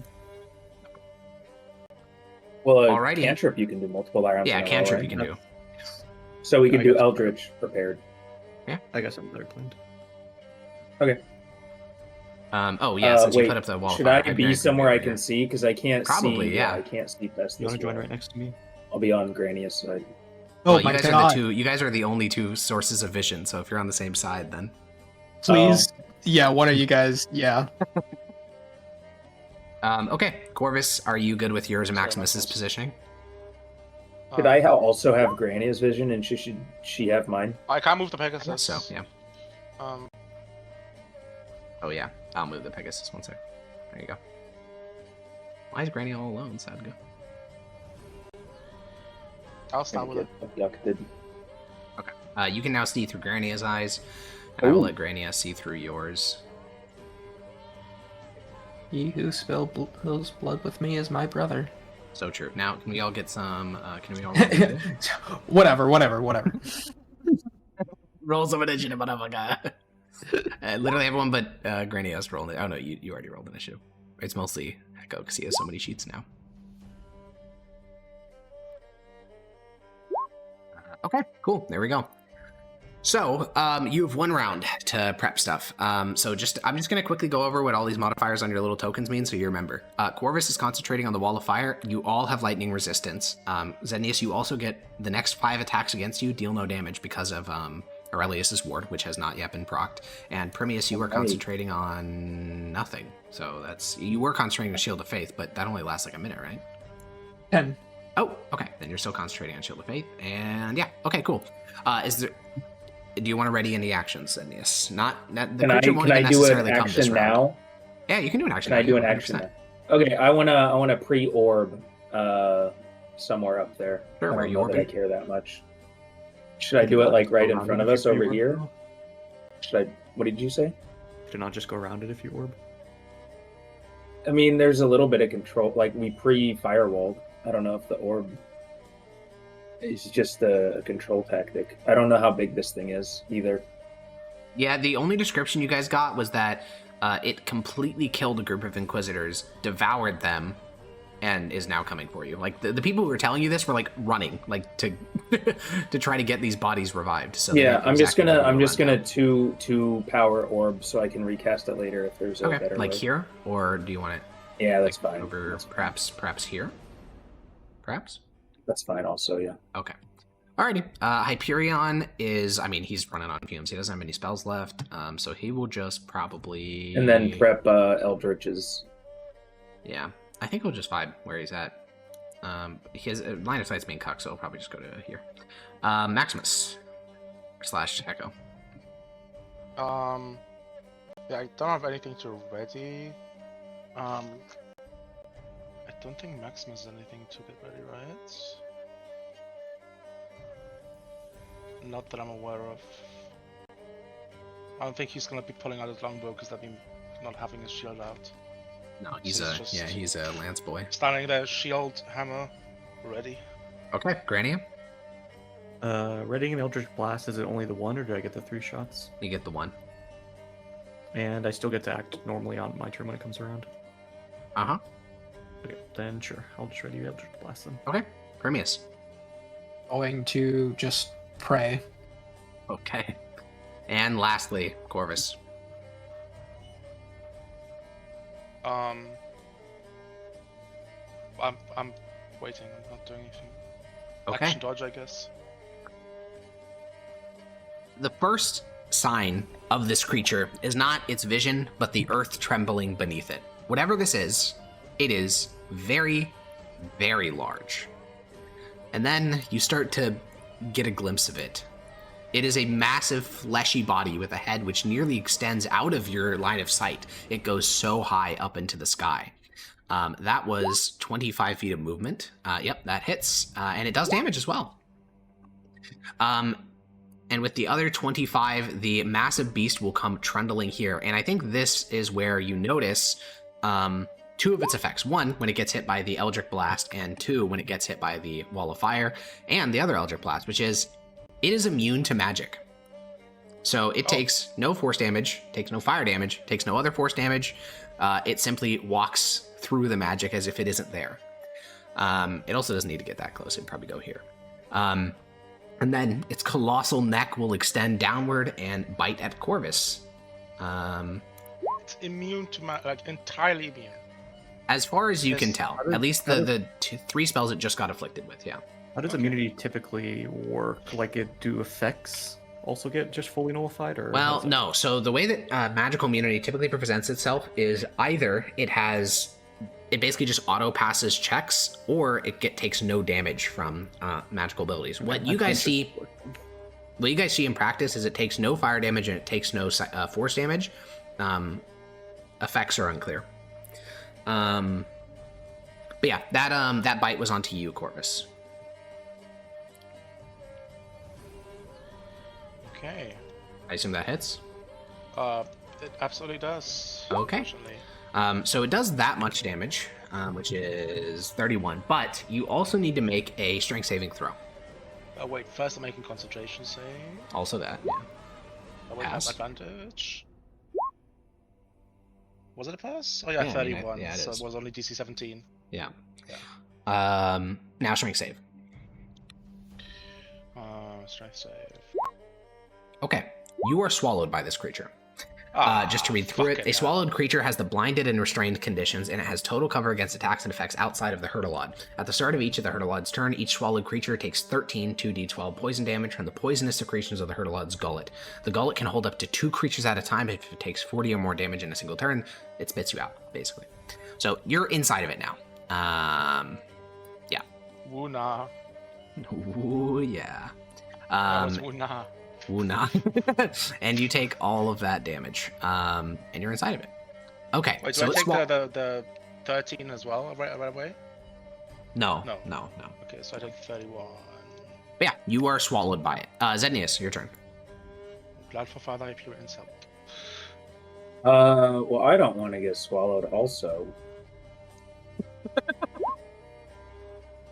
You know what? We will shoot it with my crossbow that is on my sheet, hopefully. Because the Fascinating. bolts are. There's no way it's immune to, but that's just immune to magic.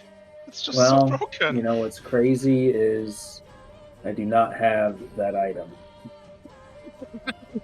Just throw an Eldritch Blast and then see if it just like. You already did that. Has some... Yeah, it didn't was do anything? immune. It did nothing. I mean, it's possible it had the lattice effect I have. Yeah, sure. Why not? Also possible.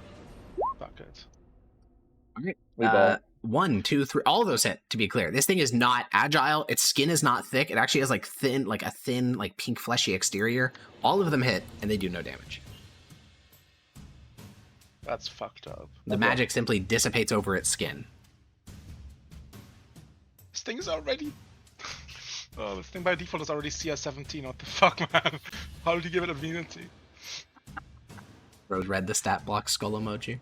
Alrighty. The Father Hyperion will New act, shit that comes out, yeah. and he is going to run. He's going to action dash his entire way over to the creature, and he has a mace, or flail, more accurately. But he's just running. Maximus, or I guess Echomus. It has movement speed.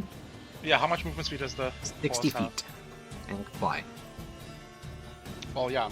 They can fly up to the thing's head. Does any part of its body, looking through Zednius' eyes, I suppose, look like it's some sort of central organ to it? Other than its incredibly long neck, not really. Again, the creature is not very hardy looking. Like, it has very thin, filmy little pink skin. It seems very weak physically. Okay, I'm just flying up to it and... Okay, I'm gonna try something out. Okay.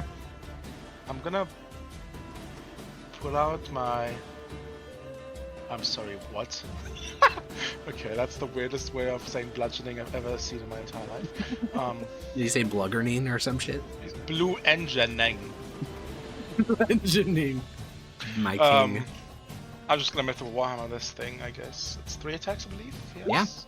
Yeah. Bonk, bonk, bonk. Yeah, Disadvantage, so... Maximus flies around the head of the creature and boom, boom, boom, strikes its immense neck. All 3 of those hit. Do they do damage? Yeah.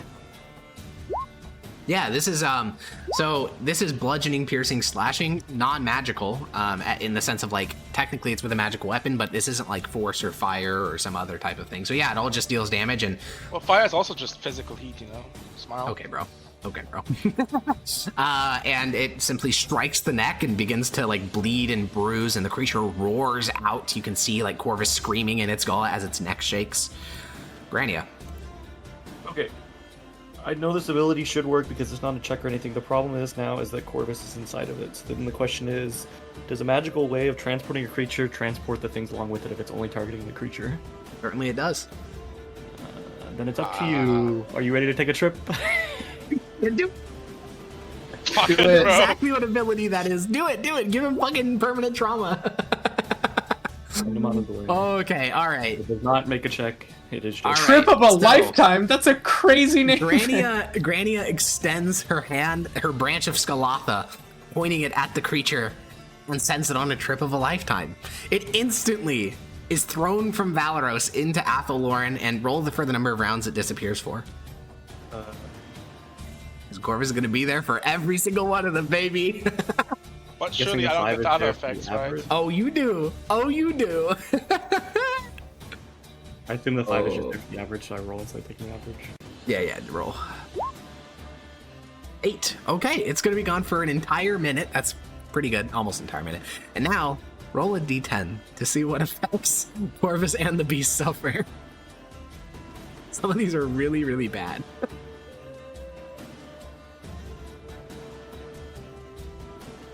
Fine. Landing at the bank of a river or the foot of a tree or some other location where nymphs reside, the creature was seduced via magic. The creature must make a DC 20 wisdom saving throw. If they succeed, they fought off the nymphs and suffered 4d8 slashing damage. If they fail, they are mentally dominated, and when they return, they will act accordingly. The creature is immune to magical effects, so it automatically succeeds and takes 48 damage. So I'll let you roll that, Dota. And then Corvus, roll a wisdom saving throw. Wait, they're trying to seduce something that's inside its mouth? Yeah. These bitches are hungry. Thirsty. 18. That is, unless you have some shit I don't know about, a failure. No, I don't. All right, then you are charmed by nymphs. That will be an interesting plot point going forward. Add it to your sheet. All right, I'm and sure the beast. it's gonna be easily dispelled, right? Clueless. So the beast is gone. Since 8 rounds is a really long time, I'm just gonna leave the floor open to do any of you guys want to do anything in the next 8 rounds. To go tell Aurelius how long this thing's gonna be gone for and how much time Okay. we have. Aurelius will kind of glance back at you and say, "All right.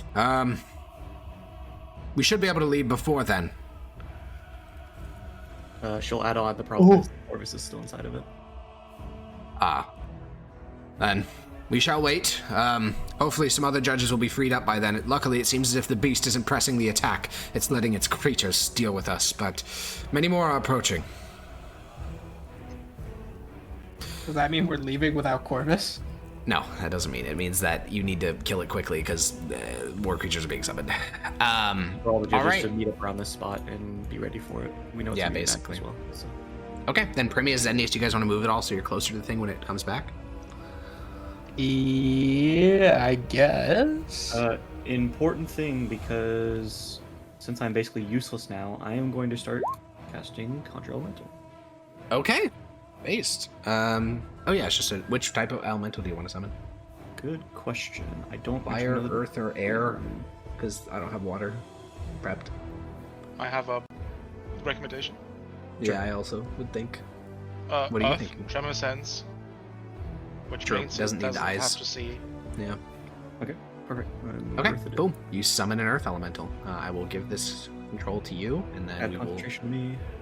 Yep, and then we will Also, just bring as back. bludgeoning damage, so hopefully. Correct. Yeah. We will then bring back the creature once. Oh yeah. Something I'm gonna do before then is I'm just gonna swap my rapiers in each. Wait, either how many hand. turns do I spend in there? Technically, for you, 1. The number of turns spent in there comes from the Athelloren material reality discrepancy, but you spend 6 seconds in there. Okay, so I take the poisoning damage of being inside the mouth. Yeah. You do Once. take 1 round of it. Yeah. That's Um, 2d12. Yeah, 2d12. I'll roll it. 2d12. You take 9 poison damage. Okay. I think Granny has control of that sheet. You're all in position. Okay. The creature returns. And we will start from the top of the initiative order because that would be the wisest way to do it. And the So- other judges or anyone else has moved over to help. It'd probably be okay. Let me think. So as they're returning, more and more creatures are coming as well because new waves are being summoned. There's also a large number of injured judges that could technically assist, but also you guys aren't like no one's dead. So no, I think they're probably focused on other fronts at present. Okay, so when it resummons, Father Hyperion is going to attack it. he's going to swing his. Oh, also this wall fire would have 100% been gone because you. Oh yeah, changed it only plane of lasts a minute. existence. Yeah. All right. I mean, Father Hyperion is gonna fucking swing his hammer. Skull emoji. Oh, he hits for 1d8. He made a strength ability check. Yeah, because he doesn't have a fucking weapon on his sheet. He's not a melee fighter. Okay, Zednius. I thought he was a paladin. No. He's a cleric. What? Oh, dang. Yeah. Yeah. Wait, I guess I've does never. Father Hyperion see? Can he see? No. It's disadvantage. Oh, you're right. It's disadvantage. Fucking misses. No. Okay. 21 hits for 16. Well, I can see. Anyway. Oh yeah, true. Good point. The necrotic does not go through, but the slashing does. So you deal 20 total across those 2 attacks. Earth Elemental. I'm just gonna post these in chat just so we don't lose them. Yeah. It will double slam. Double slam. Okay. It can see, so that's a miss and a hit.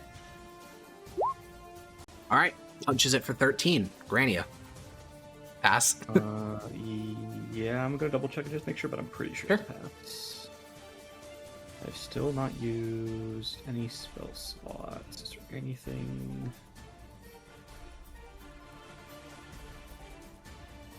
Do you have any like buffing spells? The problem is if they're concentration, I lose the golem. Oh, So now I think I'm just gonna move back. you could like polymorph Also concentration. Hyperion. Oh, that is. Oh, Yeah, that's concentration. Okay, at the start of Maximus's turn, a portal opens up right here. It does not spill out a creature. Instead, a very thick, kind of viscous gas begins to expand from it. And this is not the only portal. There are portals over here, near the rock, over on other fronts, and this gas, which begins to come out, smells sulfurous. And Primius, since you're the closest to the portal, you would be the first under its effects, and you take 1 poison damage. Not particularly bad for now. yeah. Maximus. Yep, that's bonk time. That is hit, and hit, actually. All of them hit. Okay. Those blows, strike, are enough to bloody the creature. Its body starts to tremble. After Maximus' turn, as a legendary action, it is going to do feed. It is going to deal 9 damage to Corvus and heal for that much. Or half that much, right? No. Yeah, it's as that much, yeah. Okay. Primius. All right. Whenever we think this thing is below 150, I can cast Powered Stun, because it's not a check either. Well, Not concentration. it is bloodied. I don't know how Is that factors bloodied. into your decisions. Maybe All those grinding hit pretty Primius. Yeah, it's It already is bloodied. also still immune to magic. It's not marked. It's not the type It of is immunity. marked. It's just covered up by Maximus. Oh, okay. That's what I was confused. It doesn't so- matter about the immunity because it's not a check. Oh, okay. Only for damage and- Do those hit? Do The amount those? of damage it takes doesn't make it, throw up. All those hit, yes. Oh, it didn't take 40 at a time, I don't believe. Those are Or separate not in attacks. one turn. Oh, was Well, it one doesn't turn or matter. one attack? I think it's one turn. If the Pertilod... Oh, it is one turn. Okay. It'll make a concentration saving throw. Yep, you stay in its belly. Okay, yeah, fair Uh, enough. +5, yeah. Okay, so it doesn't take the expect radiant, but it does take all the piercing. And doesn't take the fire either, but it takes all your piercing, so it takes 20 whatever. Martial class is 30. useful, question mark? Always have It's been. 30 exclamation something. mark. Yeah. 30 something, yeah. Okay, Corbus, you, at the start of your turn, take 14 poison damage. I just Um, accidentally opened the spells sheet on Maximus' sheet. I was just like, wait, where are my spells? All right. Where are my spells? What are you doing? I can still Dimension cast spells, right? Yeah. Well, you're Let's restrained, go. but I don't think that prevents spellcasting. I don't believe so. No, it Unless doesn't. you need, Yeah, you can still cast a spell. Somatic? You could No, also it doesn't even mention that in the restrained condition, so you can still cast somatic. Misty Step. No, Mr. Step needs me to see. I thought you could see. No, there's about 50 reasons why he can't I'm see. inside. Oh, right. He's both. I'm behind total cover. Yeah, he's Even if I behind total wasn't cover. blind, He's in a I'm dark blind. belly, and there's magical darkness. I'm gonna dimension door. Oh no, Dimension that's door 100 works. feet south. Okay, you dimension door 100 feet south and appear like on your hands and knees. Like you can hear judges fighting, not even 40 Probably feet like to your mid-air, south. And right? yeah, that's true. Like 15 feet above the ground, and then you like fall to the Take some ground fall beside damage. Aurelius, and Aurelius is already like preparing his like tuning fork for a gate spell. And I'll debate that I was on another plane and now I'm back. Did the telepathic bond like reconnect? Did I lose connection Yeah, and reconnect? it or does was it just gone? reconnect. Yeah, it reconnects. Okay, so I'll tell everybody I'm out. All right, the beast will They make probably a didn't see. bite attack against, I don't know, fucking Max. No, the horse. It has Um, disadvantage. Wait, though. Mac, I don't has think that advantage matters. because That's Maximus fine. feet. I forgot about that. Maximus feet? Not feet, but For the free? armor mark. Oh. Yeah, marking it. Um, For free. No, he paid the. Okay, so in addition, all right. So yeah, I mean it hits the horse, so it's gonna swallow Michael and its rider. Technically, it's a strength save from Michael, so the horse needs to make a strength save after it gets hit. And that saddle locks Maximus onto that horse, so him and the horse are both getting pulled inside if Wait. the horse fails hold this the check. phone. Yeah. I'm holding my phone right now. It What had am I supposed to do with it? attack roll, but it doesn't matter. Wait. Maximus uses his reaction to make the attack target him instead. Whoa! Okay, so he gets hit for. Does a 23 hit him? Or no, 25 because what's it's not a this? disadvantage since Nope, it's targeting it does him. not. The 25 does not hit. You know he has 25 AC. Holy! All right, then yeah, he goes to bite for the Michael, but then the Pegasus like swoops upward and Maximus intercedes with his shield, and then the two claws are going to swing. I don't know, to Hyperion. Bing. Disadvantage. Boing. Oh yeah, disadvantage because he's targeting someone else. Second one misses, then first one hits for its win. Okay, Hyperion will swing. Hyperion is just going to actually disengage. He's going to do a Grania. He just can't do anything here. Zedius, he's too magically pilled. We're just gonna swing. Okay, swing. That's a hit and a hit. 26 damage. Nothing to sniff at. Earth Elemental. Readying actions, you said are the single attack, you can't multi-attack every one of them? Yeah. Okay, then I'll just double stun. Okay, hit. I think now's a good time to. Yeah, I know. That's Done. fine. Wania. I wanted to ready it to get the advantages of it, but getting one less attack isn't worth it, so. Rania, you point the branch of Skalatha for the second time in this fight and simply speak the words stun. And it stops moving. The entire massive behemoth of a creature simply freezes in place.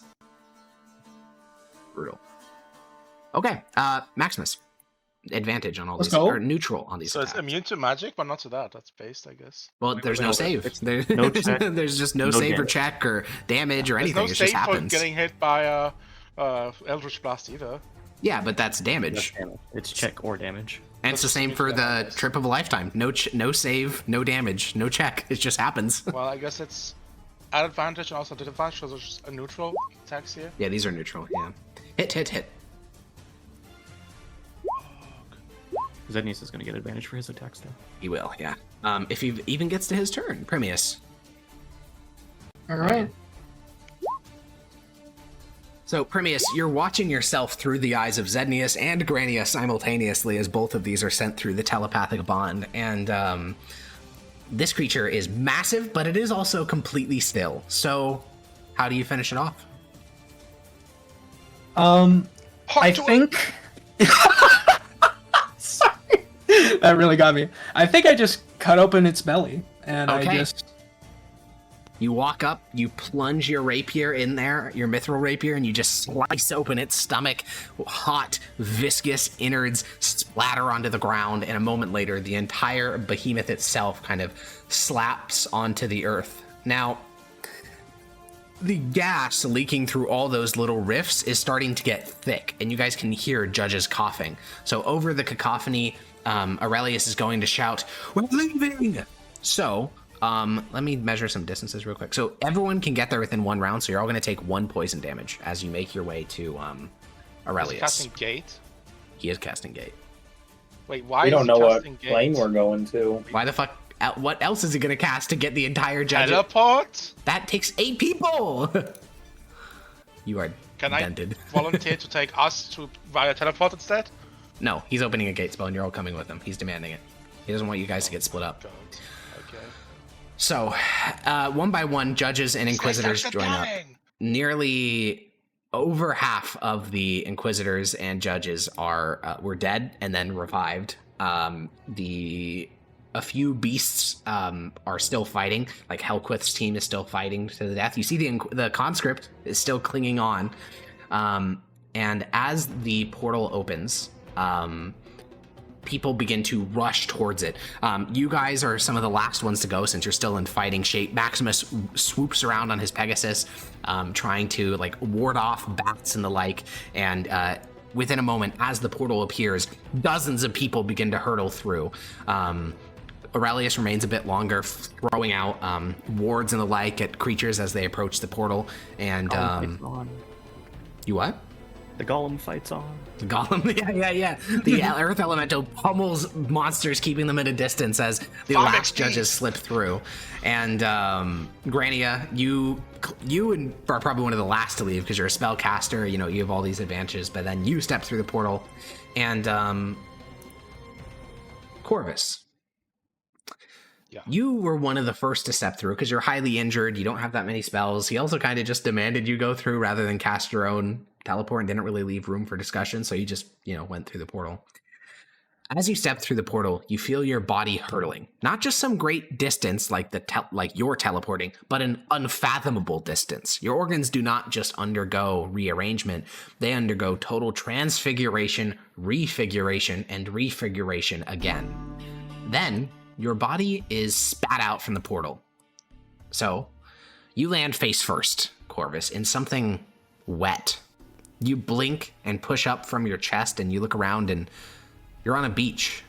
The beach is long and white, extending to your left and right before it curves inward out of sight. Judges and Inquisitors, bruised, battered, and half dead, litter the beach, most having collapsed into the picturesque sand. Past the beach extends an island of palm fronds and the most colorful birds you've ever seen. You're not in Mithdosica anymore. And we'll see where you all are next week. Oh, I forgot to suck up the soul of the creature in the water. Oh no, anyway. Well, I will hand out XP at the start of next week because I need to calculate it what it's all for. And all of you made it out alive, heavily battered, lots of your resources consumed, but alive. I saved my slot for teleport the entire time. Well, That and for Corvus' Blazing Salvo, which I didn't really have an option. Because I can't see! Alrighty, well, we'll be back next We'll be back next week. I will see you guys then. Bye-bye. Bye. Bye.